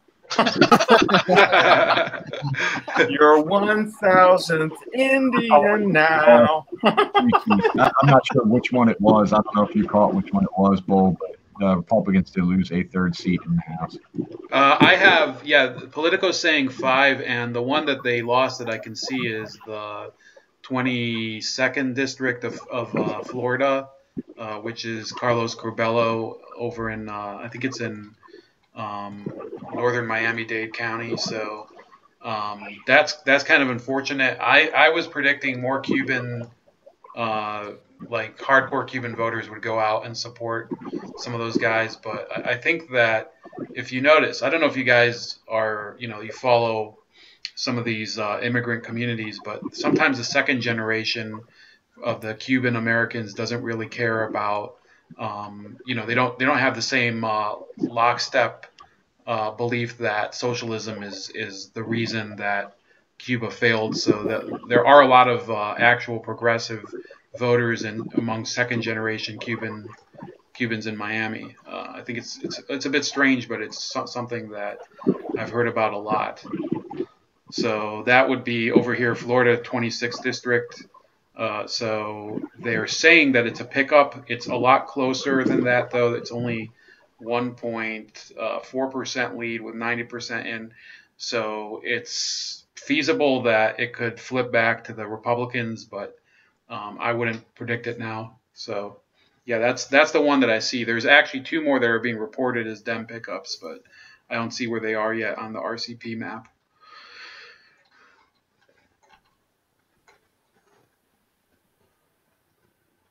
Arjun? Yeah, I'm here. Okay. No, for some reason I see your icon, but I don't know what. I mean, Jimso, you want to take the floor? Oh, he's gone. I was hoping I could go get some. He just left. I want to go get some. I want to go get trash. So I'm gonna kind of pause this, and I'll be back in about 2 minutes. So I guess somebody has to take over though. MC, why not you? Why not me? Well, before MC takes over and goes on about the old days, I also have to leave. It's getting late, and I have a shift at 3 in the morning, so I have to take off. But all right, bye, man. 2 scoops, 2 gingers, 2 terms. Let's make it happen. I'll see you guys later. All right, have a good night. Yeah, later for you. Yeah, where's he pulling this up? Real Clear Politics. Let me see if I can. Yeah, yeah, that's where they're at. I'm still Politico checking it out every now and then. I'm waiting for the polls to close in Oregon. 5 more New York minutes. Times is good because they have this thing where they say who lost how many seats, because that's really what's important. It looks like Republicans have lost 4 seats in the House and 1 seat in the Senate so far. Yeah, how many of the seats have already been called in New York? Have they finished? I don't know. I'd be curious to find out what's going on with that state. Let me see if I can pull up a New York. My goodness, this thing is freaking a pain in the ass. Sorry, but no, there's certain deep blue areas that I think that they were expecting to pick up a number of House seats, and those hadn't been called yet, and it looks like there's some of those may have started being called. If they've picked up and it's showing on Politico 5 seats, if they picked up 5 seats out of like a third of them, you're talking about maybe 15 now, close to 20. It's going to be close. Whatever it comes down to, it looks like it's going to be razor thin in the House. But to be honest, overall, you'd have to say that the polls were generally correct. You know, when it comes to this stuff. Okay, for those of you that are on my live stream right now, I'm not talking to the Jimso stream, but basically what we're gonna be seeing, I think, is a lot of the key races coming in. Of course, Florida and Ohio are some of the earlier ones that are really getting decided. And then you're probably going to see some of the other ones fill in. What's going on in Missouri with New Jersey, McCaskill? Georgia.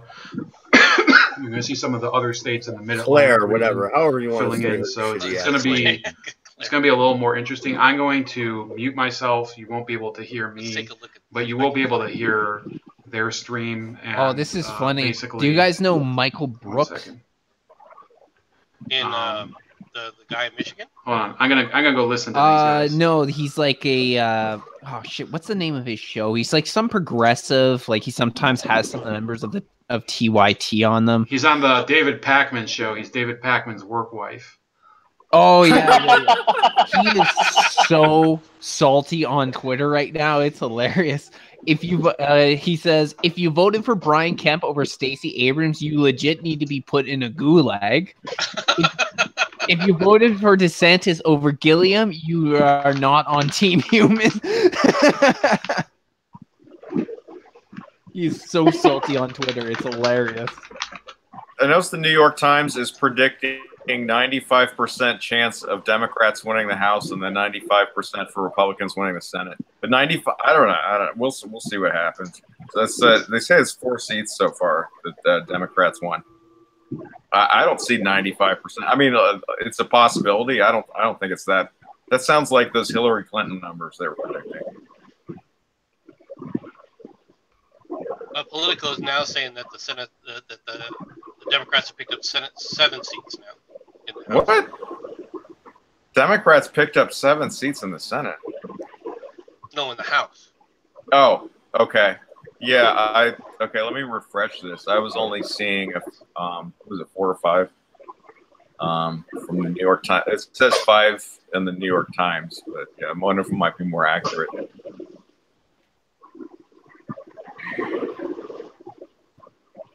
Yeah, well, no, they have to win like 23, right? That's a lot. They have to win. In my opinion, that's a lot. They need 16 more, and you have 186 seats have already been determined. So you basically have a third a little over a third. I think that, I mean, obviously the Democrats have the disadvantage of the Republicans don't have to gain anything in order to win. But, you know, there's a momentum of the traditionally the opposing party wins, and there's still some momentum. We see them picking up some seats. I don't believe that the blue wave, though. Well, they just called another seat for the GOP. 187 seats have been called. Them so far have picked up 7 seats.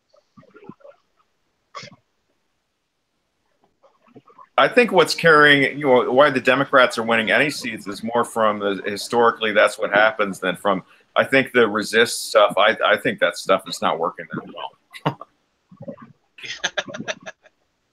I think it's driving some people to Trump. It drove me to Trump. I'll admit it. You know, maybe it's part of a plot to for the Democrats to destroy themselves and elevate Trump and make him a dictator for life. That's possible. Hey guys, I'm gonna have to jump off here too, so I got to get up early as well. But it was great to talk to y'all again, and for the new guys I haven't talked to before, it was awesome to hang out with you guys. You too. Have a good night. All right, take it easy, guys. Okay, let's go to the. Have a good one.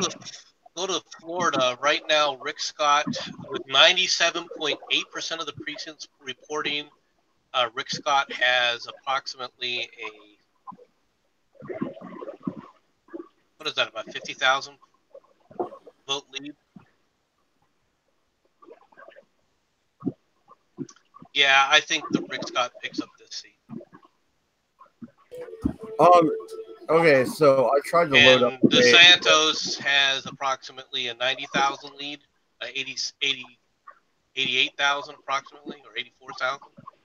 Well, MC, real quick. I tried to pick up to load up the page, but it's fucking freezing up on me. The Politico's crashing left and right. I can tell you that right now because it's been crashing for me. So. Oh, okay. I was going to say, is there any results coming out of Oregon? It just hit 7. They got to have started counting the early votes, you know, like already. Well, they actually haven't started counting. I was kind of surprised. They haven't started counting the Arizona votes yet. I would have expected them to get at least some of this data in.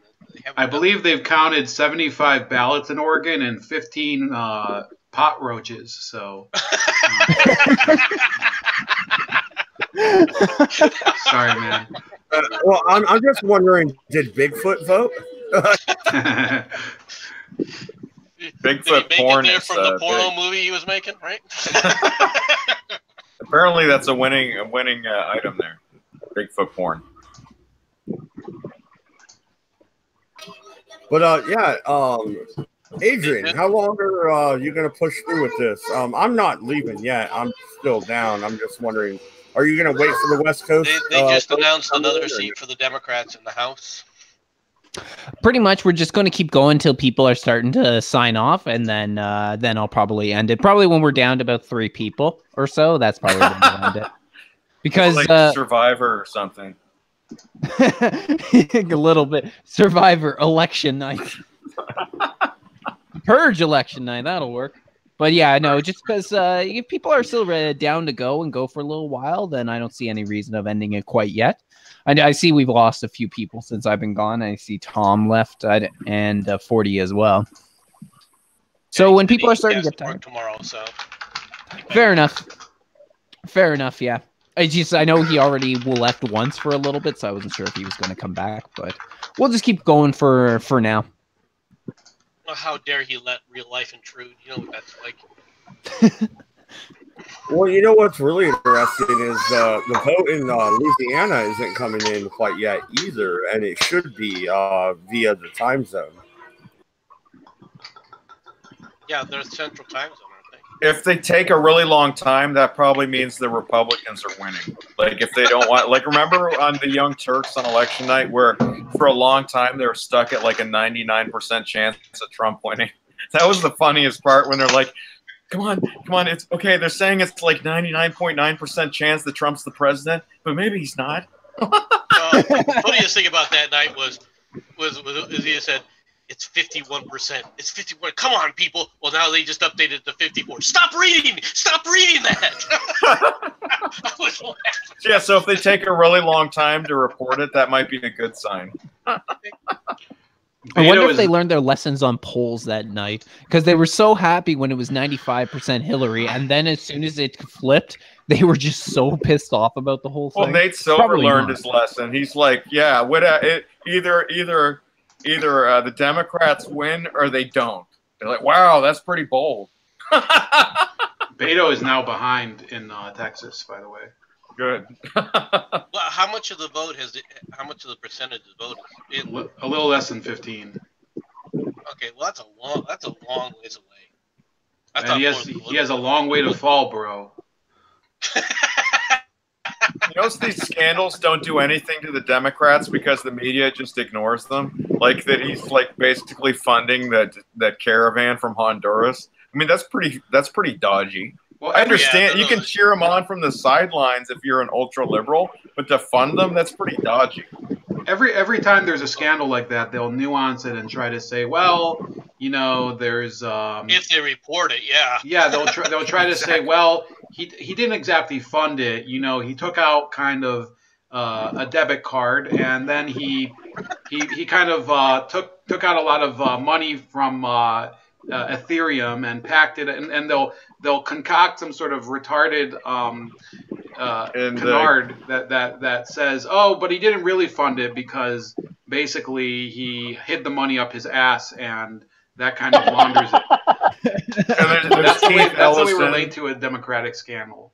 There's Keith Ellison, there's Dianne Feinstein with her Chinese spy that nobody cares about of 20 years. There's only 9 seats now for the Dems. So. Yep. He kept the money in his prison wallet. That's what they call it. Yeah. This could be a big win for the Dems as far as they could actually take the House. Although it's not the major way that they were talking about, but they still could take the seats. They still can take. They could easily take another 15 seats.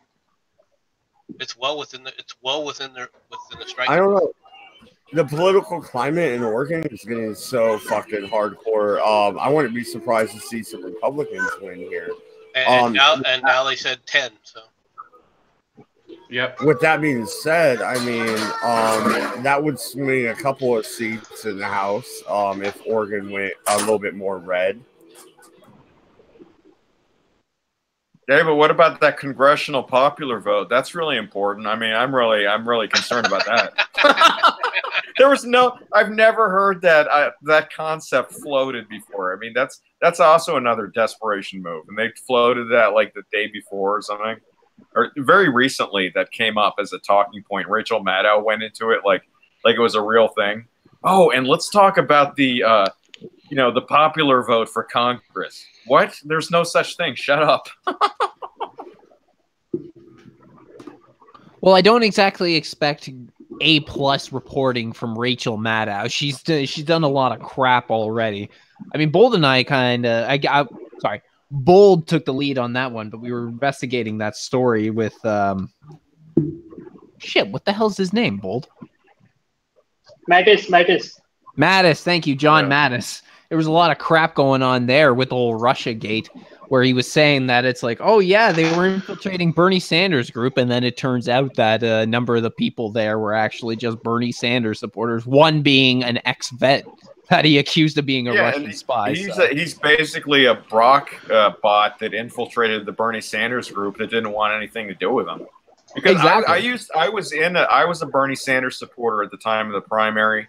And I was in like all these Bernie Sanders groups, and a lot of them went different directions. Some of them stayed with Bernie after he sold out and was like, yeah, we got to vote for Hillary. And some of them were like, they were Bernie Sanders groups in the beginning, and they went Bernie or bust, and they were like, fuck Hillary. Hillary can go to hell. And I was in a lot of groups. A lot of them were very friendly towards Jill Stein. Some of them even had people that were friendly towards Trump. Some of them went in the Trump direction. So the Bernie Sanders groups went in all different directions. Well, that's what I was going to say, is that a fair amount of Bernie supporters ended up voting for Trump, which is it seems like it's the polar opposite. But I guess more than anything, they're both populists, though. Yeah, that's kind of what I was getting at, is they both kind of wanted to tear down the system, but from a different side of the political spectrum. So for certain Bernie supporters, that was probably more important to them. And not all of the Bernie supporters were necessarily like far left or anything. A lot of them were more like populist people that sort of went along with it. And then, you know, wait a minute.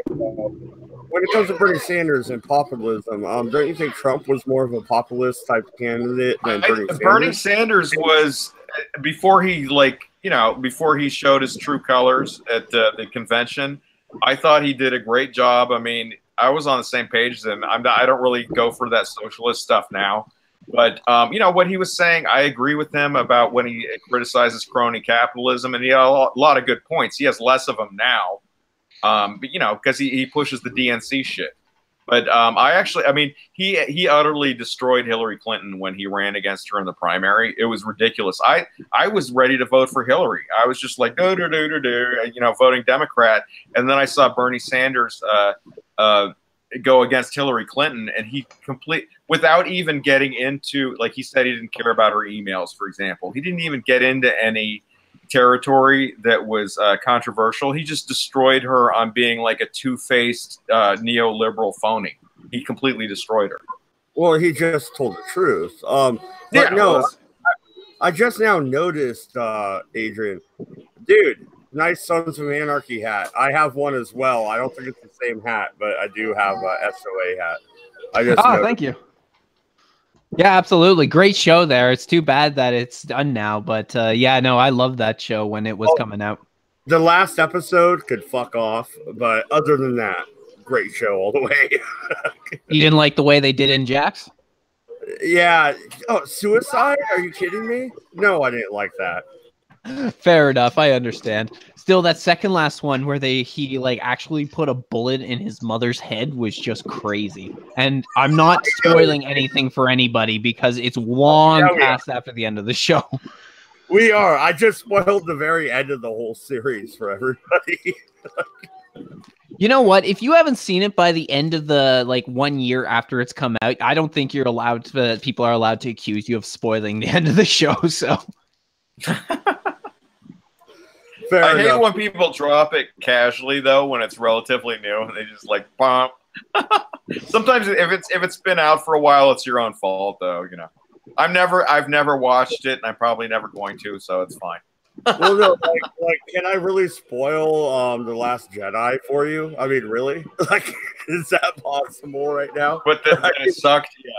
I was just thinking they have some new series. It's like Star Wars Resistance or something, and they were like astroturfing their reviews or something. I was thinking Star Wars Resistance. Why don't they just take why don't they recast Princess Leia as like Hillary Clinton or something? It's like they're going so ridiculous with the Star Wars.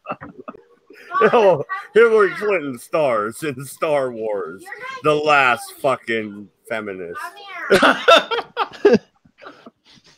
Well, considering the direction they've gone, like they don't give a shit about their male supporters now, which is about 90% of their fans. So I'm almost at the point where it's just like, fuck Star Wars anyway. And I'm a big fan.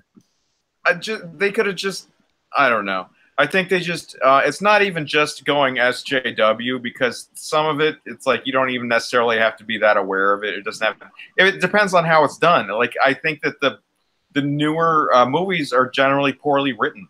And that's that's the problem. You know, they always had good special effects and everything. And, but they have to be like well written, you know? And I think that they've gotten worse. And then they also have some SJW type stuff, which doesn't help. But I just think that the newer movies are poorly written. But anyway, we can get back to the election shit. Well, in Georgia right now, it's looking okay for Kemp. I wouldn't say it's great. There's still a lot in Atlanta that still needs to be counted. A number of seats or a number of votes are still out there. So he has a substantial lead at the moment, 200,000. But Atlanta, without Atlanta being counted, there's still a lot out there. Well, as it stands, the overall view of the House says there's 111 Republicans and 94 Democrats. So I guess it's going a lot better than for the Republicans than I think a lot of people are giving credit for. I'm seeing 97 Democrats, but that's neither here nor there. I think you're correct. I'm seeing it from New York Times. They say 8-seat difference right now. They might be a little slow. I don't know. They say 95 to 111 in the House and 8 seats difference. But I don't know. They seem like maybe their updates are a little bit slower than some. Yeah, I'm using the Google right now for my updates, as that's where I found mine. So it's possible that they're just behind with their coverage right now. But still, if it keeps going this way, then the Republicans it might be close, though. I mean, I guess we'll have to see. I mean, the Democrats are gaining some seats. We'll have to see. Well, that being said, I don't have the map open in front of me. All that's giving me is just the updates on the seats. But if the West Coast hasn't really been counted, then we can more or less guarantee that a lot of Democratic seats are still to come. Yes, very much so. The question is whether or not they flip.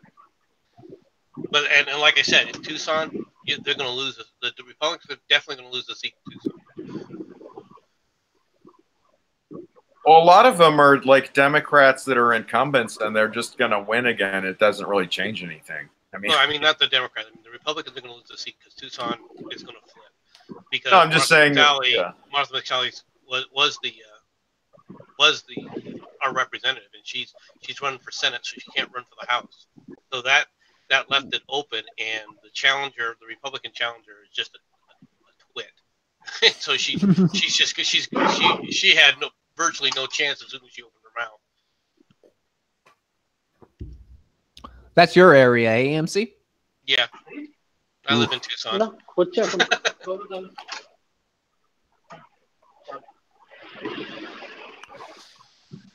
What's that, Arjun? We can barely hear you.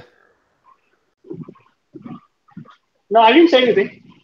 Oh, okay. I thought I heard something coming from you. The one advantage that Martha McSally has here in Tucson, though, from a Senate perspective, is Martha McSally is an ex-Air Force or former Air Force officer. And you have Davis Monthan Air Force Base, which is a large Air Force military base here on Tucson. So she can gain a lot of support just from that alone. So it's interesting right now. They just started reporting. Martha McSally has a very small lead, 8,000 person lead, 8,000 votes. What's interesting is 18,000 are other, which is generally the Green candidate, and so it's pulling away from Kirsten Sinema. And even though she dropped out of the race, her name was still on the ballot. Could you imagine she won? She's not even in the race, but she ends up winning the election anyway. What the hell would they do in that situation? Whatever happened with John McCain, and they wanted his wife to take over? Whatever happened with that? Is that they replaced him with Senator John Kyle, who was a senator previously, and who had stepped down because he had gotten old and said it's time for someone else. And the seat that actually was replaced by him was the one that they're running for now, which is Flake. Flake won that seat, and Flake decided not to run for re-election because he was going to get annihilated because he was absolutely hated in the state. He's a super flake, super flake, super flake.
Well, real quick, Adrian, dude, if you're still online, and streaming after I get done, I'll rejoin. But dinner is done. I want a couple bratwursts, and some chili.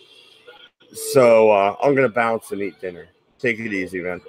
All right, fair enough, man. If we're still on, you're welcome back. You're welcome back when you're done. All right, take it easy, guys. Nice talking to all of you. Have a good one, bro. So Cruz now has a lead of 109,000, looks like.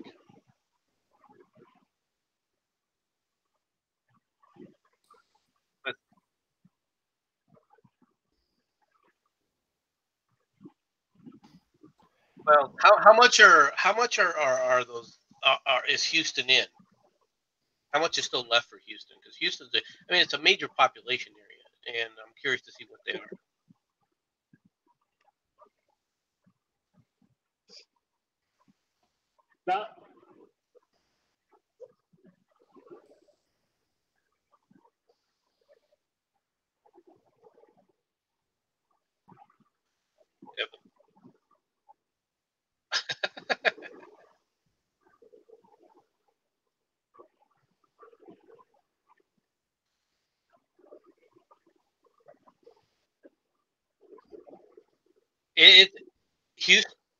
Houston is actually, people don't realize this, but Houston itself is actually bluer than Austin, and Austin is deep blue.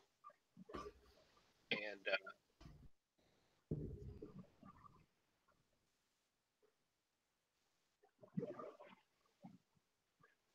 yeah, it's a congregation point. It's a different. It's Houston is a lot different than any other of the other areas, even than Dallas. I mean, Houston is far bluer than even Dallas.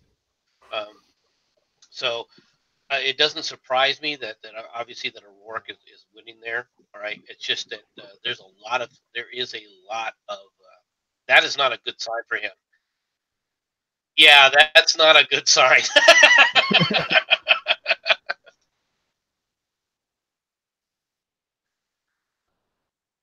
Yeah, he needs to run that by 65% or so if he's really going to run it up high.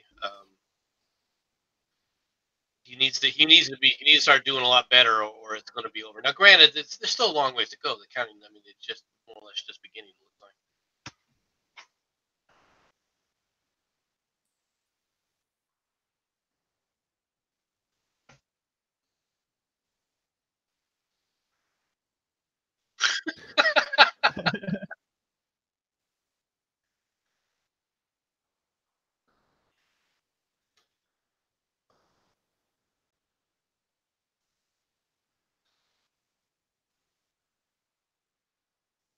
Substantial.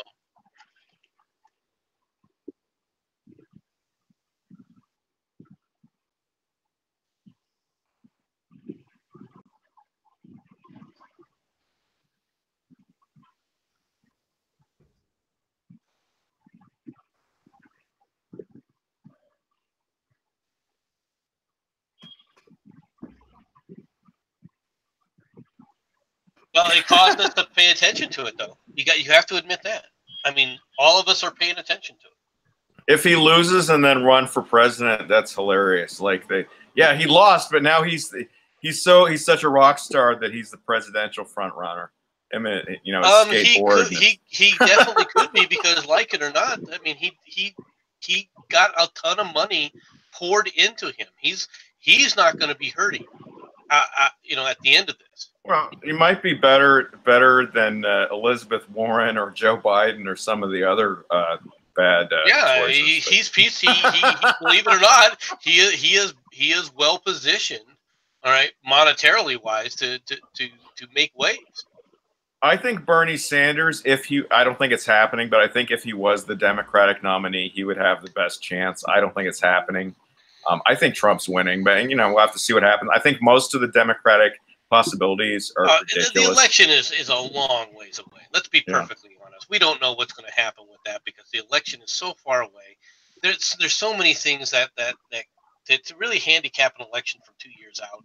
Well, I just think like Elizabeth Warren and Joe Biden and Hillary Clinton and like some of these people I don't think are viable candidates. Well, I agree, but then again, who knows? Maybe next year there's a video surfaces that shows frickin' Trump putting a bullet in somebody's head, literally. All right, and people are like, "Oh my God!" I mean, I'm just saying that there's a lot of things.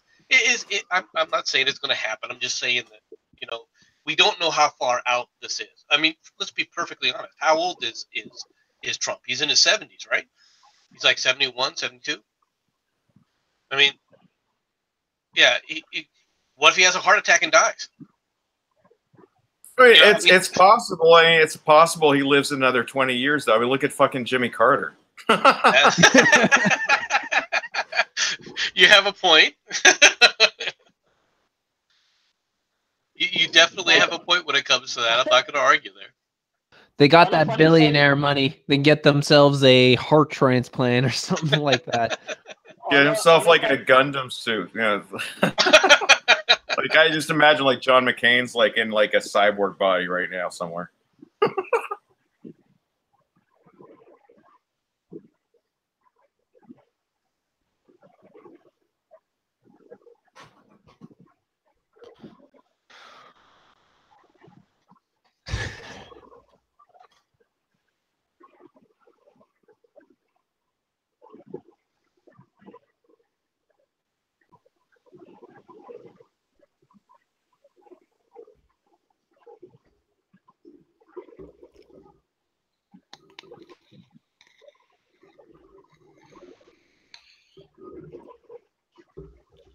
So he could narrowly win it again. Interesting. On a funny side note, by the way, Jake Tapper says this is not a blue wave. Really? Thanks, Yeah. Jake. we couldn't have guessed. I don't know why.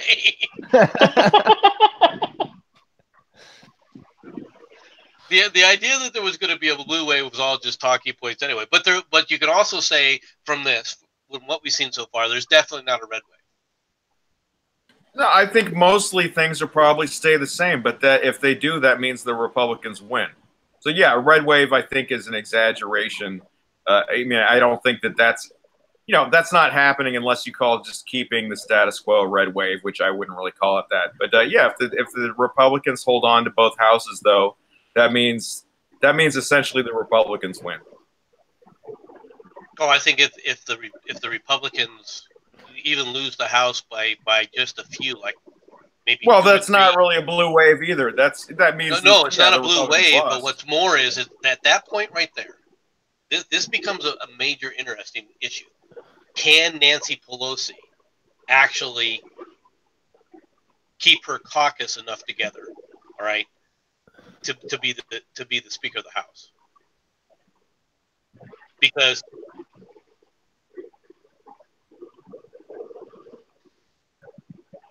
Does she have a big caucus? Well, she there are a big black caucus. There are a lot.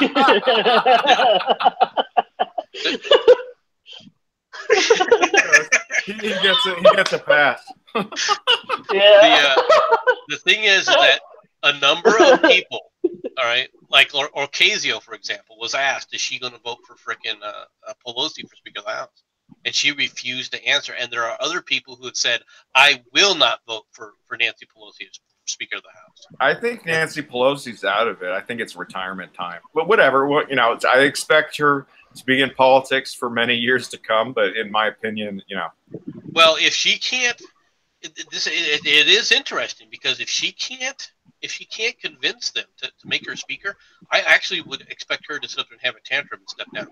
Well, the California Democratic Party threw Dianne Feinstein under the bus and said they're not endorsing her.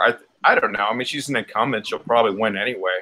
But they endorsed her opponent, who I almost voted for her opponent just to vote against her. But then I saw this guy's resist Trump and stuff. I'm like, I'm not voting for a guy like that. Fuck no. You definitely should have voted for him. No, I mean, he can't be any worse than Feinstein after. Yeah, well, I think that she's a traitor, and she's had a Chinese spy for 20 years. But on the other hand, this other guy's maybe he has more energy and shit. So maybe it's good to have a stiff in there instead of somebody with more energy. Well, but you want somebody that's going to constantly be making news. You want them on the public stage, just like Nancy Pelosi. Yeah, I guess Dianne Feinstein, probably that's her big scandal, and that's it. And that's not really in the news. So that and, you know, the Kavanaugh stuff. But that's, and didn't she leak some stuff because she was on cold medicine? She just gets away with murder. I mean, all the Democrats do. It's ridiculous, though. Oops, I took some cold medicine and leaked some stuff. Oops, sorry, my bad. Well, that's why I've never liked either one of the Vermont senators. There's a reason I call him Leaky Lakey. That bastard freaking did all. I think he was the one who outed the fact that we had stealth. He's done a number of things. Yeah, didn't Hillary Clinton gave away during the presidential debates? She like said how like exactly like how many seconds it is that like a nuclear launch happens when you hit the button, which was actually like that's not public information, and she just gave it out. she did put that out there. She did put that out there. It wasn't a determining factor, but it shows you just how freaking ridiculous some of these people are. But yeah, emails and everything, but whatever. That's a whole can of worms. Well, but I think one of the dynamics that this is showing here is, let's be perfectly honest. The one demonstrated thing here is the hold of the mainstream media on the public is gone.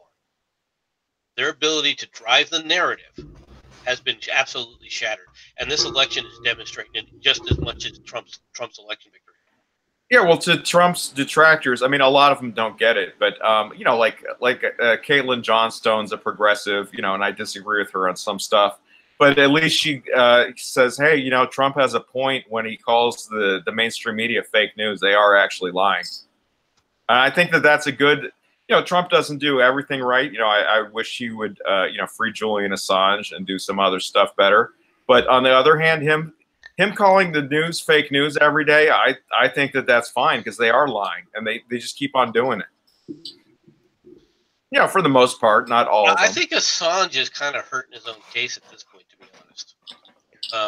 He's putting himself in a situation where if he walked out, yes, he would get arrested by the British, but then he'd become the British problem, and they would have to sit up there and then shit or get off the pot. Right now, the greatest thing that they can do right now is the British aren't being held accountable for any of this because, you know, he's in the Ecuadorian embassy. They're the ones putting all the pressure on him. I think if he walks out, isn't he essentially just getting extradited to the U.S.? Because the UK government just sort of goes along with the deep state, and the only thing that the British have on him at all is the fact that he was ordered to appear in court and he didn't appear at that court date. Yeah, I just think that when the U.S. government, you know, they put pressure on Ecuador and the UK. I mean, the UK is essentially, I don't think that they're particularly independent. They're kind of they're in this Five Eyes thing with us, and then it's this globalist shit, and I'm not sure if the U.S. tells the UK what to do or the other way around. Yeah. But Five Eyes is very dangerous and people don't even understand it. They really don't. And Assange said that essentially the Five Eyes were operated as one country.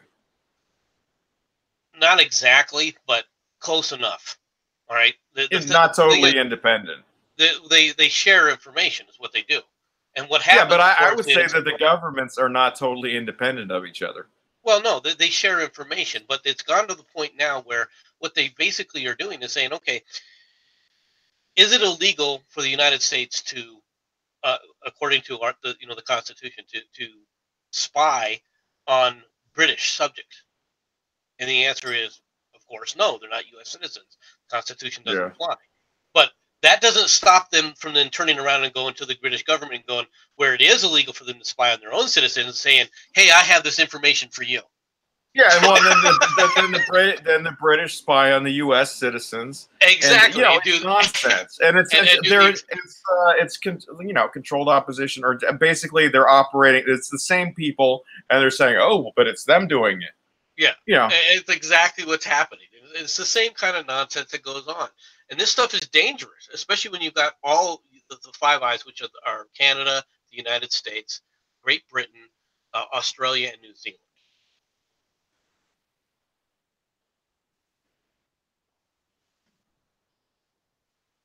Good.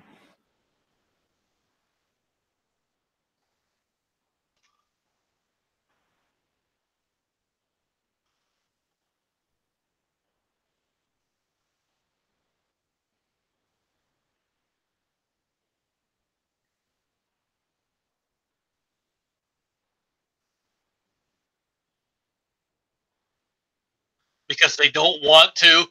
Yeah, exactly. They're in denial. They take a really long time if they don't like the results.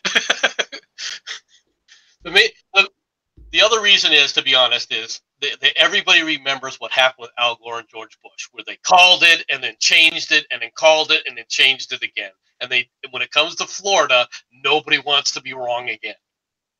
So you can understand that.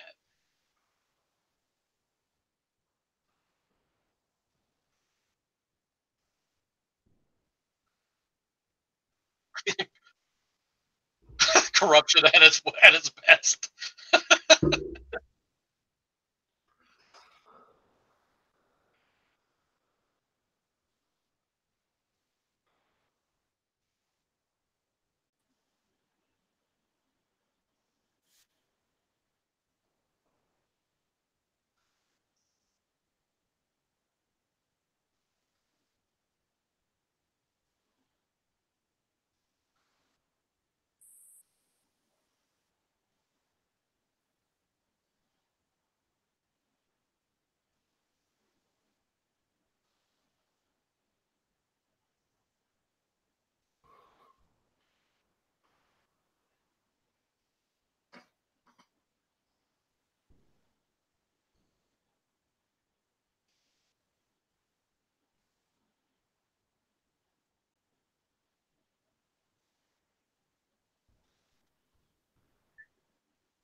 There's a question in the chat from Cabbage Patch for UMC says, which were the states regarding the tipping point for Trump's election?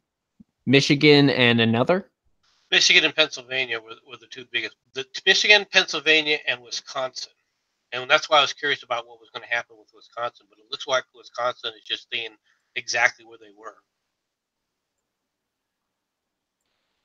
I actually expected Wisconsin to show some kind of movement one way or another.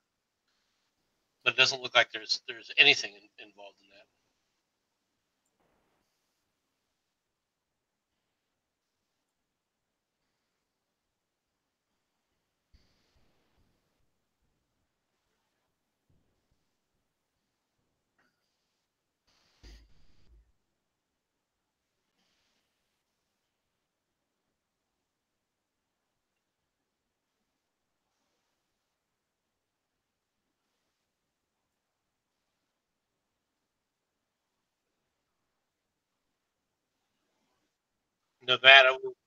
Nevada will be interesting.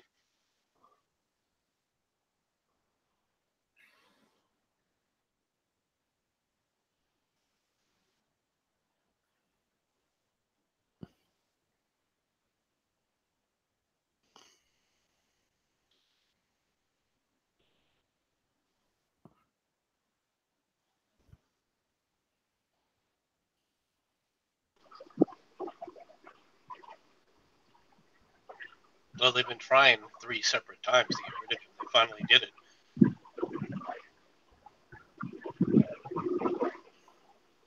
But it looks like Florida is going blue. It's going to stay in the governors. DeSantis has enough of a lead, it looks like, to stave off Gilliam. And it looks like in the Senate, that's going to go for the Republicans as well in Florida.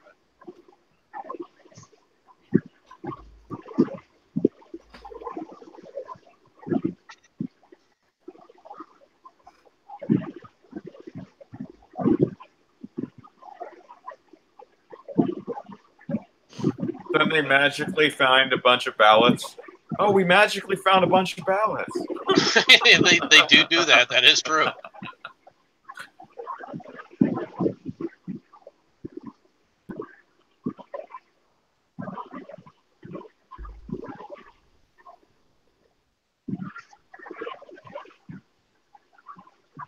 Yeah, the rate at this point in time, there's how much of the vote is outstanding.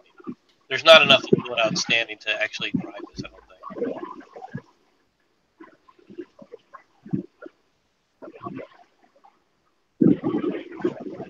As they always are. It always amazes me how slow Palm Beach County and Miami-Dade count their ballots. But at 97%, you have 2% left. There's not enough.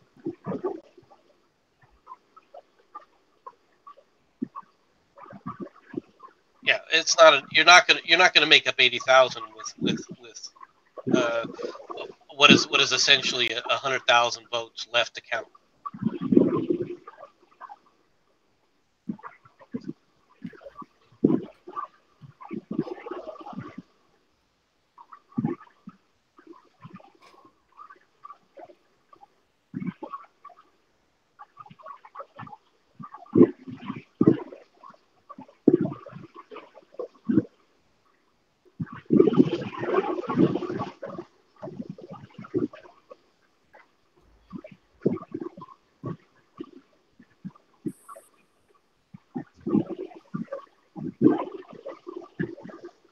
Yep.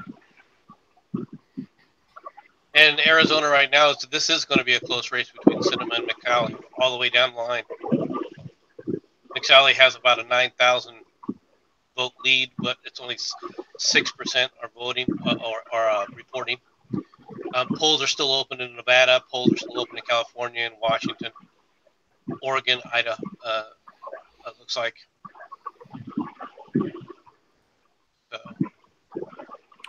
It looked like Ocasio-Cortez won her riding, from what it seems. Checking out something got linked from CNN that was saying that she's now been pretty much officially recognized as a member of the House. Yeah, well, she's so famous and elevated. She's like a meme, even though she's an idiot. I mean, she's just a lot of just getting the votes is name recognition. So she's like a superstar for the Democrats. And she's going to be the face of the Democrats along with freaking what's her name, Pelosi. Rick and Morty. I mean, you can't get better than that. I think, though, that might actually be a good thing because she's kind of a ridiculous person. So if she's going to end up being the face of the Democrats, it may actually turn out that she does more harm than good for them. Although I do got to say, I feel bad for those representatives that are going to have to deal with her on a daily basis. We already got Maxine Waters, though. It's firmly established, and she's got a screw loose. You got to remember something about Maxine Waters. Maxine Waters comes from the West Coast, and believe it or not, one of the things that is in New York, if you're from New York, you get a lot more press because the press is concentrated in New York, and as a result, Cortez, I'm telling you, Cortez is going to get more airtime than frickin' Maxine Waters will. She will. Yeah, Maxine Waters my point was that Maxine Waters is a giant moron. She's firmly establishment. She's probably going to be reelected. So even though Ocasio-Cortez might also be a moron, that won't stop her in politics. Oh no, you're right about that. Yeah, exactly. There is a definite aspect of screw up, move up.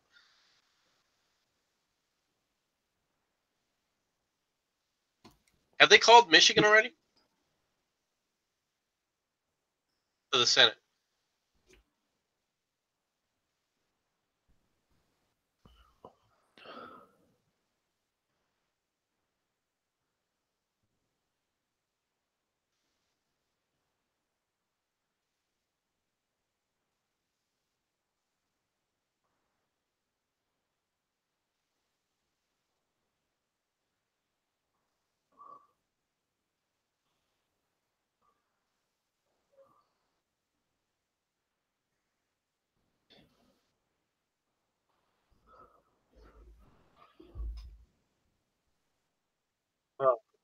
turnout.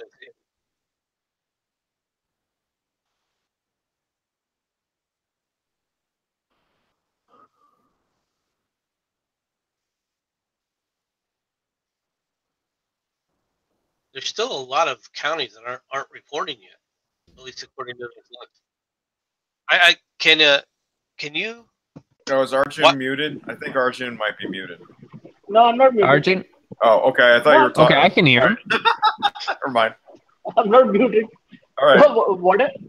Actually, what I wanted to say about Ocasio-Cortez was that it's more that the Democrats are desperate to sort of introduce and announce the next generation of like the young blood and the next generation of Democratic Brand new leaders. communist branch.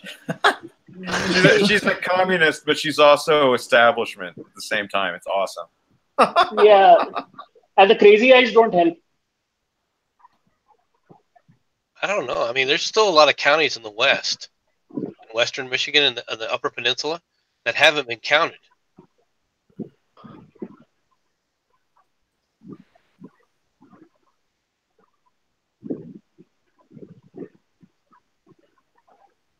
She's doing okay.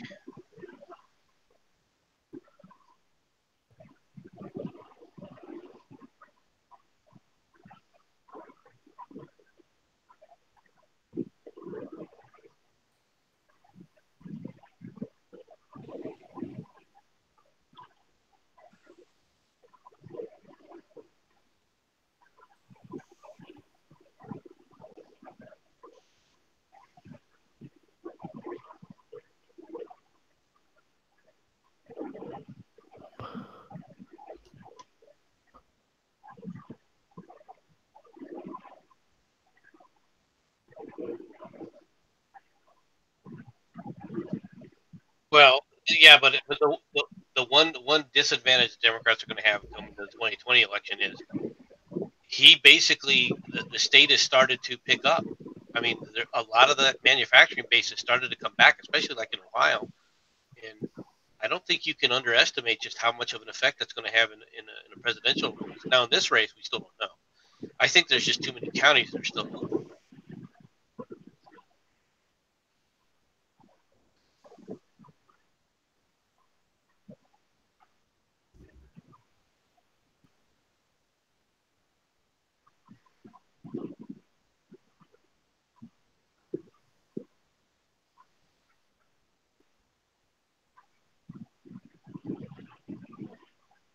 Oh no, those are definite strongholds of the Democrats. But what about the popular vote? Popular vote, that's so important.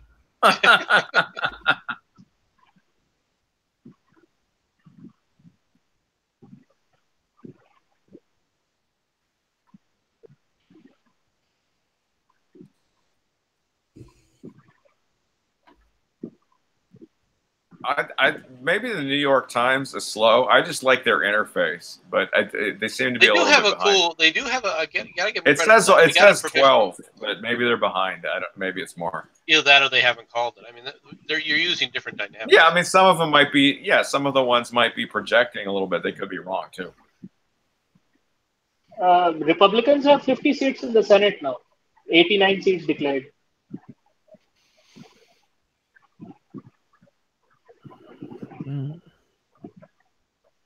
Yeah.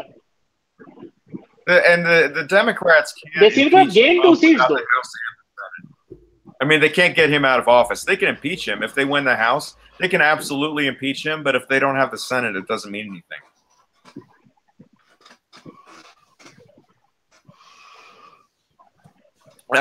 They're never going to get the Senate to vote to impeach Trump unless all of those Republican senators want to end their careers.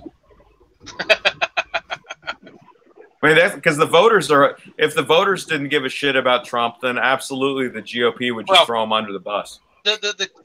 In order for first of all, in the Senate, you need a 2/3 majority to remove a president. Yeah. All right. That's not going to happen. Okay. It's not going to happen. That's just not going to happen. In the House, all right, I'll be honest with you. If it's this close, they won't impeach him. They won't dare. Yeah, well, it seems like it would be doomed to failure. I mean, who knows what Democrats would do? But yeah, I'm just saying if they want, obviously, if they had the House, if they felt like impeaching him, they could. Yeah, no, you're right about that. There was articles of impeachment. I think it was filed like a year or two ago, like maybe in 2017. They did. That was the day That was the day I officially became a Trump supporter. I was like, you know what? Fuck you guys. You know, at that point, I was sort of neutral on Trump, and I'm just like, you know what? I support Trump. These people are trying to impeach him for like imaginary bullshit, you know, to do with Russia because Hillary lost. And let's take a look at Missouri. Ooh, 50% of the 48.7% of the precincts reporting in Missouri, and Hawley has 643,000 to 496,000 lead already. So Hawley is leading. Okay, so they, yes. Yeah, they earlier I think when I checked in, I saw that she had. I mean, most of the vote was in from Kansas City the first time I checked. So I guess how much of the vote is in from there? 49.3%. Yeah, so I think when I checked, he has about 150,000 vote lead. Let's see if I can open up this. So this is a GOP swing seat. They did gain one in Pennsylvania. And did they? Okay. Yeah, so they won. I'm wondering how much of a swing it was. Yeah, you can see here that, you know, all these counties. This is I guess in the Pittsburgh area. So this might have been due to the redistricting. So it kind of negates the one that Connor Lamb took away from Keith Rothfuss there, and I actually heard on like an establishment GOP radio show earlier this week that I'm not going to even plug them because the show isn't that good, but so I mean it's okay, but the guy is totally a neocon, so forget him. Anyway, so Connor Lamb basically took the GOP guy to the cleaners. So that's one of the few seats in the country where you have two incumbents going up against each other. But in Florida, with 98.8% of the vote in, Rick Scott has a 60,000 vote lead, close to 60,000. So I think that holds. I think that he's pretty much Rick Scott has won that, which is also a plus now for the Republicans in the Senate.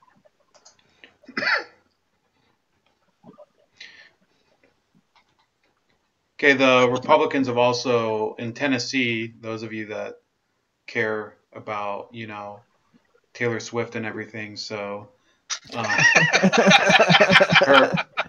I guess she prevented Phil Bredesen from losing by 16%. Not so. I mean, he just got like bushwhacked, and then the governor's race. This was really predicted from the start to be a GOP win. So nothing has changed, by the way, in Tennessee. There's a lot of states, by the way, that, you know, everybody's going to talk about, oh, what changed tonight? Everything, you know, it's a revolution, whatever. A lot of these states, literally, not a single seat changed hands, and not a single Senate position or governor's race. So, you know, well, so far, even in the House, the vast majority of the House so far has more or less just remained where it was. 14 seats out of it looks like 269 seats have been called so far, and out of that, 14 seats have changed. All right, to what you have for the Democrats, and I think it was actually 15, and then one Democrat went to the Republican. So it seems like everyone's just holding to form with what we normally see during a presidential, you know, or a midterm election. Everything was with all the riling and all the yelling and the screaming and the pontificating and all the people saying it's going to be a red wave, it's going to be a blue wave, it's going to be a massacre, and all the anti-Trump and positive whatever. All right, America stays the way it was. Nothing changed.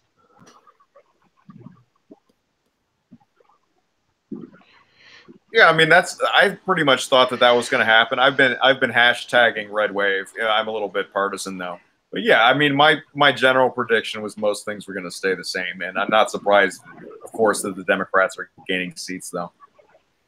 Well, not in an That's normal. not in an off-term election with 42 or 45. I think it's 45 Republicans not standing for re-election. You know, stepping down. I mean, that's an extraordinarily large number.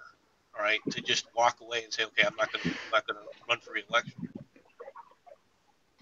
And that's just that's beyond what you would expect for a House. Normally you'll see it around 20 or 30 at most. 45 though, that's quite a bit.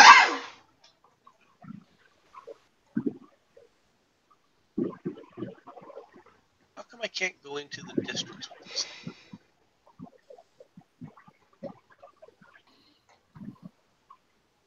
.2% in Arizona. Cali still maintains a 9,000 vote lead. And the governor's race is probably even worse. Where's the governor? I don't like our governor. All right, but he's far and away better than the other guy, with the Garcia, who is running with him. Garcia is just—he's a clown. He's an absolute clown. I'm hoping for a Republican governor in California, but it's kind of a long shot. Well, I won't be shocked if California stays blue. That's pretty normal. Results being what they are, I don't think that that's going to happen.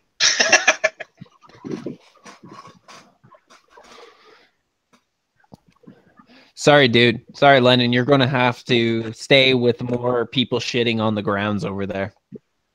Oh, okay. I want Jack from Twitter to be sued out of business and literally be shitting on the ground soon. Anyway, he shadow banned me recently, but I mean, what am I going to do? 61%. Claire McCaskill is 634. Josh Hawley is 700,071. 771,000. So that's basically the 150,000 point lead is maintaining. It isn't changing dramatically one way or the other. They still won't call the election for in Florida.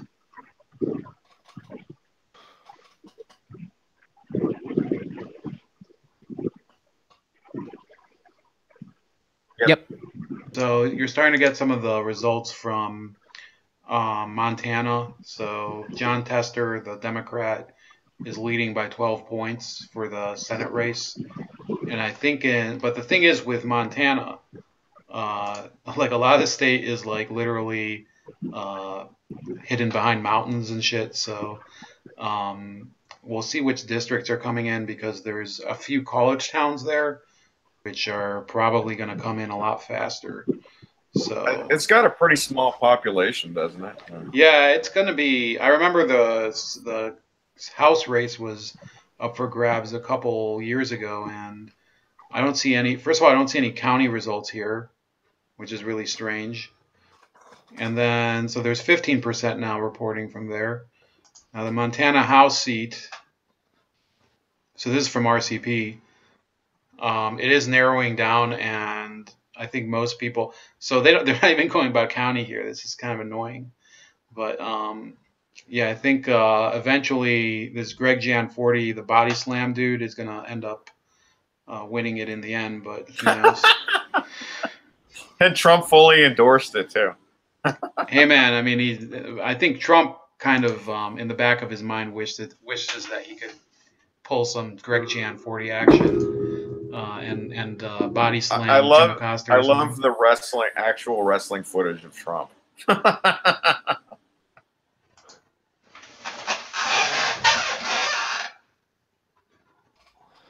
I think everybody did except for CNN, considering they were prepared to dox that kid for the meme he put out. Trump's a little bit like Andy Kaufman. I'd like to see him like in a ring and like body slamming Hillary. Well, that's an excellent analogy. So they've called Dude, that's just sexist, bro. H.J. Goodman tweeted out something about Andy Kaufman today. It was Tony Danza was telling an anecdote about Tony Clifton. It was pretty funny. They've called the Ohio governor's race here, so one of my friends whose law firm, he works for a law firm, and they got screwed over by him, by not Mike DeWine, the winner, but by Richard Cordray.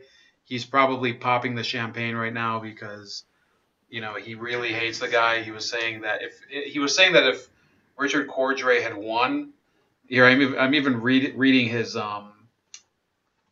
Facebook message. So he's like he said that if Cordray would have won, he would have left Ohio.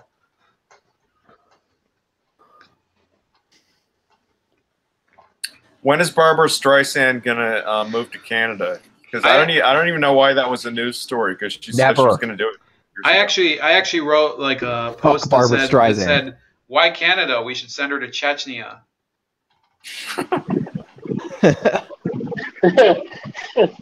I think the Democrat politicians.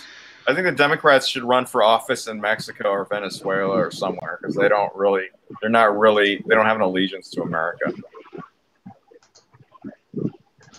Besides, they're not going to like Canada very much. We're having our own quote-unquote blue wave up here, but in Canada, the colors are reversed, right? So our blue wave is a conservative wave that's coming in. Well, they actually, the red as Republican and blue as Democrat thing has only been established firmly like a couple decades. They used to, it's just from the electoral maps on election nights. And sometimes it used to be the other way around. I remember when I was a kid that sometimes like the Democrats would be red and the Republicans would be blue. Eventually they standardized it though. Yeah, you can see here in Montana, most of the early results here are from, this is the Helena area, so that's like the capital, Missoula, where I think the University of Montana is, and Billings, which is more of a Republican stronghold, but more like it's kind of, like Billings, I guess, is a swing area. So, you know, if I remember the race from 2017 correctly. So you have a lot of these areas. I believe some of the areas where there's a lot of Indian reservations are better prospects for the Democrats. But other than that, you know, the state has a lot of people who vote nationally for the Republicans for the president, and then on the statewide level, there's not much of a difference between Democrats and Republicans. So they have a Democratic governor over there who's basically a conservative Democrat, and John Tester is at least considered a conservative Democrat, but he did lose a lot of credit with conservative voters who remember him for smearing Ronnie Jackson, who was Trump's nominee for Secretary of Health and for Secretary of the VA. And then he also voted against both of his judicial picks for the Supreme Court, Gorsuch and Brett Kavanaugh. So a lot of conservatives are, you know, they're really sharpening their knives for him, but, you know, he is very good at getting elected, and a lot of times these libertarian candidates kind of act as a spoiler, for lack of a better term. So we'll see what happens, because a lot of the votes coming in from heavily Republican counties. We should really just have ranked choice voting, but the two major parties aren't really interested in that because they like to vote shame and tell you that if you vote for the third party that you're going to lose the election for them. But they should really just have ranked choice voting. But, you know, whatever. It's not happening right now. At least in most places, it's a local issue. So in some states, they do it. Yeah, I agree with you totally. I'm in favor of ranked choice voting. I totally vote for usually like an independent or a libertarian at the top, and then maybe the GOP after that. And then do you have it in Ohio? No, I think the only state that has it is Maine. Oh. Well, the funny thing is that recently the Democrats were yelling at the Green Party and telling them to like just drop out and not run for anything. And it's so pathetic. And I was saying, like, what if the Republicans were telling the libertarians to drop out because they're scared of the Democrats? Like, how pathetic is that? It's like, are you a major party or not? Like, how many advantages do you need? That's just pathetic. And I think the spoiler effect. I mean, there's probably people voting red that some of them are actually like liberals that just don't like Democrats. And they just want the Democrats to lose. I mean, like, you know, we'll have to see. It looks like it's not a red wave, but we'll see. Well, I feel like that's probably the main reason that they don't have ranked choice voting for you guys would be. Yeah, they want to hold it over people's heads. Yeah, exactly. Because if they it were helps to actually the two give major them parties. another option, if they get more votes if they can scare people with the spoiler effect. That's the name of that tune. I feel like the Libertarian Party in America would do a lot better if they had ranked choice voting for you rather than the way that you have it set up right now. Yeah, any of them. I mean, you know, the Green Party is, you know, maybe not the most popular or happening, but it would help any third party. Well, that would be Mad Dodge's wet dream. I mean, he would definitely vote for the Libertarian Party if he could. So I have a butthurt update from Florida. Oh, sweet. So are they crying in the streets? Well, Andrew Gillum has conceded the race. Oh, Candace Owens. And Ted Cruz won too, right? So that's good. Yeah, I mean, I mean, these guys have got to be like, you know, I mean, who the fuck were they kidding? But so look at this bullshit. Like, the New Yorker runs like a fucking puff piece for Andrew Gillum, Mr. Mr. Free Costa Rica Vacation, saying Andrew Gillum's kids embody the voters' warring impulses on a. So they're gonna try to make it. You know, this is CNN interviewed his mother. Did you see Ann Coulter's freaking comment? You gotta like her sometimes because that's a hilarious comment. Put that back up there. Hate to break it to you, Democrats, but Hillary has more votes left in Florida than Bill Nelson or Andrew Gillum do. I don't get it. They're basically saying that she's basically saying that Hillary's still cheating in there to win the election. Okay, would that surprise anyone though? No, but one of the things I wanted to reinforce here, you talk about how the third party candidates and that the Democrats were telling the Green parties to jump out. That happened here in Arizona, and the Green Party candidate for Senate did drop out. This is Emma Vigeland from TYT is whining. I just can't understand why Andrew Gillum chose to campaign with Hillary Clinton, whose popularity is in the 30s in Florida, especially when he ran such a populist primary campaign. Well, Emma, all the Democratic Party is bullshit, though. Yeah, I mean, it doesn't matter. She didn't. Because she has all the money. Lennon, remember these idiots from TYT think that the James O'Keefe videos, which are raw footage, are basically fake news. So they don't actually. So they actually captured one of Gillum's aides saying that the modern day fairy tales start with "once I get elected." So basically, people knew that he's basically full of crap. He's a horrible candidate. Yeah. All he does, he runs on being anti-police, being a horrible mayor, and calling people a racist and being a communist. That's like his platform. Oh, this is epic! Look at this. This is Andrew Gillum's party. So basically, the weather caved in, and the press tent is basically being filled with rainwater. So all the journalists have to. It's sagging down. It's kind of a metaphor. Poetic justice, man. CNN was like, hey, we're going to interview somebody random from the crowd, and then it turned out it was Andrew Gillum's mother. Yeah. Oh my God, that's too awesome. So how many of these big rock stars have already lost tonight? You have Beto. Michael Knowles from Daily Wire is now calling himself Michael Beto Knowles. So people what? Yeah, people are basically riffing on his bullshit nickname. Well, I noticed H.A. Goodman, I gave him a super chat, and he says my name. He's like Lenine McCarthy, which I thought was funny. It's almost like I have a fake Hispanic name and Irish last name, kind of like Beto. I thought it was Lenin, as in Lenin and Trotsky. No, it is. It is, but it was funny. H.A. Goodman was pronouncing it like I was Hispanic or something. No, it's supposed to sound like Lennon McCartney, but also like Vladimir Lenin. Okay. Yeah, anyway. It's not my real name, actor. Spoiler. Why? Color me surprised.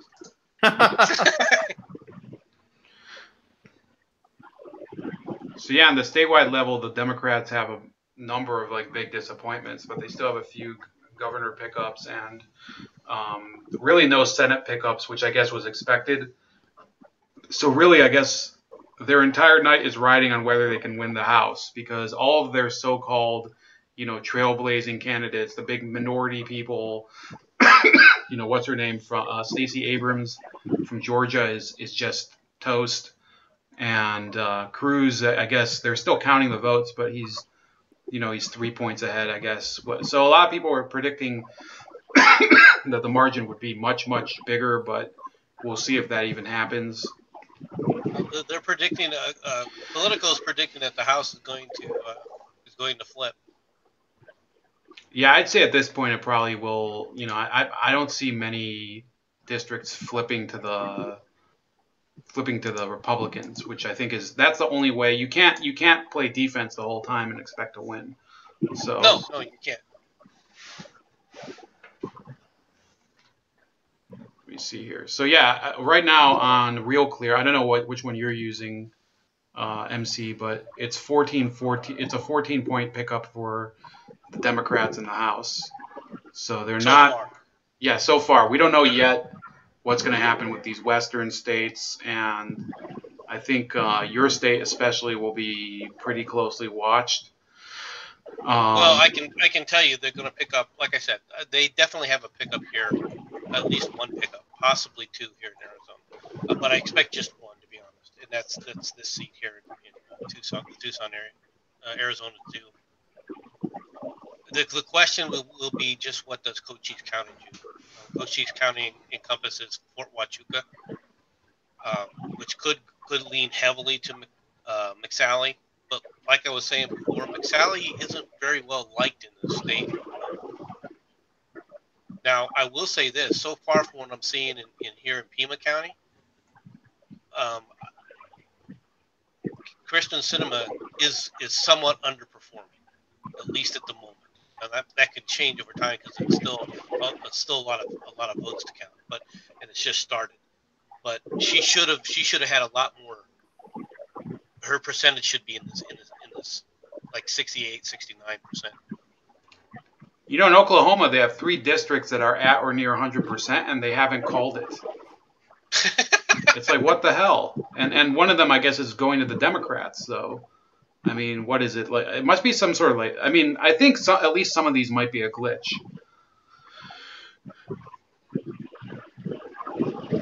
Could be. So the district that Mad Dodge was talking about with DeFazio is probably going to stay Democrat in Oregon, and it looks like the Democrats are going to come out with 4 out of 5 districts over there so far. It's I mean, their results are coming in pretty fast. And then this district, District 1 in Pennsylvania, that's a closely watched one between Scott Wallace and this, I don't remember his name, his first name, but this Fitzpatrick guy, that was considered close.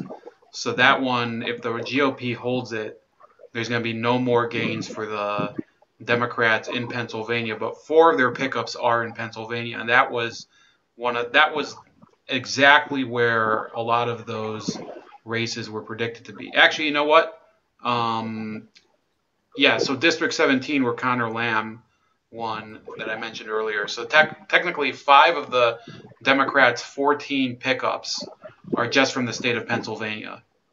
Well, Lamb was already right, but he knocked out an incumbent. So it was incumbent right, versus. But he was incumbent. So, but that was early on. I mean, he'd already won that, and he did it, of course, the old-fashioned way by lying. What? Well, did he ever like flip on the gun thing, or? I mean, no, not yet. Well, not so far, not yet. All right, but then again, there hasn't been. You haven't seen anything like that even come close to being up for debate or anything, even within the House. If you notice, the whole gun debate, at no point did the House ever take it up.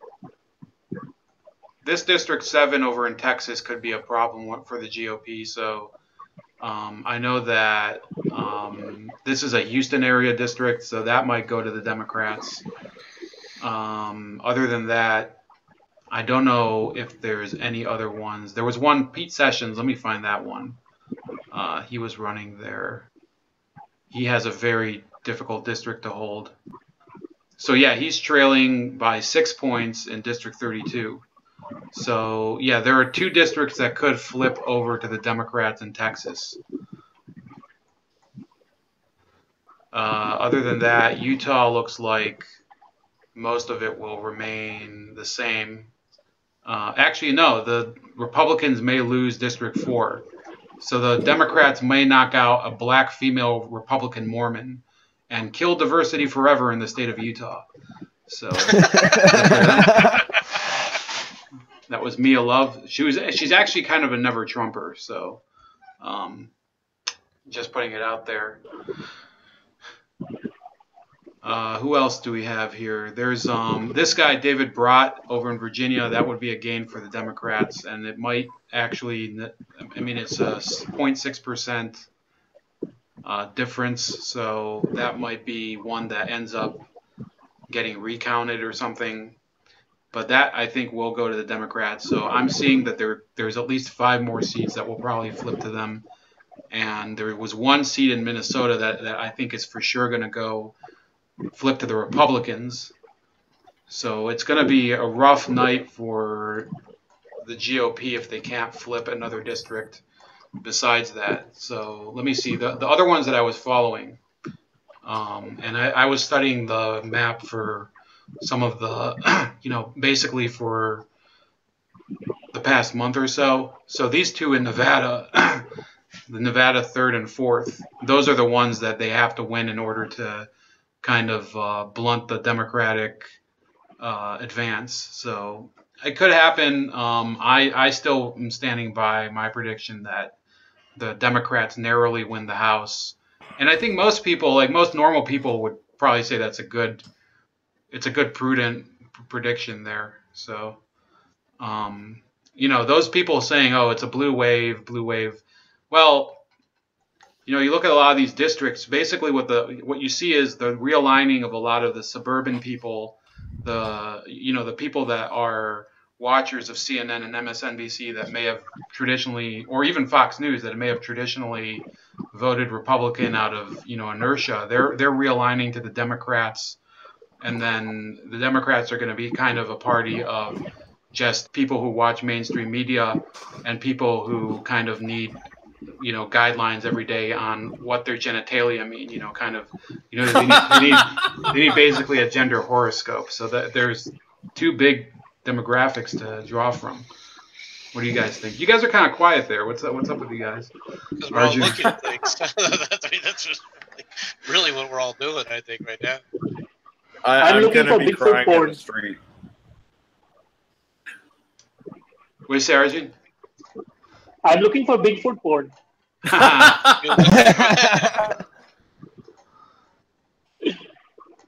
Yeah, I mean, Sally is still holding on to her lead by 9,000.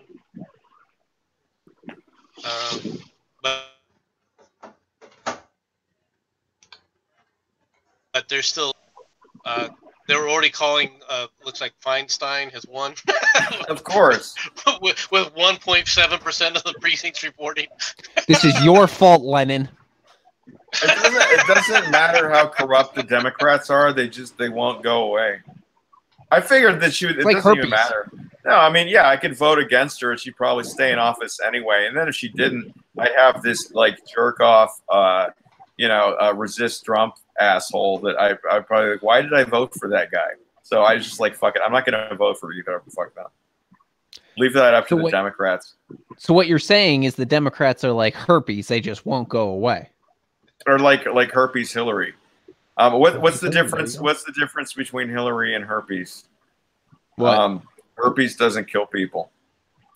They still don't want to call. It's funny. They still don't want to call Florida. All the results are in. Yeah, they have 100% of the vote, and it's an 0.8% difference. This is what they're gonna do. They're really gonna do it, MC. It's 2000 again. It's like, I mean, fuck this media already. You know, just eat your turd sandwich already. That's I don't know. That's hateful rhetoric. You know, that's like Trump is calling CNN I'll fake clarify news, that. advocating violence. I want a consensual copulation of the media with its own inner soul.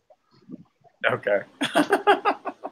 65 or I want the media to ascend to a different plane. 65.9% in Missouri has been are reporting, and Hawley is still up by 150,000 or 100, yeah, about 150,000, 148,000 approximately.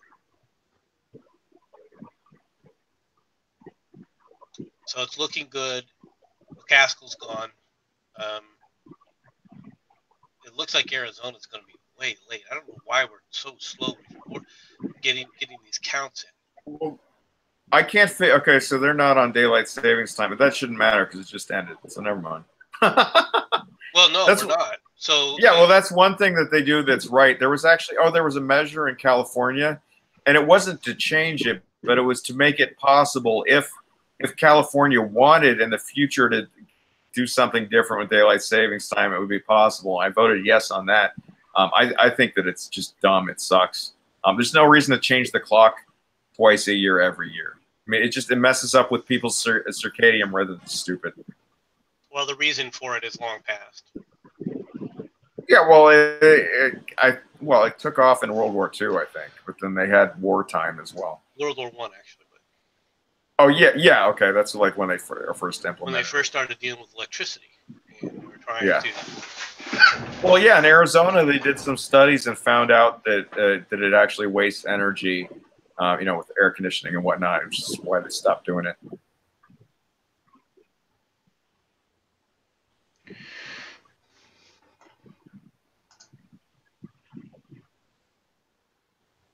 I don't care about that result. I want to sit there and see whether or not Prop 127 goes down. I'm hoping.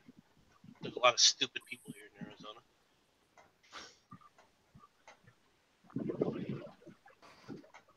I wonder if there's any districts in California that the Republicans could flip, though, because, maybe that's a good question. Because maybe I don't know. There is a lot of pissed off people who hate Gavin Newsom, and they might vote down ticket Republican. Yeah, it'd be awesome if John Cox won, but like I said, it's kind of a long shot. But there are conservatives in California. I think mostly they'll probably just hold on to the seats they have. So Well, they're counting on several seats in California flipping. All right, for them to make the projection that the Democrats take the House. Yeah, I mean, honestly, I don't know. I mean, California is pretty liberal, so yeah, I don't know. Well, they don't want to give it to 3. They don't want to give it to 4. One of the districts that the Democrats need to take in Georgia is still being held on by a threat by the Republicans. So it's 51 to 48. So that one, the Georgia 6, is kind of important. How much is left? Well, there is like almost 40%. So it's going to be a real. That one is going to be a nail biter. So I can't wait till some of these eastern states, they just put them in the can and forget it, because how long can you keep looking at the ticker to climb up? You keep seeing it go from 75 to 84, and then suddenly when it makes it to 95, it just freezes. So the Democrats have picked up one in Colorado also, one of the districts there. Let's see if they called the one in Minnesota yet. This one, there's 42%. The Republicans are still hanging, like they're really blowing out the Democrat Radinovich. Stauber is winning over there, but the other one that I thought would be competitive is the Republican needs to poll even. They're down by 9. So there's still a lot of votes to count in Minnesota. There's also a Democratic district. I think this is a Democratic district that could flip. Over here, the Minnesota's second. So I'll have to check back on that one. So if the GOP is able to flip more than one district in Minnesota, that would become an issue for the Democrats to flip the House.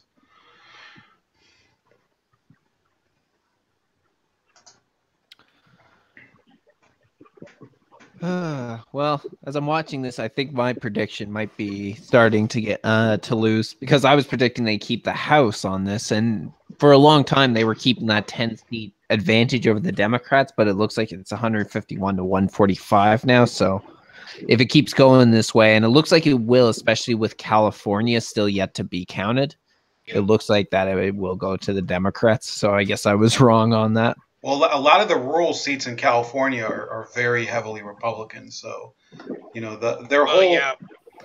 What's that, Mency? You're right, but and they were in their count. They're counting to get rid of or flip several of those seats as well. That's what they're also counting on. But it looks like, because I did the same thing. I thought that the Republicans would keep the House barely, but it looks like that's gonna go to the wayside as well.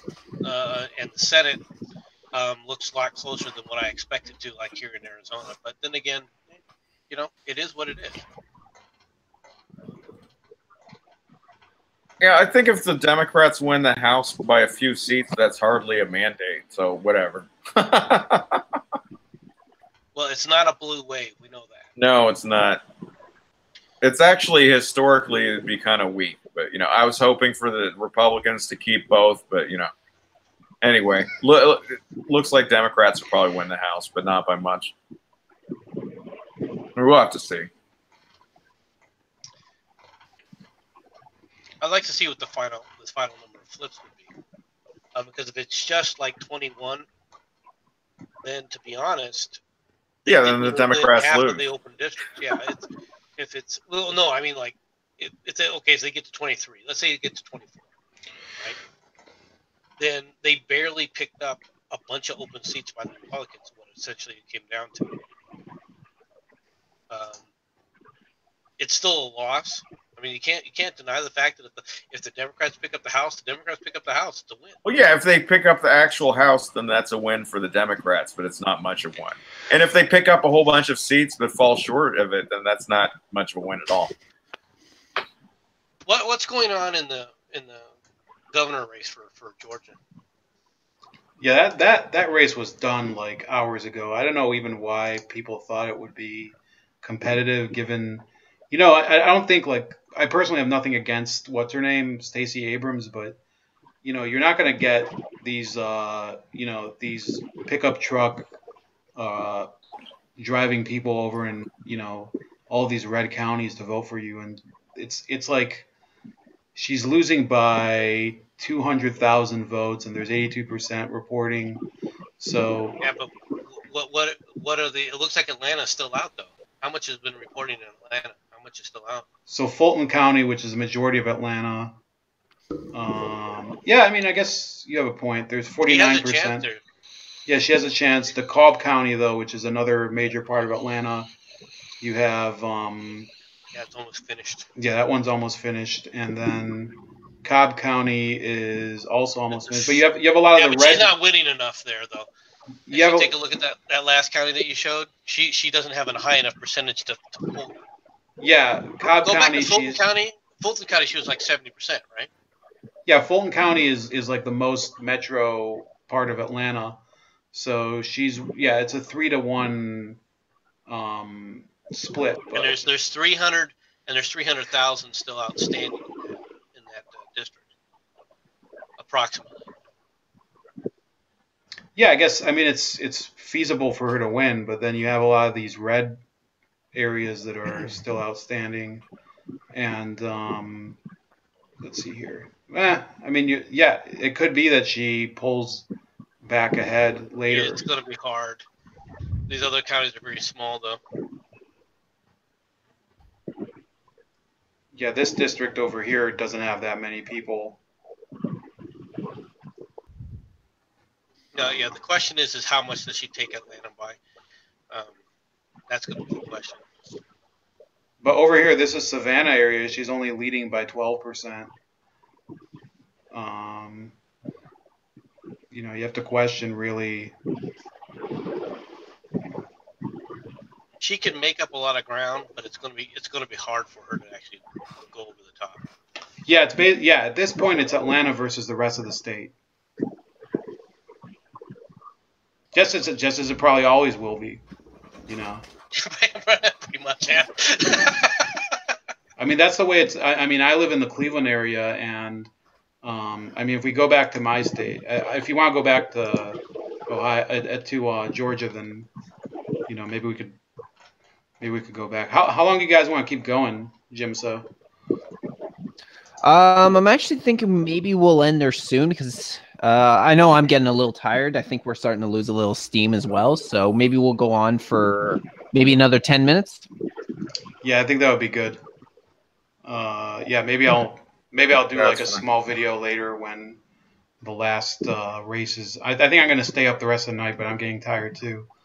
But you can see here, this is Ohio, and DeWine pretty much, you know, he's won by a lot.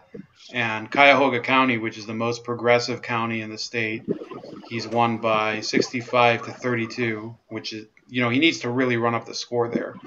Lorain County, he barely won, which is a steelworking area of the state. A lot of these counties he even lost, and you would have really expected these to go for the Democrat in the governor's race.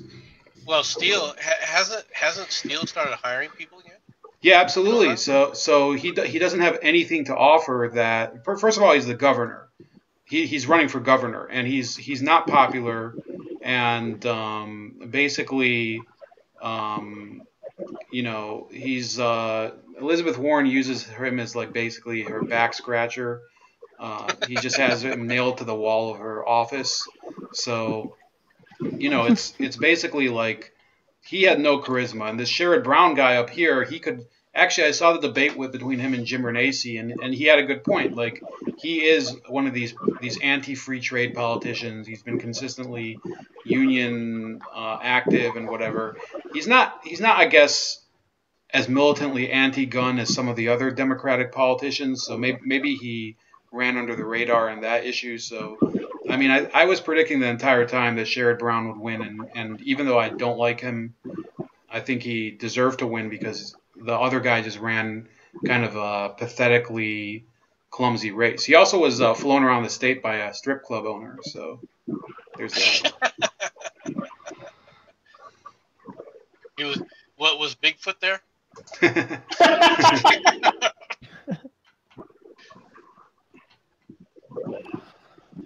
Well, it's going to be a running joke now. I'm going to make sure that Mad Dodge never forgets that.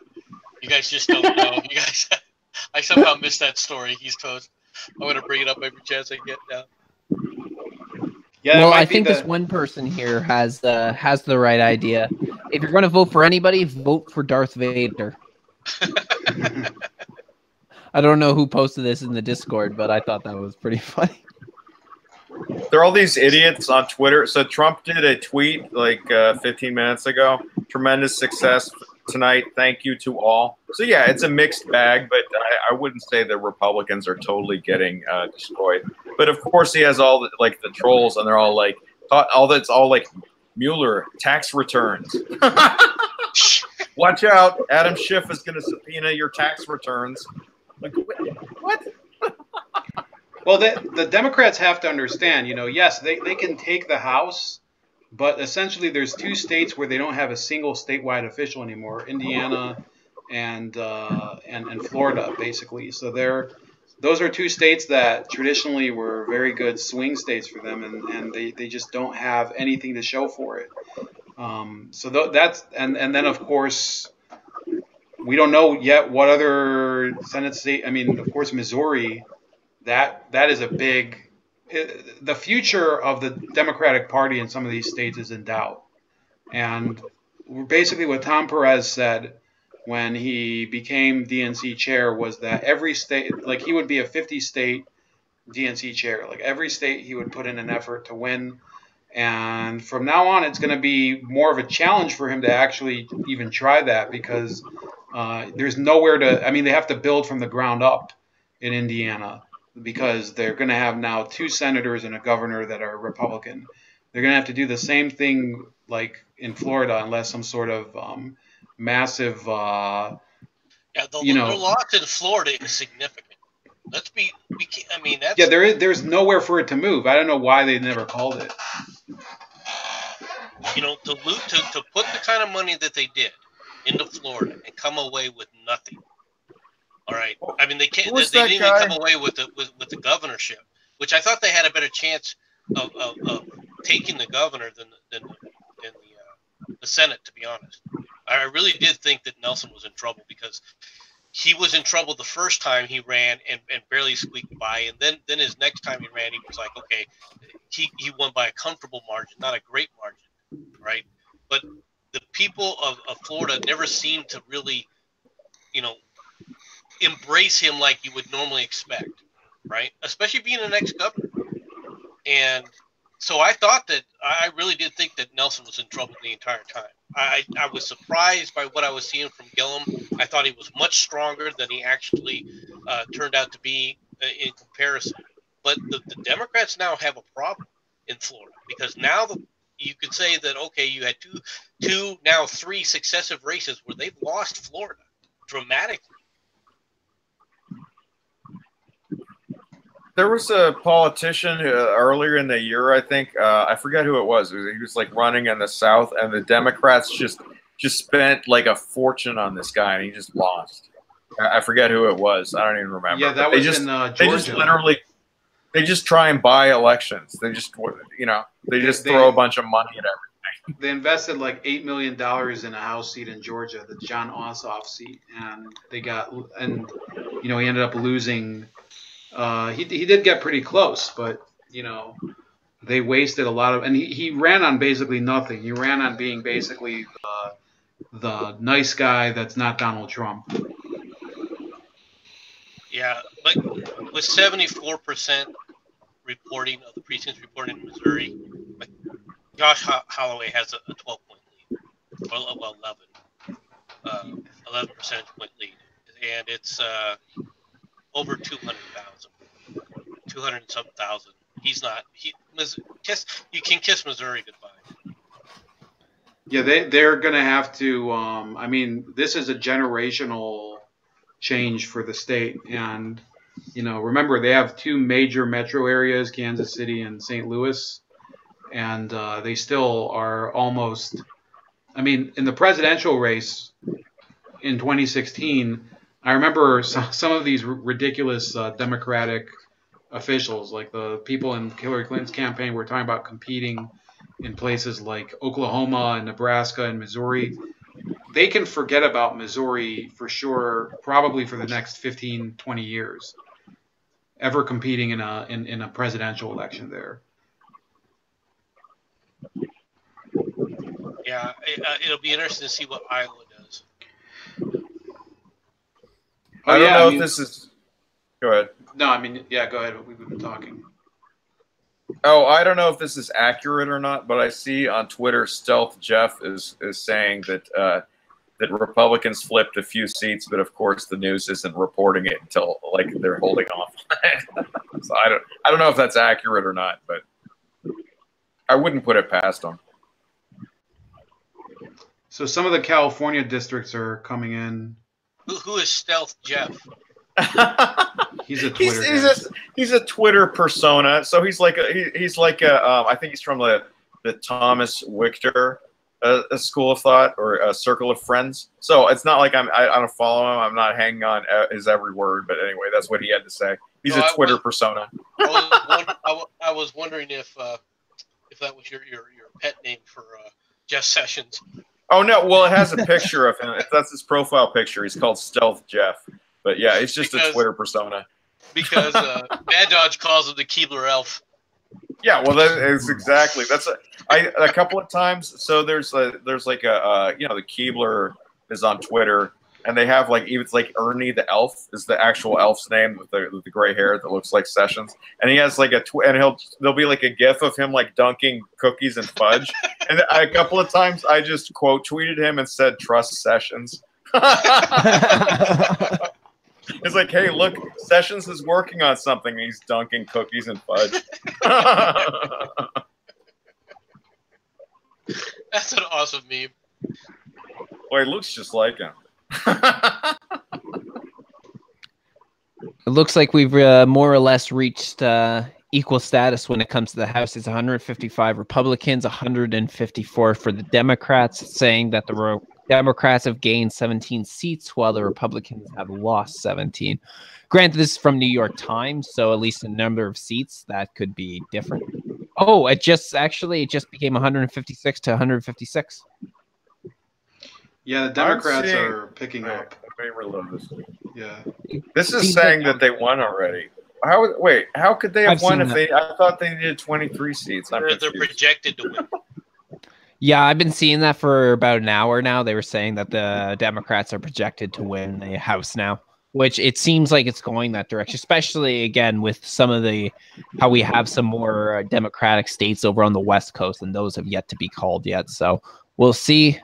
The rest of Arizona looks like it's going that way, too. District 1 has 51.6% for Tom O'Halloran, and also District 2 and Kirkpatrick looks like she's going to win as well. Yeah, I've already called Ann Kirkpatrick. I knew that. But Tom O'Halloran isn't a pickup. Ann Kirkpatrick would be. Okay, so yeah, we're at least picking up one extra seat there then. Yeah, they'd be picking up one. Now there's still a lot of vote outstanding in those areas, especially Cochise County, like I said. But it's still I've always expected them to pick up Arizona too. And then of course you still got the issue with McSally versus Cinema, and I don't know why, but they're just so slow counting. Only 16, 17% in, right? And it's still 8,000 point lead or 8,000 vote lead for McSally. You would think that they would be able to count faster than this. So this is going to be up all night before they actually go with this. All right. Well, does anybody have any final thoughts before we sign off for the night? Special election. What is this with Minnesota where they just turned one? That was Al Franken's seat. Where they got Cindy Hyde-Smith is the Republican? In Arizona? No, Mississippi. In Minnesota. Oh, it's Mississippi. Oh, that's what it is. Oh, okay. Wait. I was trying to figure out what the heck that was. I thought you said Minnesota. Yeah, but that's what I thought it was. I thought it was the 2 Minnesota seats, but that's not. I was looking at the wrong one. That's my fault. Yeah, the Mississippi seat. But the Mississippi seat, they're underperforming. Like the Republican is like barely holding on. So that's significantly underperforming. Well, there's a major third party candidate. That's a big 16%. There's two more candidates in there. One's got 16%. The other one has 2%. Yeah, that's another Clinton cabinet member, the guy running on the Democratic side, Mike Espy.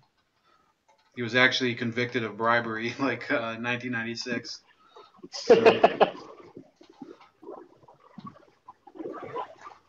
You think bribery charges are going to stop him? Come on, Bull. Yeah, it's persistence, man. When has a bribery charge ever stopped the Democrat? Exactly. They have people in the Senate that have been literally. I mean, they have what's his name? They have Menendez, who the Senate itself basically said, yeah, he basically took bribes, and they. Oh, it was unbelievable. Why people can't see Menendez just as the corrupt pedophile that he is? It's unbelievable.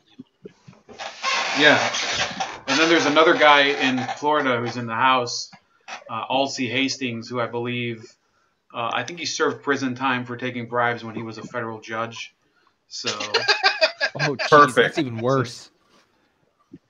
Yeah, he's a CBC member though, so I guess they're woke bribes. All right, I think I'm done, guys. I'm kind of tired. Yeah, I was going to end this now. All right. Well, I appreciate you guys having me on. Yeah, man. Thanks for coming on, MC. It was great to have you. Thanks for having me on too. Yeah, no Yeah, problem. right. And it was good to actually talk to you in person. You too. Well, sort of in person, virtually in person. You know what I mean. Arjun, thanks for coming on, dude. Appreciate it. Thanks for having me, man. You too, Bolt. I'm Yeah, sure that we're going to have everybody's going to be posting videos about this by tomorrow or something. Oh, it's going to be a crazy. If the Democrats take the House, there's going to be a lot of material over the next 2 years. Oh, definitely. Well, I'm going to look forward to all your videos on it. Anyway, gentlemen, you have yourselves a great night, okay? All right. Night, everybody. Bye-bye. Take care. Right. Take care. Bye. Take care.